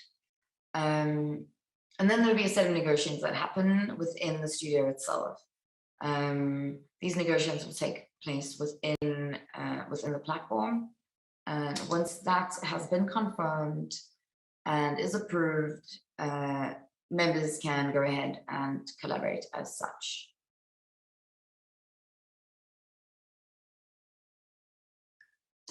So during this process, we had decided that to incentivize members by participating in the studio through incentivizing through tokens.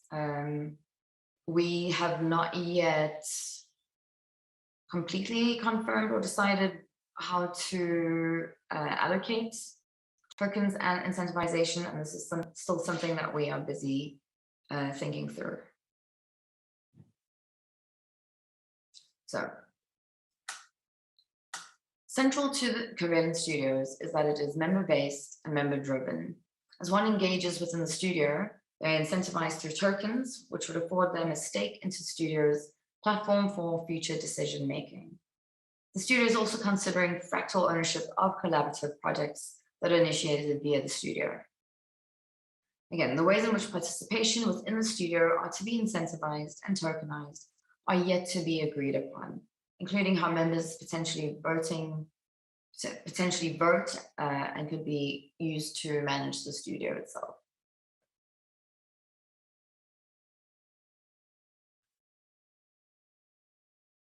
The studio is not for everyone. Working within an intermediary facilitating organization of studios such as Covalence is not for everyone. The studio does not attempt to reach a large portion of the art sector in Johannesburg, but rather to reach out to creative practitioners who wish to work with others in unexpected ways.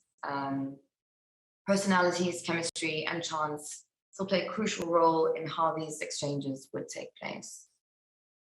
And in short, to summarize, the studio provides a space for artists and creative practitioners to collaborate and exchange resources, support such as time, materials, money, intellectual skills amongst members. The studio provides a space for creative practitioners to use a dynamic network to leverage their resources. The studio bridges the ideology of the shared studio or artist studio with the fundamentals of DAOs, which support self-governance, agency, and transparency. And lastly, the studio relies on commitment, participation, and mutual respect, and the generosity of its members to sustain its own ecology, and that of the contemporary art world in Johannesburg.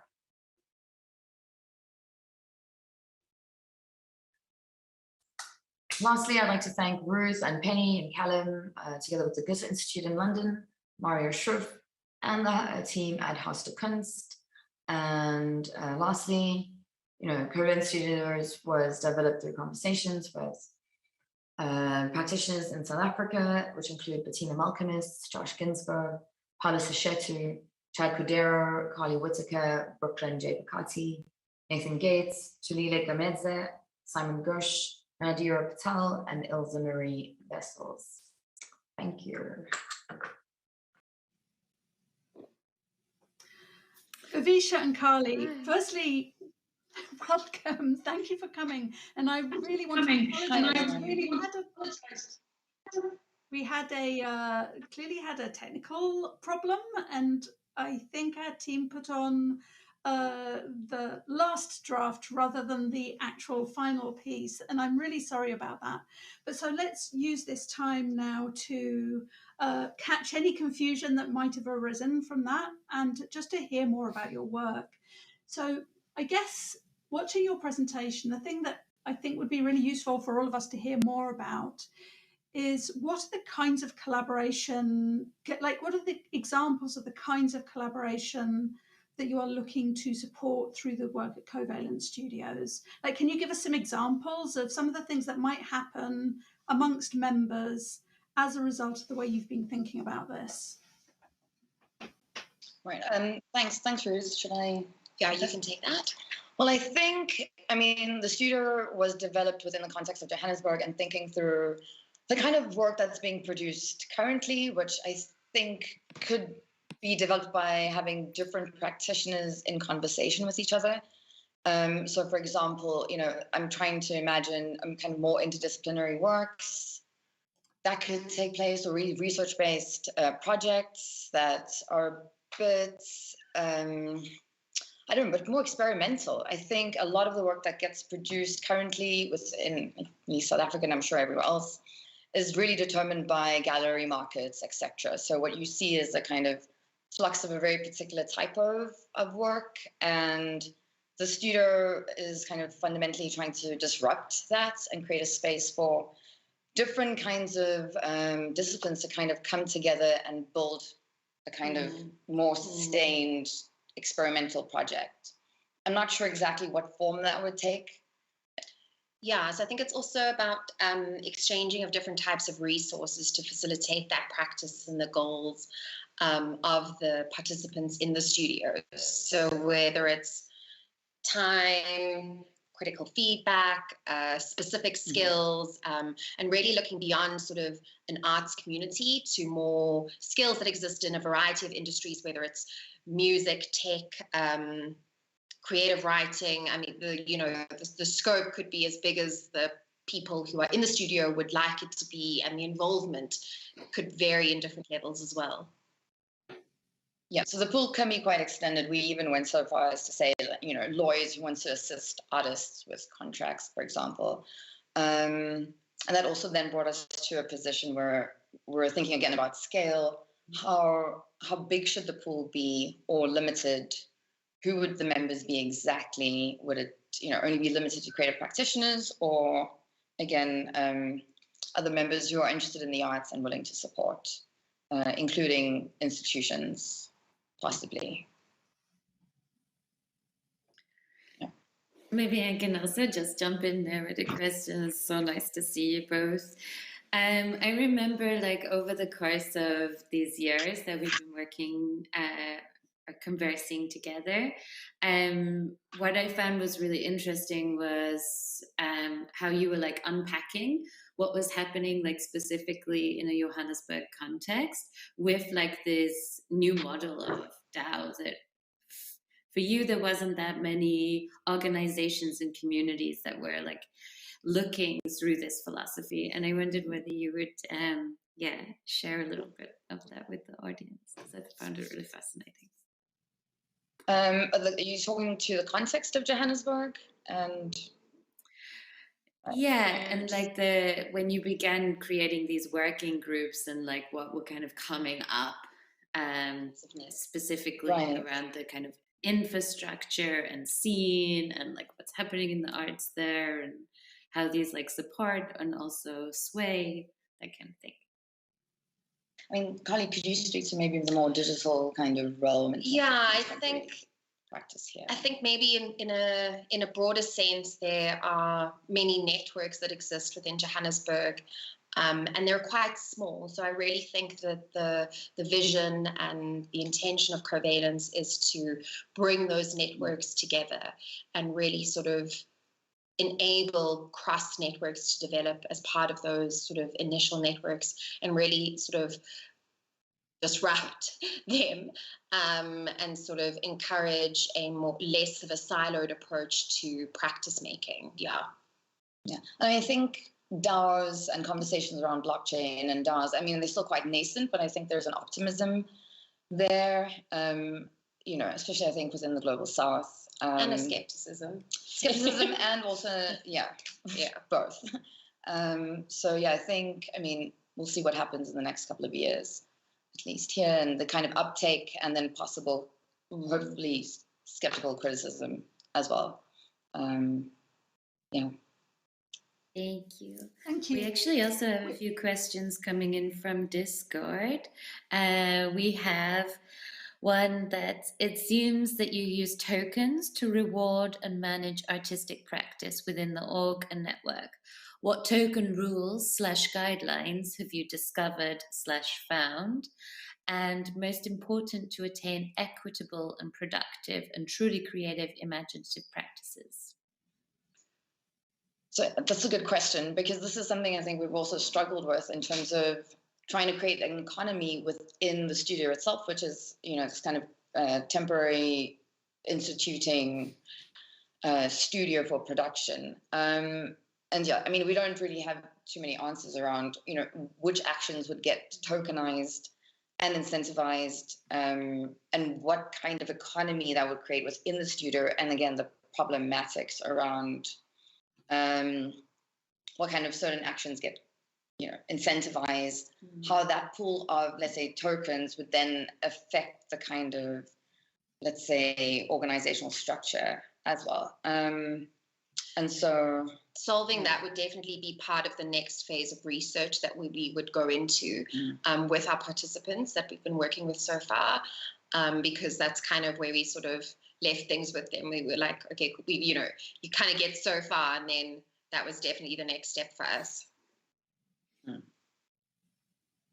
Maybe I could finish by asking a question that really is inspired by some of the very earliest conversations that we had when we met with Bhavisha, which is, could you just tell us a little bit about some of the cultural influences or artistic influences that have kind of shaped the way you approached thinking about Covalence Studio and DAOs from the Joburg context? From the Joburg context. Well, I mean, when Bettina and I attended the workshop in 2022, I think, Covalence, we were thinking about a space for experimentation, etc., to support. But also coming out of looking at the Black Swan, for example, that was a kind of model that we had also loosely based the studio upon. And I think looking at existing, institutions or projects such as Catlow Library in Johannesburg, the Danger Khafa and Gozi studios as well, that work kind of in a quite musical way with artists coming inside and out. And outside of the space of sort of traditional institutions, and I think that it's really about accessibility and inclusion of people who aren't involved in those institutions. And what we really wanted to do was create an equitable space for all people and all practitioners to be able to be involved in whether they want, you know, the choice of participating or not. And also just to say, for practices that kind of lie outside of, I just put like kind of rogue practices, for example, that don't have a space, that aren't necessarily recognizable or recognized to, let's say, large gallery museum institutions. So I think that was also kind of important, just kind of manifesting space and looking at these shared studios. I think fundamental here is the kind of shared artist studio and what those kind of connections across different practitioners can afford, you know, through just random conversations. And I think, again, chemistry and, you know, is quite important in terms of those relationships when also working. Yeah, and I mean, I know everyone keeps using the word transparency, but it really was about encouraging that to have a space to exist and to develop trust further amongst practitioners. Yeah. Thanks, guys. Thank you so much. We've run out of time. I'm hoping you will join us in the Discord for anyone who has more questions. Thank you very much. And now for the audience, we will move into another bodywork session before we join our last prototypers, eeefff from Minsk. Thank you.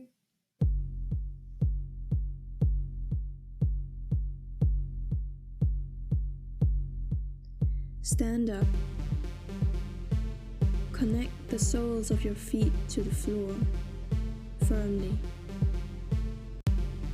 There is something entering your feet from the floor. That something is exactly what you need right now.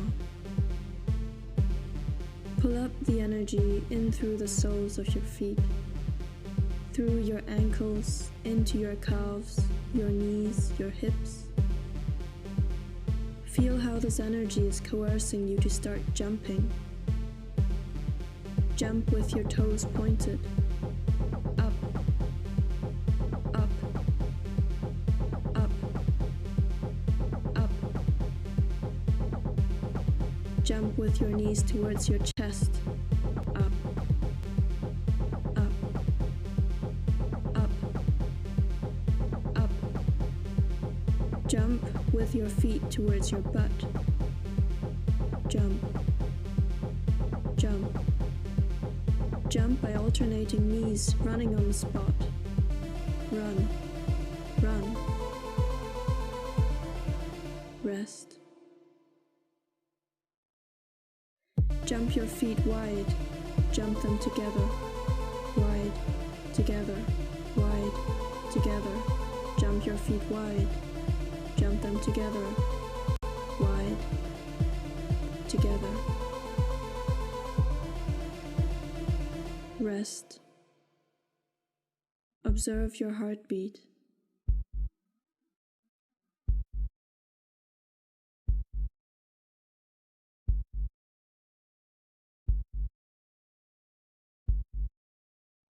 Hi, I'm Dina. I'm a white woman from Eastern Europe. I have green eyes, colored curly hair. I'm wearing a paintball outfit. Hi, I'm Nikolai. I'm a white Eastern European man. I have brown eyes. I'm wearing black t-shirt and a cap. What we are going to see now is not about a prototype for some sort of an automation of resource distribution. It's about School of Algorithmic Solidarity, providing a sectional view of algorithm-driven economies and experimentation with economic solidarity models. It's not a presentation, but a play. The voices you will hear are the voices of aspects of algorithmic economies. Let our main characters speak for themselves. They will tell you in details what we have been doing and what we are planning to do in the future. Transaction.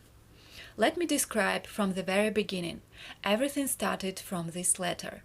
Dear images of flowers, we would like to invite you to take part in a game that will be built around the collective imagination about decentralized economic institutions in a revolutionary Belarusian situation. That was an invitation to the orangery of extinct economic technologies. In those days, I wasn't obsessed with transactions so much as I am now. That was an invitation to the LARP-like activity, live-action role-playing, to test how institutions born in the situation of the uprising could be organized in Belarus, where protests against the falsification of presidential elections results have been taking place since August 2020. And what role could algorithmization play in them? Do they need algorithmization at all? What specific kind of it? The assumption was that there are many ways to automatize community, and many ways that are completely different from investment-obsessed games, with prototyping of some sort of products. Indeed, does it make any sense to prototype uprising and push it as a product? Transaction is laughing. In the picture, you can see the actual landscape from where the question of algorithmization was enrolled. It is one of the neighborhood yards, a place between several residential blocks. In Minsk, neighborhood yards are open and easily walked through for everyone. To play with this situation, we decided to act from a future-like perspective, when all algae economies of nowadays are fossils of the epoch that passed away a long time ago. We wanted to reconstruct relations that form technological landscape intended to be infrastructure for new type of non-hierarchical relations. Somebody from that weird time named them Web 3. Addition, interrupting. Yes, they usually said it is a more beautiful successor of Web 2 technologies on the beauty show of network topologies of those days. Now we think that is because these algo-economic enthusiasts were obsessed with addition, laughing. Sustainability. So, the relations that were reenacted in Orangery were real, and they dragged the drama of desires around them into our made-up forum. The forum was an economic orangery, and we were a group of orangery keepers. Our task was to look after visitors of the orangery, meet for evening procedures and cybernetic gymnastics. And at night we dreamt as if we are aspects of 2021 algorithmic technologies. Power. Radical Reveries was another forum some of us were involved in. That was a process of collective mapping of discontent, searching for black boxes, and finding ways for building coalitions and changing the balance of power. Multitude. Our cooperative is fluid. Now we are 16, but tomorrow we are 60, or maybe 6. So multiplicity of voices and economic experiments are plenty. Let's have time to try them all. We don't try to reduce everything to one. We save the difference. Before pushing to realize a genius artist's or engineer's idea, we will test it in our tests environments, like in blockchain testnets, with their instability that are going in a perpendicular direction to the drive to formalization of the mainnets. Our idea is to occupy the instability, as it is where the cultural effects are born. It is where we are free to play around such serious issues as money. Laughing. Value. As value, I can add that we are not playing in a field of luxuriety and abundance. We are working in a field that is not rich in resources. The resources we need are not grown on trees of crypto world. There is no space for them in Ethereum wallets. As we think, if it's not accessible for the oppressed and poor, it's neither radical nor revolutionary. Our program is algorithmic solidarity, economics of the oppressed, moving transversely to technologies and making alliances.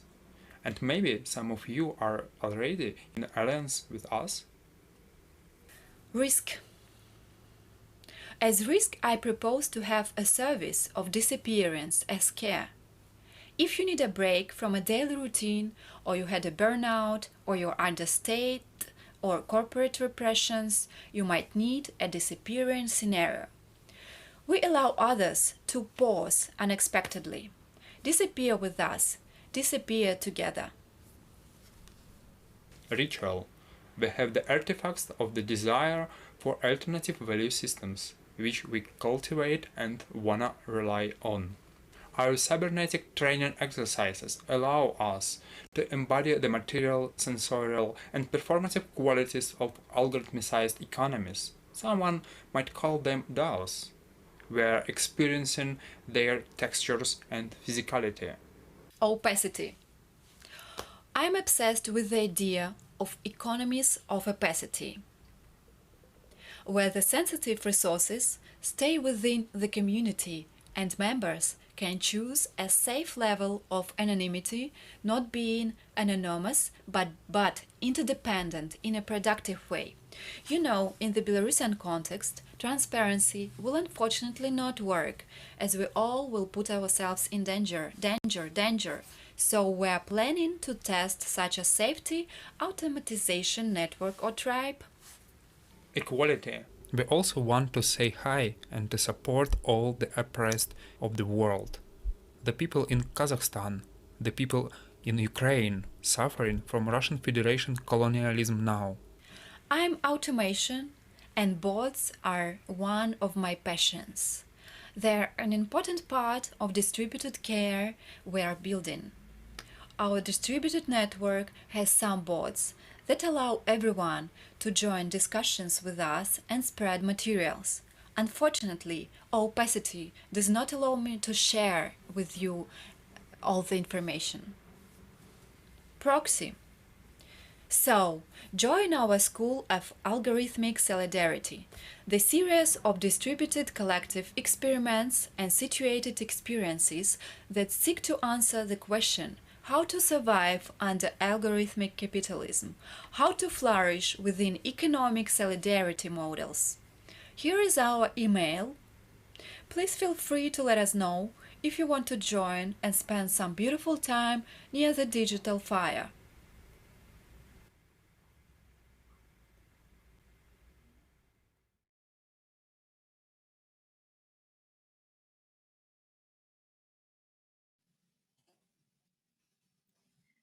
Hello. Hi. Hey. So nice to have you both here, and thank you so much for the presentation.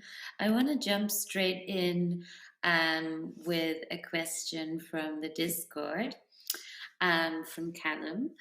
Really nice how you talk about the importance of play and wonder how you approach structuring collective play and any tips/insights you might have.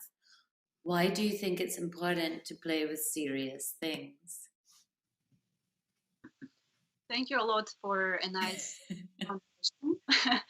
And basically what we're making and are going to prolong is a series of different experimentation, and the one that we made before was connected to live action role playing, where we could test and actually kind of cut the technologies that we're having right now, the algorithmic technologies, someone might call them DAOs, and to try to look from the inside what exact aspects would this or other community need.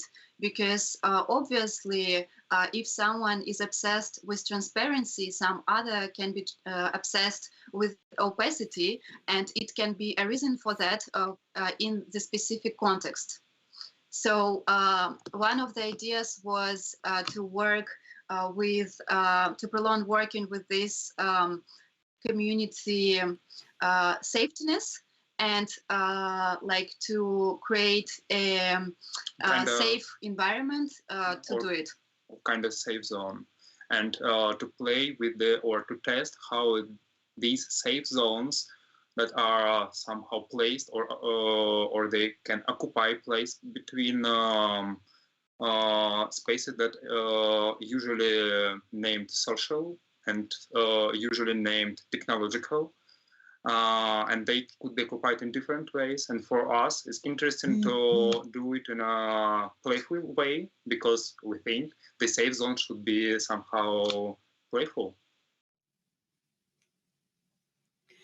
I'm interested to hear you talk more about the kind of fictional test environments that you've created in your game, and you talk about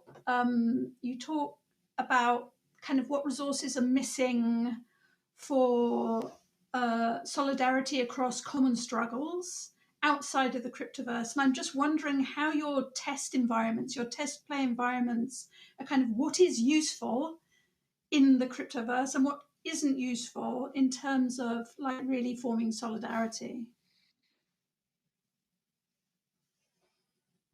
Actually, it's a good question. And there is a simple answer, but it's very hard to find a lot of useful things in crypto world now, in technological landscapes of so-called crypto world that can support solidarity networks without oppressing other communities. And for us, it's the biggest thing we're going to work on further in a short time. Yeah. And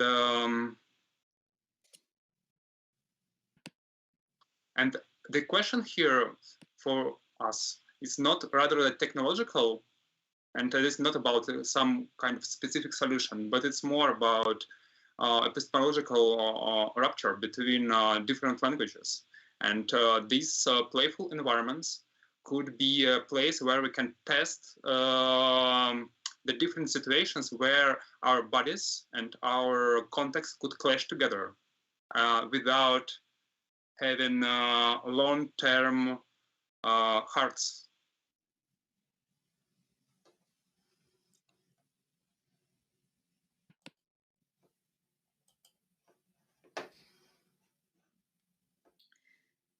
And also, I was just wondering if you could expand a little bit for those people who may not be so familiar, but with the way in which you opened up this idea of transparency and opacity and what that actually meant to the economic orangery.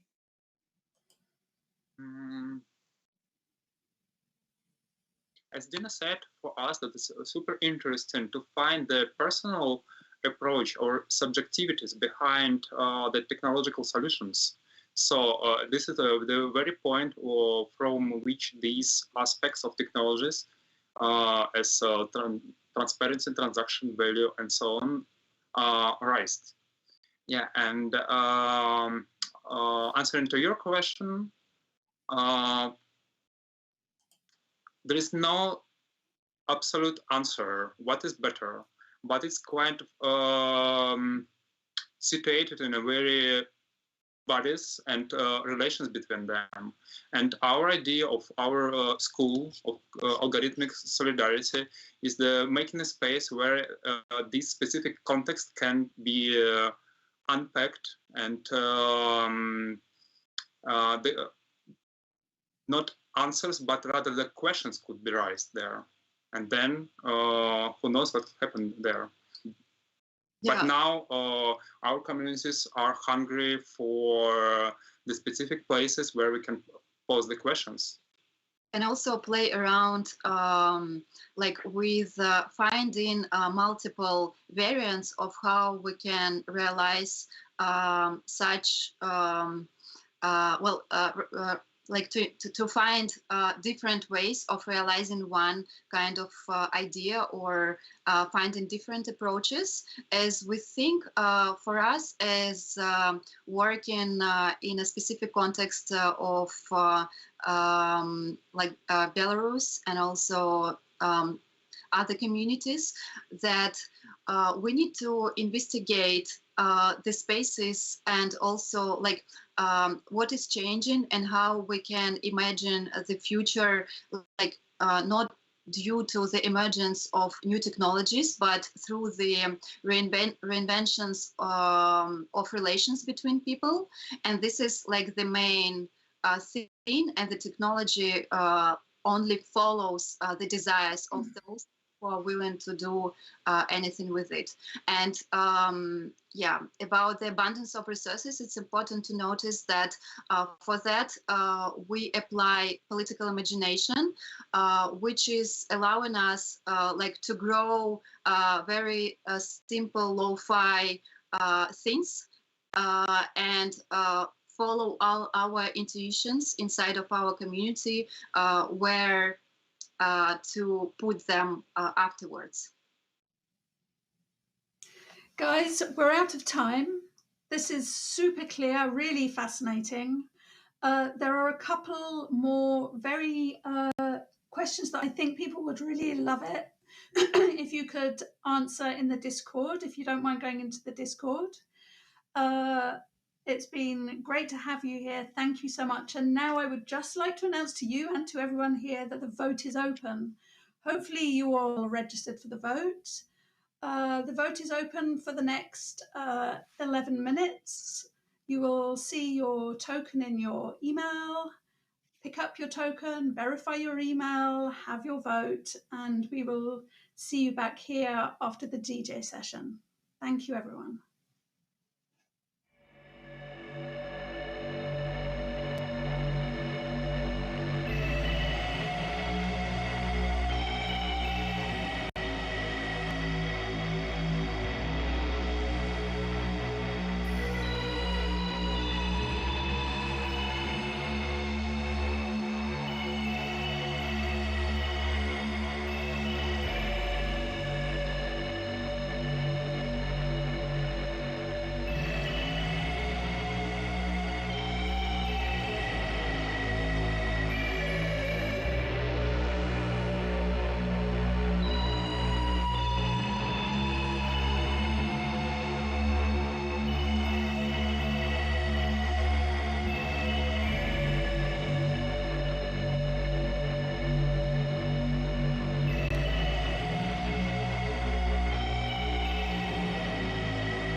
Hi, and welcome back. Unfortunately, as you probably noticed, there's been a technical problem with the voting. We will fix it and reopen the vote at 4:30. The vote will close at 5. The session, join the discussion about the vote in Discord, or you can join the discussion about the vote in Discord afterwards. So the session, what will we learn from the vote, is moved to Discord. We will now hear the lightning talks. Thank you. Hello. So thanks very much for your patience, and we will move into the lightning talks discourse of the program, which is a rather kind of hybrid format which follows the terms of a discussion by a practitioner, all of which are very much holding the kind of keystones and gateways to this new emergent technology. And between these lightning talks, which each one of them will actually close with a question to the audience, we will then answer those questions together on the Discord channel at the specific panel hashtag. And so without further ado, I would love to warmly welcome our first speaker, Kia Kreutler, who is very much one of not only the keystones, but also, I would say, the foundations of these discussions over the years, and particularly has very much informed a lot of my thinking personally around DAOs, their philosophy, and cultures and stakes. We will then follow with Alana Kushner, who's absolutely amazing at looking and unpacking the legal technicality and jargon surrounding these new and emergent technologies, and then moving on to Primavera de Fipper, who very much was one of the first artists to begin thinking about how the framing of these new technologies can offer an emergent and deeper discussion beyond some of these more kind of financial obligations that definitely keep getting raised in the Discord. And then we will finish with Ria Myers, who has been mentioned over and over again in this summit as somebody who is not only experimenting, but also bringing us the language to be able to communicate and think about how we can approach these in a universal, translocal, and queer economies of thought and exchange. So thank you very much, and I look forward to discussing with you in the Discord.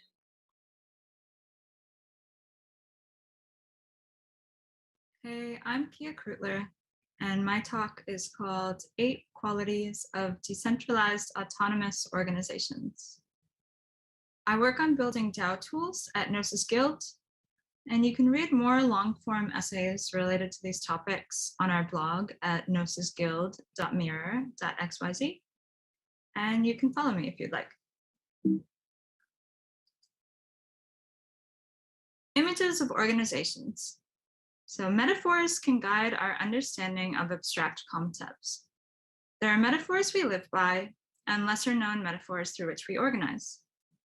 A 1980s bestseller book, Gareth Morgan's Images of Organizations, looks at organizations through 8 metaphors.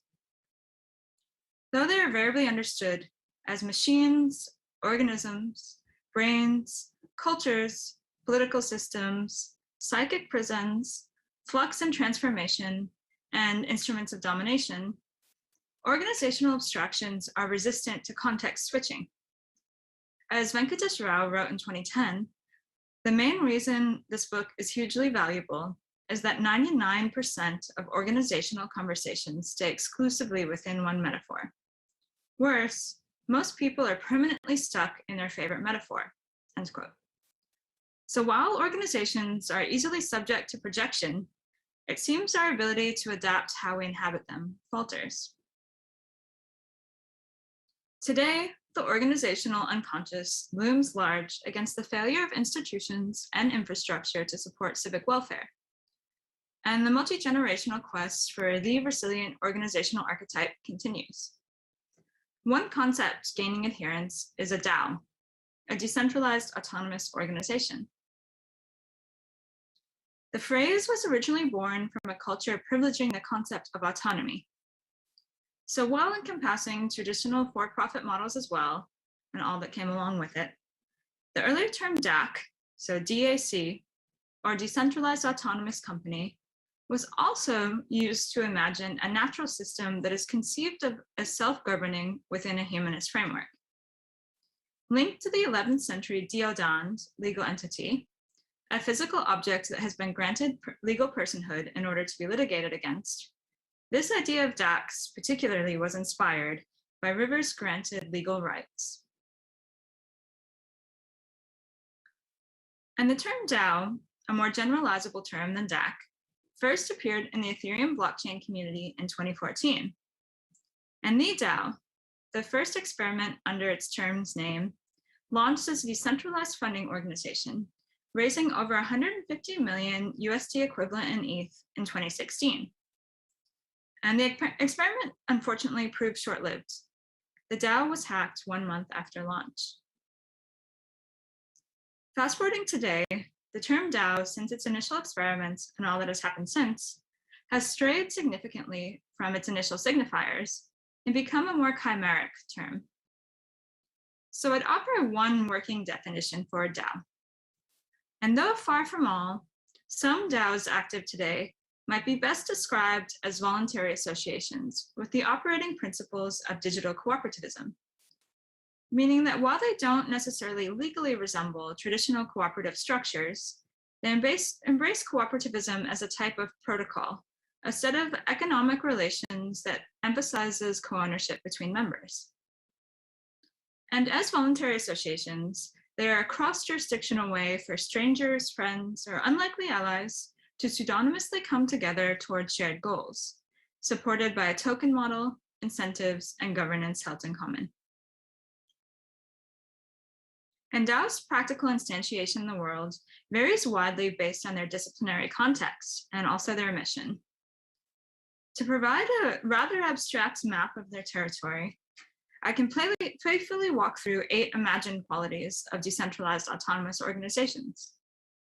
So not all of these qualities are entirely desirable, and some of them may never even come to fruition.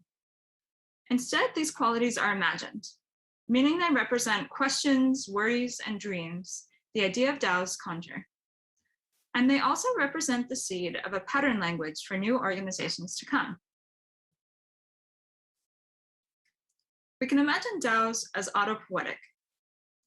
The autopoietic quality indicates the organization can reproduce and maintain itself without a single point of failure. Here, the archetype of the many-headed hydra can be invoked. For every head chopped off, it regrows 2. The network architecture of decentralized autonomous organizations emphasizes its edges, meaning the loss of a central node does not threaten organizational longevity. DAOs as illegal. The illegal quality indicates the organization does not transgress legality, but develops a foundational framework over time. The idea of functional equivalence from ecology can be applied. So while decentralized autonomous organizations are not always incorporated in legal forms, their basic characteristics can be mapped from traditional associations when required. DAOs as superscalable. The superscalable quality indicates the organization can reach large membership sizes, and in contrast to the modern firm, become more capable as it scales. So one theory of the firm suggests that as organizations grow, they develop inefficiency costs directly proportional to their membership size. And in the case of DAOs, their toolset allows fractal membership growth, in which each new cell within the organization improves upon the synergy of the whole to enable large-scale coordination. DAOs as executable. The executable quality indicates the organization can run its operations through minimal protocols, such as software applications. So the ability to register corporations with one click online was the first step towards this, and the ability to establish an autonomous company using the command line was the second. DAOs envision software product suites that nearly contain the entire operations of a firm out of the box. This quality, however, does not need to implicate access to digital infrastructure, but can extend more broadly to a set of robust design patterns easily replicated throughout an organization. DAOs as permissionless. The permissionless quality indicates any entity can enter and exit the organization according to public criteria. So here the conceptual ultimatum of exit, voice, and loyalty figures largely in debates on agency. DAOs could add the qualification of entrance, meaning that any entity can create, fork, copy, or join the network. DAOs as aligned. The aligned quality indicates the organization possesses incentives to overcome common problems of coordination. The field of game theory models interactions between rational decision makers, per se, identifying dilemmas of cooperative zero-sum and symmetric games and their inverse. As a counterforce, DAOs broadly apply mechanism design through economic incentives and social norms to achieve rough consensus in running orgs. Headless brands and cultural values are equally, if not more, and in my opinion are more, powerful tools for affinity. DAOs as co-owned. The co-owned quality indicates the organization encodes proportional ownership to its members. So the ownership economy, a popular term in the space, describes a new paradigm of participant-owned services, which is facilitated by peer-to-peer money or peer-to-peer objects, enabling not only information, but value to flow to networks of participants.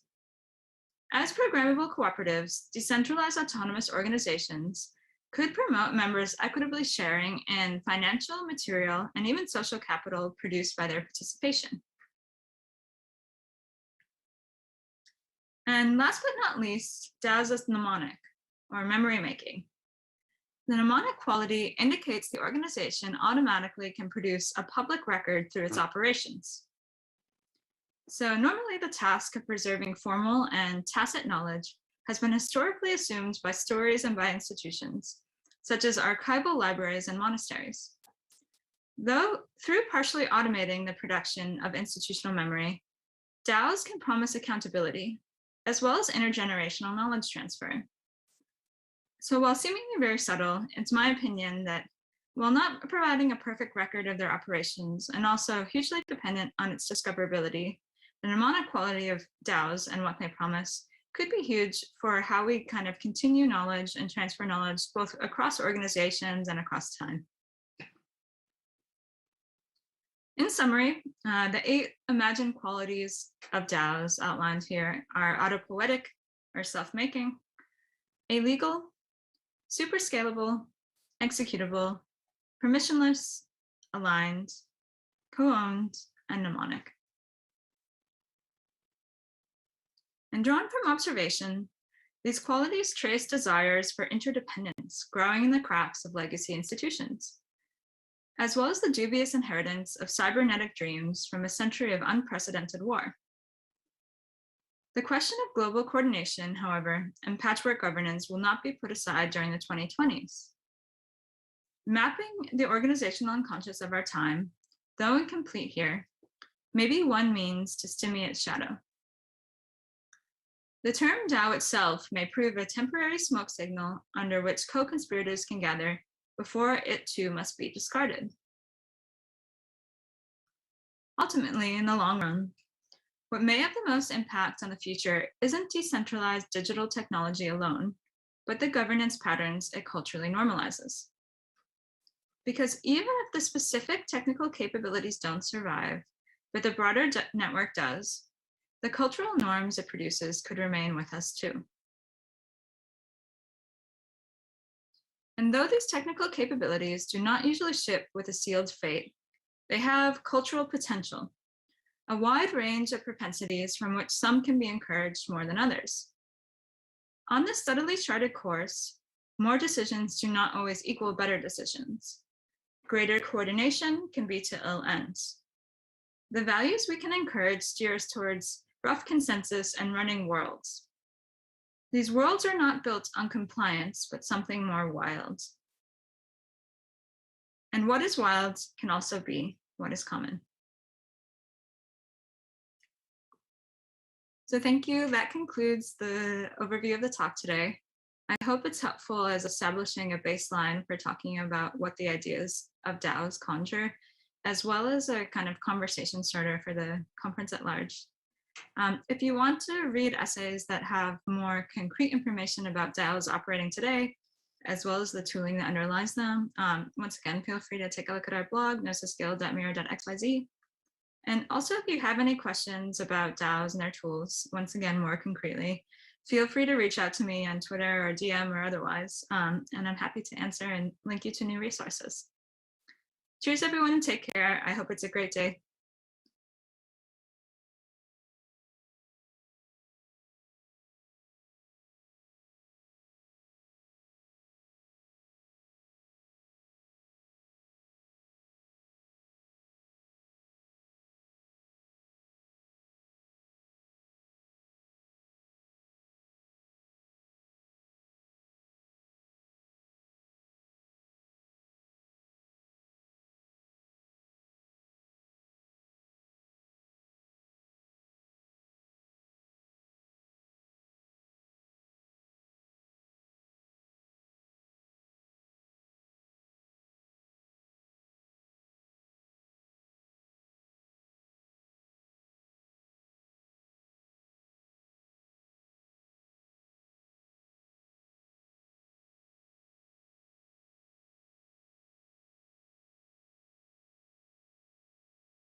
Well, hi everyone, my name is Alana Kushnir and I'm an art lawyer, curator and advisor. I'm so pleased to be joining you from Melbourne, Australia on Wiradjuri land. I have blonde hair to my shoulders, brown eyes, black glasses, a pinkish tan courtesy of a recent summer holiday to Queensland, and I'm wearing a black t-shirt. I'm sitting against a blurred backdrop in my home. Now, before I begin, I just want to thank Ruth, Penny, Sarah, and everyone involved hosting and organising this incredible event. I'm so excited to be a part of it. For those who don't know me, for the past few years, one of my roles has been heading up the Serpentine Legal Lab as the principal investigator. And the Legal Lab was initiated as part of the Serpentine's Arts Technologies program. And it's one of a number of R&D labs set up to target specific concerns within the evolving art ecosystem. The Legal Lab in particular was initiated to investigate legal issues in the art field, and particularly those that arise in the context of art cross collaborations or cross-disciplinary collaborations, I should say, with technology and science. So recently, as part of our work, I've been looking into how smart contracts and how the DAO system of governance could help alleviate some of those legal issues with art, tech, and science collaborations.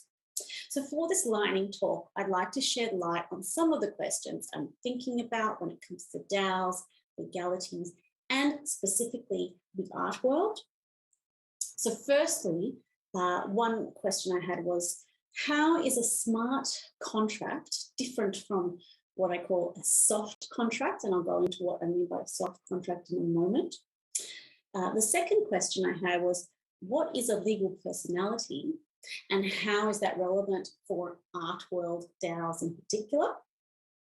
And the third question is finally around the jurisdictional aspects and model law. So what jurisdictions have created mechanisms for DAOs to take on a legal personality, and what are those mechanisms? So to my first question, how is a smart contract different from a soft contract, if at all? So in our research with the Legal Lab to date, and something that I think has really come up for us time and time again, is that participants in the art field and broader creative industries more generally tend to use unwritten or informal soft types of quasi-contracts for collaborative projects. And to that end, collaborative relationships relating to the production of art tend to be structured as unincorporated partnerships or joint ventures, at least in the eyes of the law. So in practice, you might have, for example, a memorandum of understanding, otherwise known as an MOU. You might have a series of email communications, or even, just a verbal handshake deal. And these are all common forms of agreement in the art world. So for example, you might be working with a host cultural institution, and they will usually draft an MOU as an initial form of your project arrangement. And they'll see it as a kind of a pre-contractual phase that clarifies the expectations of the collaborators. Now, according to one curator, host institutions take this approach, and I quote, because it's easier to understand and summarize for a non-legal audience, which is great. We all want the law to be easier to understand, right? So some intend for these MOUs to be legally binding. In other words, a document that can be enforced or recognized by a court of law, but usually they don't in the art field, that is. There is this, tendency to shy away from legally onerous forms of arrangement. And I think that's for a number of reasons. And these reasons all, came about through our Legal Lab research. So firstly, I think it's the result of, poor experiences, poor past experiences when entering into contracts. Also, secondly, this ability to reinforce or further imbalances in power between the parties. And thirdly, it can also be the result of a lack of understanding of the contract itself. So as one artist expressed to us, I'm generally wary of signing legal things because they're rarely in my favour. And to be honest with you, at a day-to-day level, when I'm advising artists as a lawyer, I often find that the case. So in the face of this deep-rooted, long-standing distrust of written contracts in the art world, we often have this quasi-soft contract, which is built upon the trust in the reputation and the ambition of the other parties, and built on informality, often with a hint of friendship. So a nice tie into the title of today's summit. So to emphasize with these arrangements in the art world, transactions even, they're built on human trust. Can you see where I'm going here yet? So by contrast, smart contracts, which, as you will come to know, at least from today, which are at the heart of which are at the heart of DAOs, are designed to remove this human trust element altogether. So through their coded formalities and their set of predefined instructions, smart contracts offer clarity, precision, predictability, all elements that lawyers love. But how does that work with cross-industry collaborations, especially those that involve the production of art, are not precisely defined at the outset? So I'm facing a question here, which is, well, can the art world, whose relationships are built on human trust and formalities, more so than most other industries, shift to this trustless, formal system of smart contracts? In other words, can the art world make the shift from soft contract to smart contract? Now, the second question I wanted to address today was around legal personality and how legal personality is relevant or could be relevant for art world DAOs. So this question is really concerned with the applicability of DAO structures to the art world. So the majority of DAOs, as you may know, are unregistered, and they're created outside of existing legal frameworks. In other words, they're not recognised as a legal person, and they don't have a legal personality. Now, there are a number of challenges to not having a legal personality. For example, the status of contracts entered into between a DAO and other entities can be really murky, is very much an ambiguous grey area. And unlike an incorporated entity, a traditional DAO cannot own property, and it cannot own intellectual property.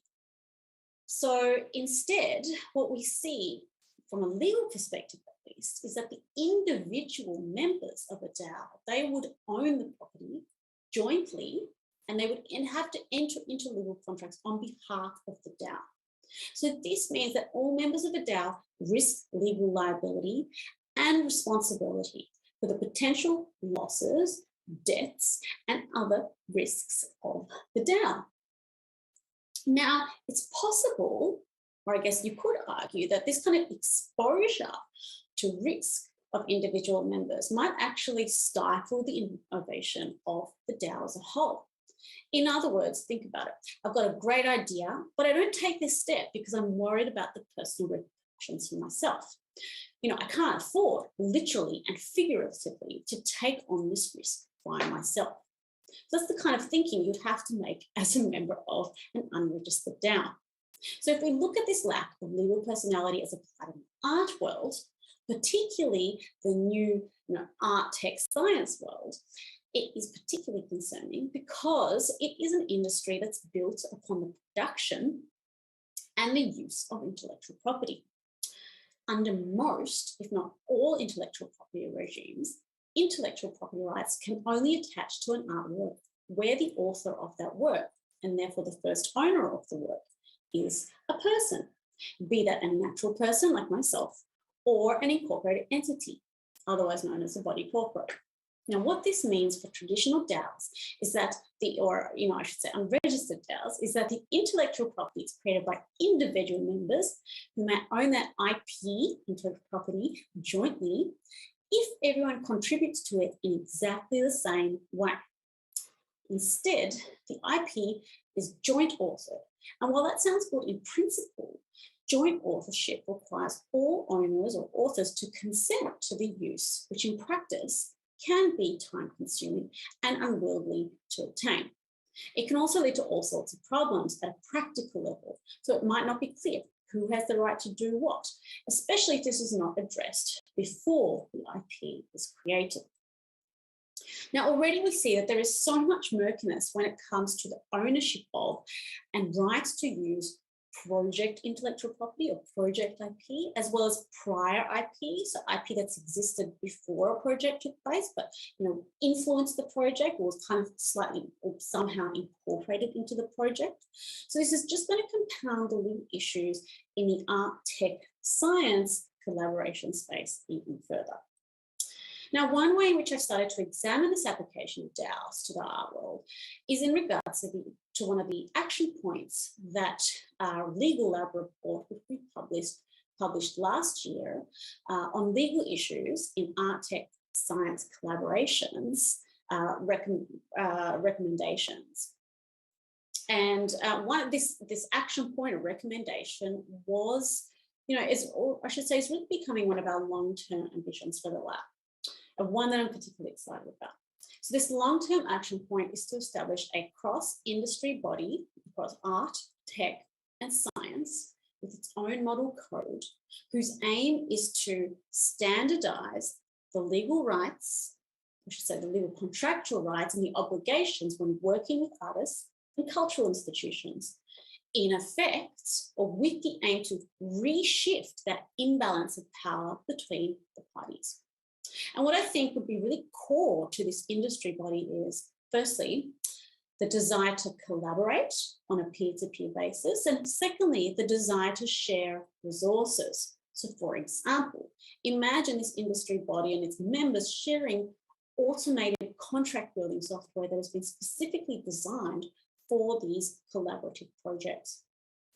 So this is a body also where, when you think of decision-making votes, they could be weighed based on the nature of the organization or individual who is a member. So for example, a non-profit organization like a cultural institution could be granted greater weight when it comes to voting rights than a for-profit tech company keen on sponsoring art projects. In other words, the rules of the organization operate independently of the control or the power dynamics within the organization itself. And tokens could be imbued not only with these voting rights, but with the specific rights to manage and to distribute the shared resources that the organization holds. So in this way, it is a decentralized organization. I'll say it's not necessarily autonomous from from code. I should say, apologies, not necessarily autonomous from human intervention and nor completely reliant on code, but it's decentralized nonetheless. But I think the challenge of this kind of a decentralized organization structure, particularly with this example, is that each party is responsible for the actions of the other. And so I'm not sure if that's going to be appropriate, especially where we might have members that be so diverse in their own exposures to legal risks. For example, think of members like arts organizations and artist studios. They might have very different kind of exposures to different liabilities and debts, even to tech companies, sponsors, universities for that matter. So that's something to think about. I can also see this type of an industry body benefiting from the ability to receive tax-deductible donations, for example, or government or private funding to further its cause. But as many of you might know, working in the art world, most granting bodies and donors need the entity they donate to or distribute funds to be a registered entity with legal personality. So these are just some of my thoughts on why a legal personality would be essential for this type of distributed organization. Now, the third and final question I wanted to raise today was around jurisdictions and what kind of DAOs we are seeing take on a legal personality. So there are some jurisdictions around the world which have taken the initiative of granting DAOs a corporate legal personality. I know a lot of people refer to the Wyoming law in the US as the first jurisdiction to begin the process was Malta, way back in 2019. But the general consensus with the Malta, the legislation for DAOs is that it's too complicated and that it's too much responsibility on the manager, which in some ways can be contrary to the purpose of a DAO, which is to decentralize that power, or in other words, responsibility. And so, yes, of course, Wyoming became the first US state, at least, to recognize DAOs as a legal entity, quite recently, actually, in July 2021. And under the Wyoming model, a DAO is simply defined as a type of a Wyoming limited liability company. So in other words, in Wyoming, DAOs can use the existing LLC legal entity form as long as the DAO meets certain other requirements, like having a registered agent in Wyoming and requiring a publicly available identifier to be kept of any smart contract directly used to manage, facilitate, or operate the DAO. But Wyoming's approach was really just thought of as an interim measure and arguably brings up more questions than answers. For example, their bill recognizes that, that DAOs are algorithmically managed, but then it doesn't define what algorithmically managed is. And this can be a problem where DAOs still want to rely. So, for example, my example with the industry body across art, tech, and science. So they don't want examples like that where DAOs don't want to necessarily rely at a managerial level on being completely automated. Some DAOs still want to rely, at least at this managerial level, on an active human such member. So with Wyoming, it's sort of taking the opposite approach to Malta in that they're not recognizing DAOs that are managed at all. Yes, and that's also notwithstanding, not just from a conceptual level, it might not be compatible with the DAO, but also from a kind of a technical level as well, because most DAOs can, really, that can only execute managerial functions when there's an active human involvement, like voting on managerial decisions. So in other words, what I'm trying to say is with the Wyoming approach, there's really not much flexibility with what a DAO is or could be. Locally here in Australia, we've seen the federal government starting to turn its attention to DAOs as well, of course, and most recently this was through the release of a parliamentary recommendation report on blockchain technology and cryptocurrency. And one of the key recommendations made by this report is for the government to investigate the establishment of a new DAO legal structure under Australian corporate law. And what's particularly interesting to me in this government report was the reference that it's made to what was then the recently released Koala model law for DAOs as a useful starting point for the development of this new type of legal entity. Koala, which stands for the Coalition of Automated Legal Applications, and whose co-founders include the brilliant legal academic and artist Primavera de Filippi, who is also giving a talk today, published this model law for DAOs in July 2021.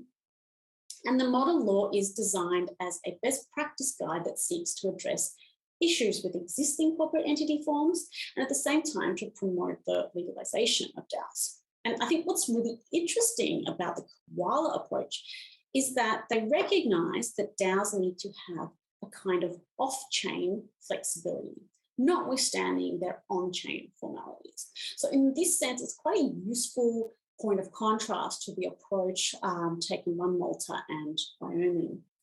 And I think some of the most interesting and relevant points made in the model law in relation to Artworld DAOs include, for example, an acknowledgement that a DAO may not only be a for-profit entity, but might also be used for multiple non-commercial purposes. So that's in Article 1.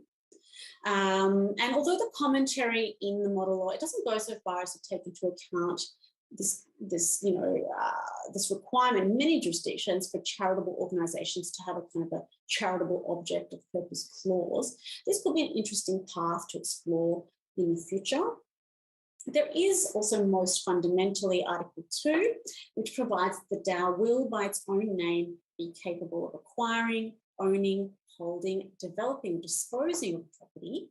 And we could think of that as being both real real property and personal property, as well as intellectual property. And we also have Article 5, which focuses on limited liability. So this is the attempt to kind of shield members from personal liability. Also interestingly was Article 3, which covers the formation requirements of a DAO to benefit from legal personality. So it acknowledges that the governance system of the DAO must be technically decentralised, but not necessarily operationally decentralised. And to that end, in Article 11, we also see the avoidance of the model law being overly prescriptive about the internal organisation of DAOs. So again, we see that kind of flexibility there that I think would prove to be particularly useful for Artworld DAOs. Now, to finish off my talk, I'd like to suggest 2 open questions for discussion. So, first question, do you think smart contracts are compatible with the dominance of the soft contract model in the art world? So that's the first question. So we have smart contracts versus soft contracts in the art world.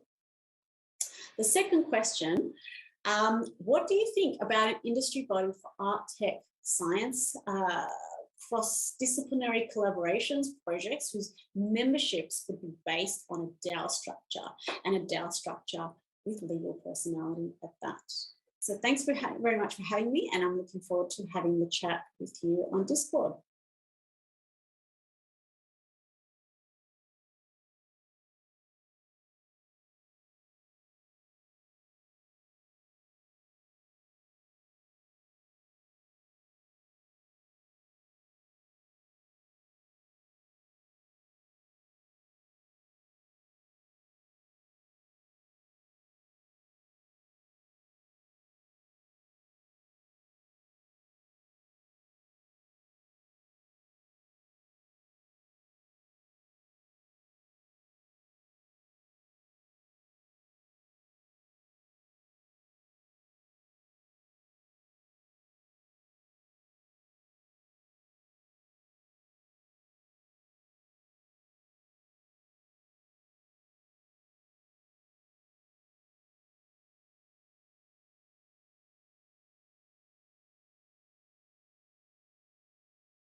Hi everyone.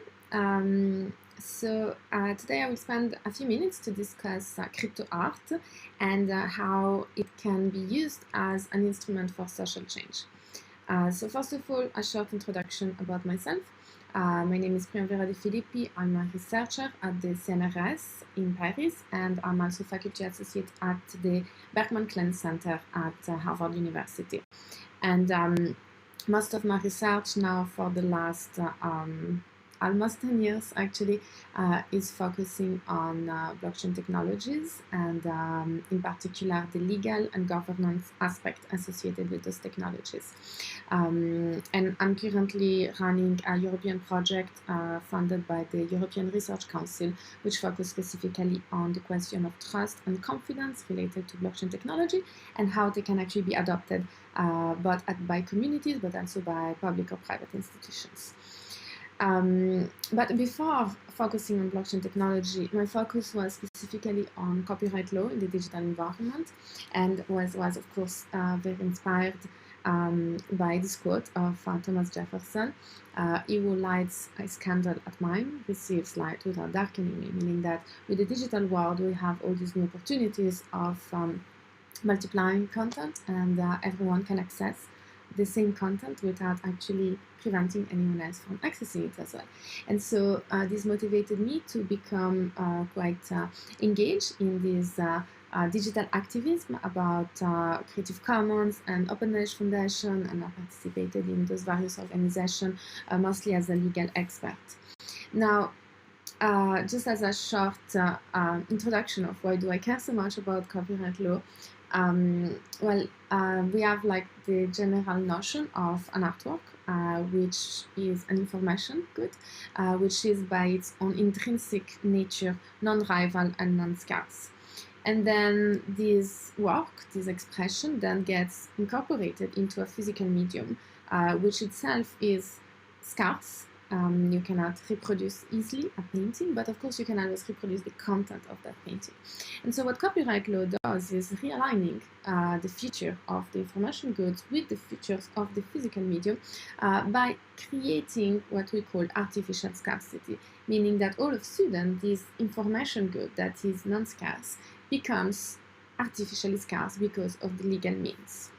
Now, what is so interesting with blockchain technology is that it enables a whole opposite direction, meaning that with blockchain technology we now have the artwork, which is artificially scarce because of copyright, and then we have digital files, and of course digital files are by their own intrinsic nature non-rival and non-scarce. And so blockchain technology enables us, for the first time in history in fact, to create an actual digital scarcity on digital works. And this is not artificial scarcity, this is not scarce in the legal sense, meaning that the work actually can be reproduced, but you will be violating copyright if you do. But actually there is a technical scarcity that is created thanks to blockchain technology. And so, of course, thinking about this, you might wonder, well, this actually goes a little bit counter to the previous ideals and values of Creative Commons about the free dissemination of information. But in fact, what's really interesting is that I actually consider blockchain technology and NFTs to be one of the most important gifts that were given to the Creative Commons community, because it actually enabled to solve that one big problem that Creative Commons artists had for a long time, especially digital artists, which is monetization. And so now, thanks to blockchain technology and NFTs, it becomes possible for artists to sell their own digital copies, the authenticated copies of their digital work, without having to rely on restrictive copyright licensing in order to monetize their works. Now, the interesting thing though is if we start thinking about, so what is crypto art? What is this new wave of blockchain art? There is a distinction to be made between artists that are digital artists and which are selling their work by recording them as a token on a blockchain and then selling that token via NFT platforms or whatever smart contract they decide to use.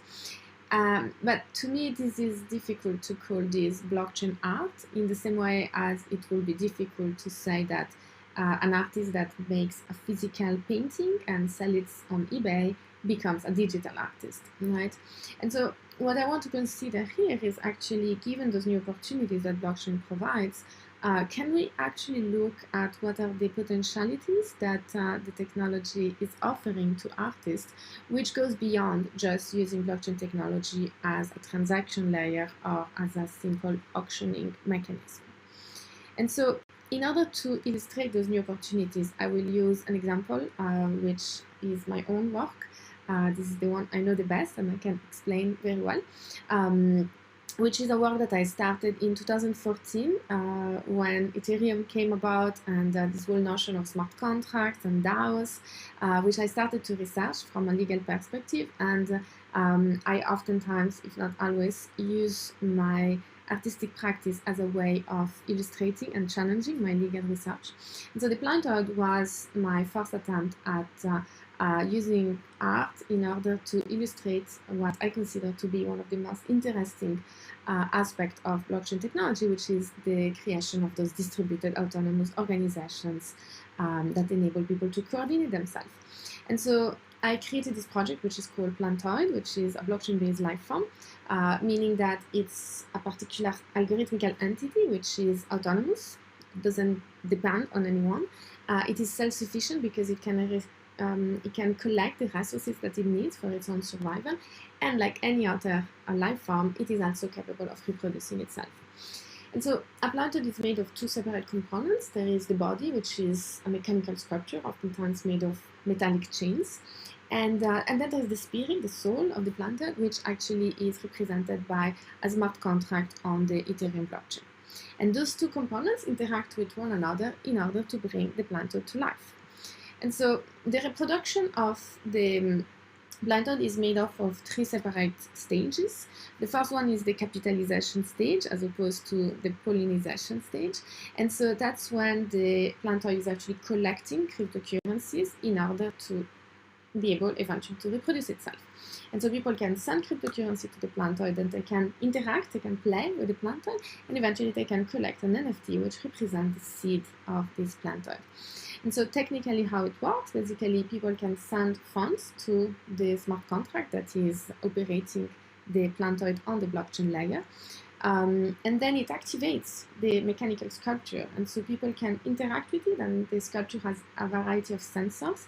And so you can actually generate data by touching or by creating shadows or vibration on the actual mechanical sculpture. And as a particular period of time is over, depending on how much you've paid, all this data is converted into an actual art piece. In most cases, it is a musical generated piece, which is then minted as an NFT and given to whoever has sent the fund to the Plantoid. And then, of course, people can do whatever they want with those seeds.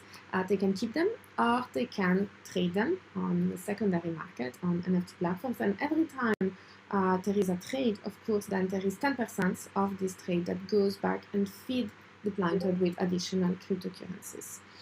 And then at some point, the Plantoid has collected enough funds to reproduce itself, and this enacts the second phase of reproduction, which is the mating phase, where the Plantoid will try to find a person, a human, to help it reproduce. And so how this is done is basically the traditional DAO model, where the smart contract will open a call for bids, and then people can submit propositions about how they envision to create the next copy of the Plantoid, and whoever currently holds an NFT as seed of the Plantoid can then vote on the proposition that they like the most. And when the smart contract actually identify a winner, then this enacts the third phase of reproduction, which is the hiring phase, and that is when the Plantoid will then automatically transfer those funds to the winner of the selected proposition, who will then be hired or commissioned by the Plantoid in order to create a new copy of itself. And then, of course, because it is a blockchain project, there is obviously a pyramid scheme, meaning that every time the Plantoid is reproducing itself, it is also proposing 1% of those funds that it has collected back to its parents, to the Plantoid that generated it, and 1% that goes to the artist that created that particular Plantoid. And so this is important because, of course, one, I am at the top of this pyramid, so this is very convenient. But secondly, it also creates positive incentive for every artist to try and create the most beautiful plantoid, because this is actually what will maximize the return on investment. Now, going back to copyright, why is this art piece interesting beyond the illustration of DAOification and smart contract? It's because it's actually flipping copyright on its head. First, because it's actually moving from this mindset of scarcity and exclusivity toward one in which artists are actually encouraged to maximize the visibility and the dissemination of their work, because that's actually what will enable the plantoid to collect more funds, but also to encourage the remix and the derivative works, because that's actually what will enable them to obtain a maximum of royalty. But then most importantly, what happened is that it's also completely changing the focus of attention away from this artist, from the author, which is considered this ultimate genius that has generated an art piece, by giving the possibility of funding the art piece itself, as people can now fund the plantoid as opposed to the artist, and it is the art piece, the plantoid, that then will decide with its own governance structure who is the artist that is entitled to contribute in its own reproduction and therefore create a new plantoid. Now, following the plantoid, I also have been thinking a lot about other models in which we can use blockchain technology and NFTs in particular in order to promote specific values and in order to create platforms that will enable artists to engage and to use art as a way of actually promoting their own visions and to send their own messages. And so I will speak now to this project, which is called Creative NFT, which was designed specifically to help artists that are interested in spreading their work and that actually want to create an ecosystem of works that are derivative of their own work to actually do so while also maximizing their return on investment. And so the creative NFT model, which is inspired from Creative Commons, but using blockchain technology to enshrine those values into a particular technological design, is based on 3 different layers. So the first one is the perpetual auction layer, meaning that when an artist mint an NFT under the Creative NFT specification, the protocol, that NFT will be sold as a perpetual auction mechanism, meaning that no one can actually exclude author from acquiring this NFT. As long as someone is willing to bid more than the previous bid with a particular minimum incremental value, then they will become the new owner of this NFT. And so, of course, this means that the value of the NFT keeps growing over time. Now, you might wonder then, why would anyone want to purchase an NFT when they know that anyone else can come after 5 minutes and take it from there? So the second layer of the Creative NFT protocol is a particular system that will provide specific rights. So when I purchase a Creative NFT, I automatically acquire the right of creating remixes or derivative work of that particular NFT, but only as long as I own the original NFT token. And so this means that if there is a work that I enjoy a lot, I will purchase the NFT and I can make a remix of it, and then I become the new copyright owner of this remix, and this remix will be licensed and deployed under the exact same model of a Creative NFT, meaning that it will also be on a perpetual auction system. And so this means that artists that think that a work will become very popular, they will be incentivized to purchase the NFT and to create remixes as soon as possible, because there is a point in which the value of this original NFT will become very high because of the perpetual auction system. And so instead of purchasing the original NFT and making a derivative of it, people will be looking around at what are the existing derivative works of that same work and will purchase those derivatives in order to create the derivative of the derivative. And so automatically there creates like interesting and cohesive ecosystem of derivative works that are all feeding on each other, but are also providing visibility and providing this ecosystem of value around a particular work of art.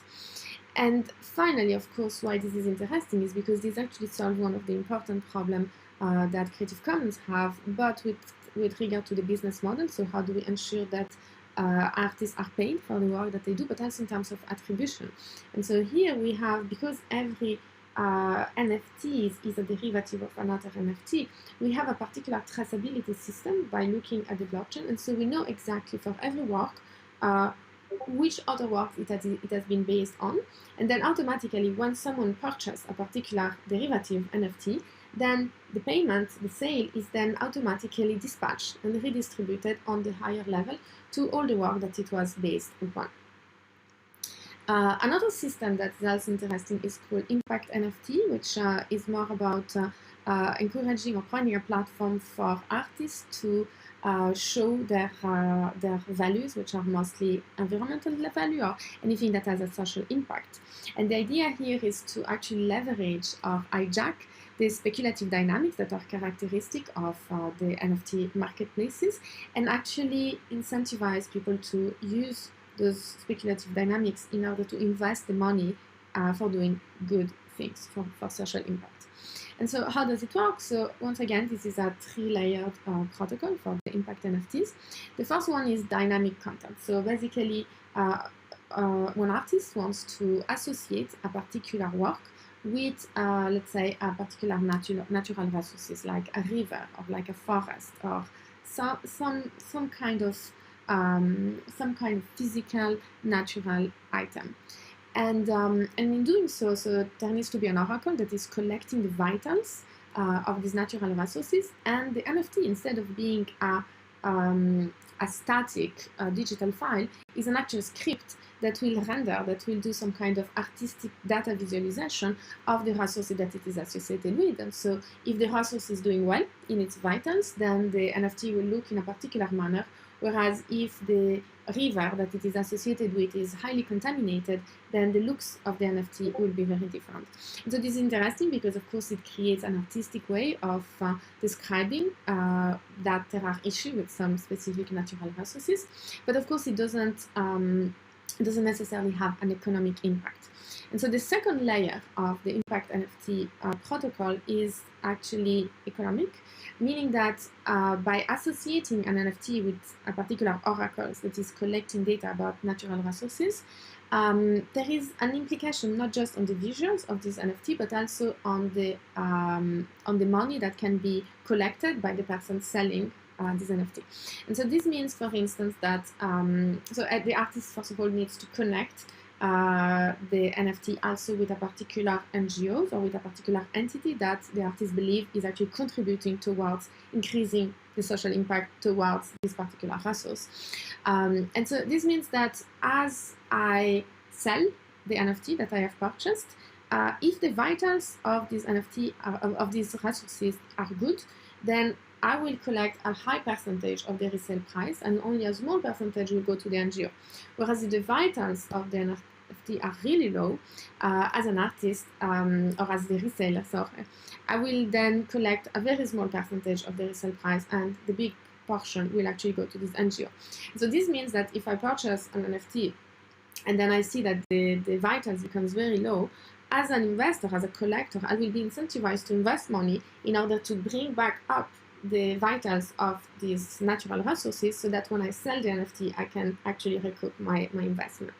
Now, thirdly, the third aspect is the self-destruction aspect, meaning that there is a particular threshold. If the vitals of the natural resources go below a particular threshold, it will lead to the self-destruction of the NFT. And so, of course, what this means is that on the one hand, if I own this NFT, I will try to do my best so that the vitals never reach that level. But if the vitals start going very low, of course, I will try to get rid of this NFT as soon as possible. I want to sell it because I'm afraid that it will self-destruct, which will obviously bring the value of the NFT low. And in the same way as we have those investors that are looking for penny stocks and then are trying to save the companies in order to sell them more expensively later on, we can create the same dynamics. So as the value of these NFTs become very low because they are on the verge of self-destruction, people might decide, a collector or investor might decide to buy them and then invest a lot of money in order to bring back the values, in order to save them from this danger of self-destruction, and as a result, of course, being able to make a lot of money because the value of the NFT will increase as soon as it's no longer in danger of self-destruction. And so the idea here is really like to play around with all those speculative dynamics and look at how we can actually leverage them and providing this tool for artists to really engage, to be activists, and to yet leverage this existing hype and dynamics that exist, but then trying to channel all these speculative dynamics back into the artistic realm. So I will stop here, but I would like to open up a question, of course, to the audience, and I hope that this was inspiring, or at least that it triggered a few ideas about how we can use NFT not just as a speculative system, but actually how do we codify specific values directly into the code of those smart contracts. And so I would like to open up the discussion and ask you, how can we use NFTs? How can you envision specific NFTs protocols that actually can bring social change and that artists can use in order to communicate and to promote this social change? Thank you.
Hi, I'm Ria Myers. Let's talk about DAOs. A DAO is a decentralised autonomous organisation, as I'm sure we've all picked up by now. I personally view DAOs as the blockchain code equivalent of the legal code form of a charitable trust. A charitable trust is an organisation with strongly embedded purpose that is managed by human beings in order to achieve its objectives. Rather than modelling objectives in legal code, a DAO models them in economic incentives and commitments. Incentives it uses to say, if you do this thing, I will pay you this much. If you don't do this thing, or if you do the wrong thing, I will punish you by taking away a stake of money or various different kinds of tokens that you have placed within the DAO, and this is meant to encourage you to act in an economically rational way. You're meant to be a good little homo economicus and behave in accordance with profit maximisation for yourself. Human beings don't always do this, and they don't always have the best information to make decisions in this area. This area is the one known as mechanism design. Mechanism design is indeed the construction of incentives that encourage human beings with imperfect information and conflicting motivations to act in accordance with their own good and the good of the system modelled within those incentives. We do not have a perfect map of human nature, if there is such a thing, and we certainly don't have one for each participant in a system structured from incentives. We also don't have a perfect map of the world in which flawed human beings do their best to pursue those incentives. This means that we are now in the world of extrinsic and intrinsic motivations. An intrinsic motivation, if there is such a thing, is something that you just want to do. You probably occasionally want to eat food, you probably occasionally want to look at a sunset, you probably occasionally like not feeling too cold. These are motivations which nobody has to encourage you to pursue in the normal case of affairs. An extrinsic motivation is something that you are encouraged to do because there is a reward for you for doing it out in the world. Basically, anything that you are encouraged to do because it helps you to win an economic or social or leisure game. The great motivator, the great extrinsic motivator under capitalism is financial value. As I mentioned, a DAO is generally structured in order to reward those who carry out its purpose financially and punish those who don't carry out its purpose also financially. As I've mentioned as well, there are various problems with this view of the world. Let me be clear, these problems are well understood and well known by the people who understand DAOs. There is no simple critique of naive crypto bros to be had here. Plenty of people have come into the DAO space, tried something naive, discovered it doesn't work, and then had to read up on mechanism design, on organisational structures, and on how you handle bad actors and economically irrational actors in a space. That said, there is still a useful critical challenge for those of us who wish to engage with DAOs from within the art space. I believe that there are two ways that we can go with this, although of course there are more if you wish to find them. The first way that I believe to be productive is to lean into the fact that DAOs model and incentivise human behaviour. They are a public, transparent and rigid, that is unyielding and inflexible way of modelling how we believe people should behave and how we believe they should interact. If we were trying to do this for the whole of society, this would be fairly totalitarian. But as a small experiment, as an intentional community, It is a unique opportunity to go beyond memos of association or understanding and go into structuring how we wish to interact, what we wish to value, and how we wish to behave in a way that can be seen publicly, analysed, gamed through and studied. And I think this is a great opportunity.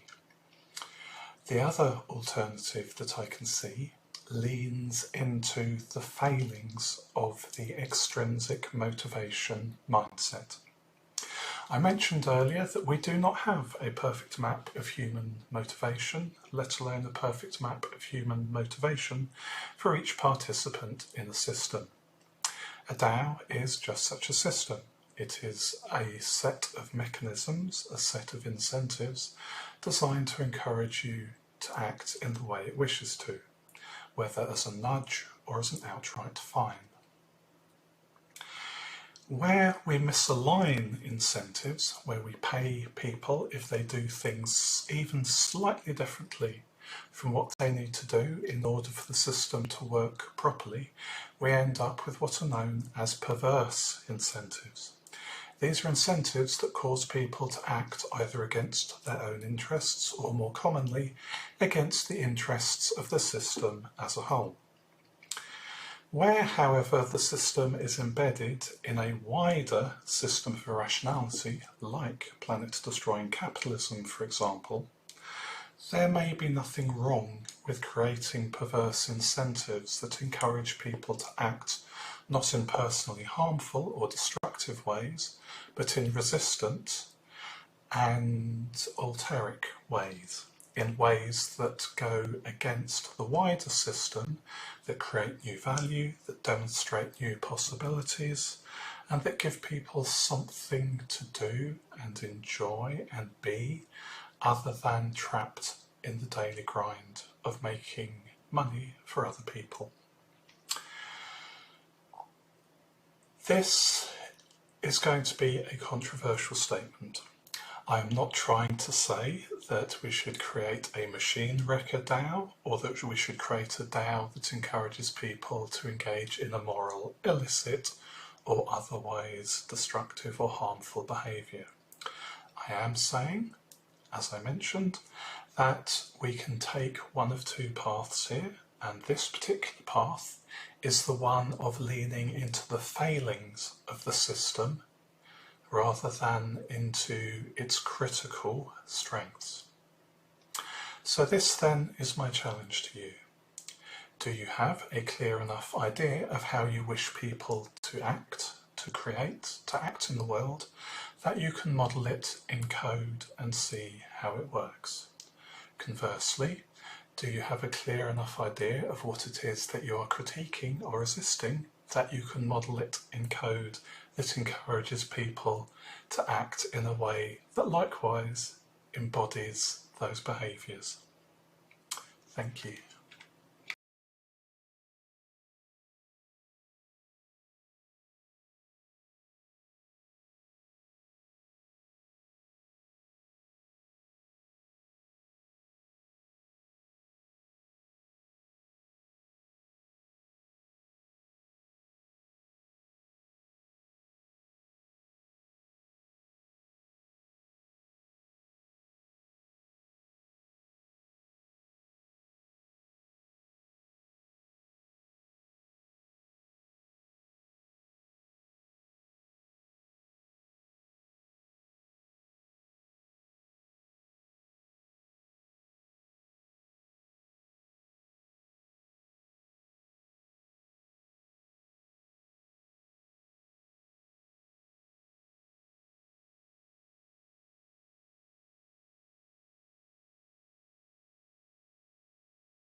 Hello.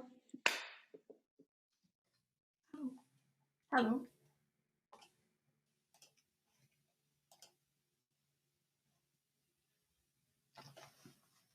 Thank you all so much for participating within this first symposium and summit around Artworld DAOs.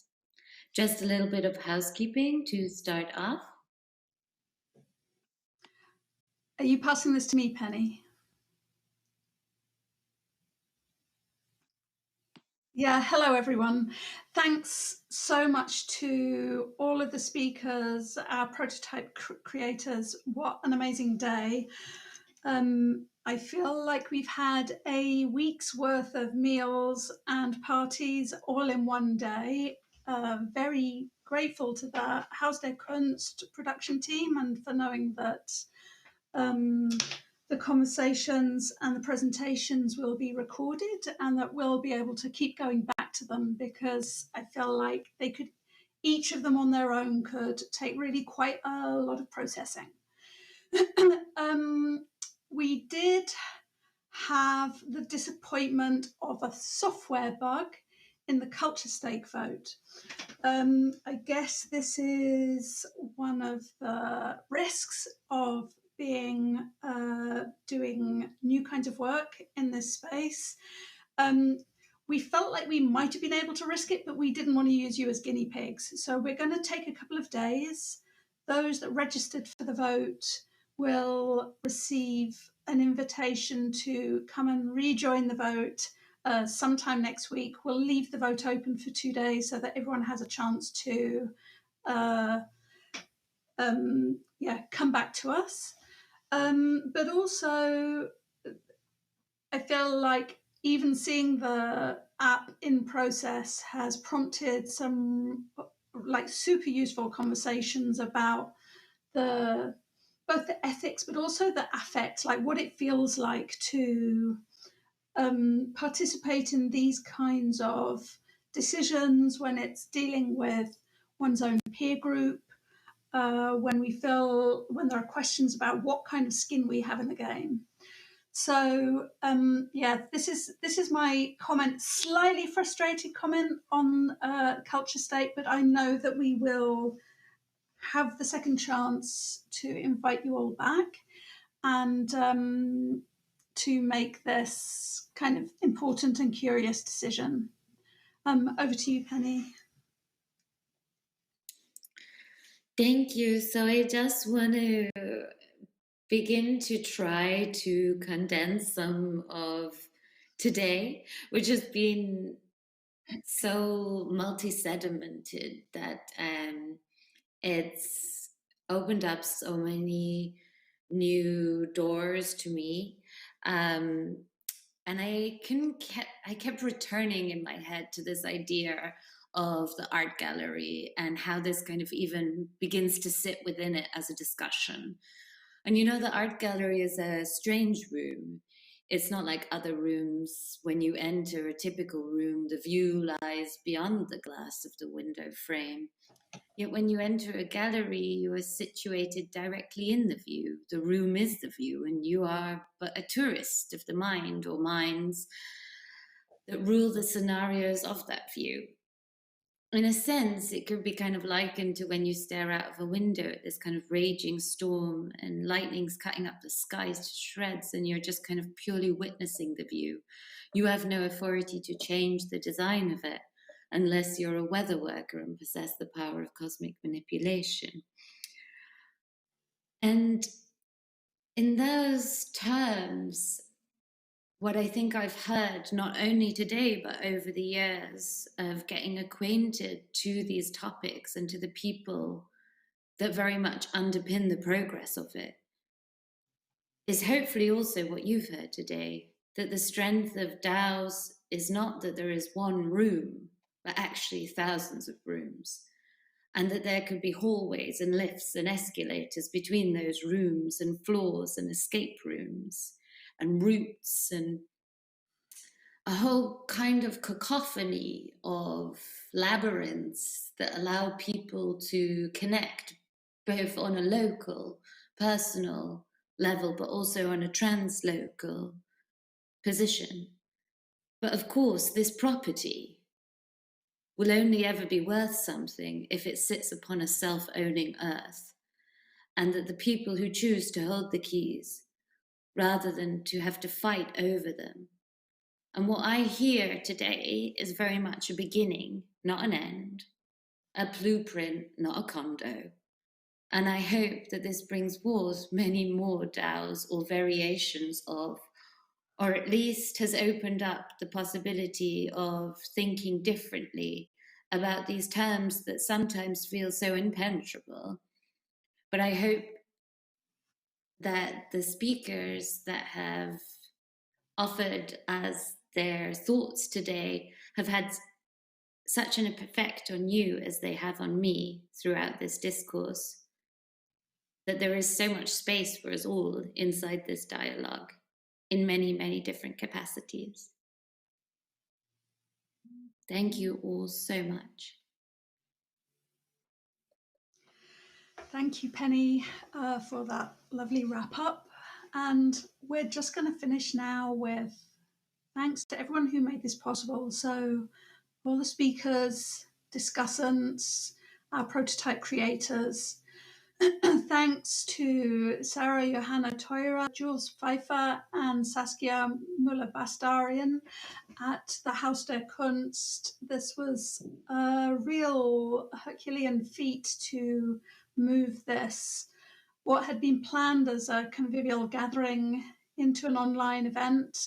While we're sad we missed out on that, it's been really great to be able to welcome everyone into this discussion online, and and we thank the team who made this platform possible for us as well. We owe huge thanks to Katrin Sohns and Mario Schruff at the Goethe-Institut in London, and the Goethe-Institut more widely, for their ongoing support of this programme of work. Thanks to Ben Vickers, Kay Watson and Victoria Ivanova at the Serpentine Galleries, who, especially in the early days, really supported the thinking and the building of networks around this project. Estella and the Digital Nomad team have done such a brilliant job of supporting conversation and actually attracting all of you as contributors and participants to this discussion today and helping it to leak out into the world. We're very grateful for the work that you've done, Estella. Thank you to Power Studio for the amazing visuals.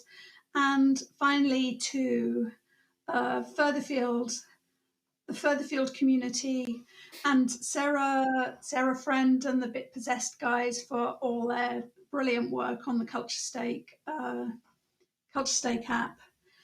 And all of you radical friends, you know who you are.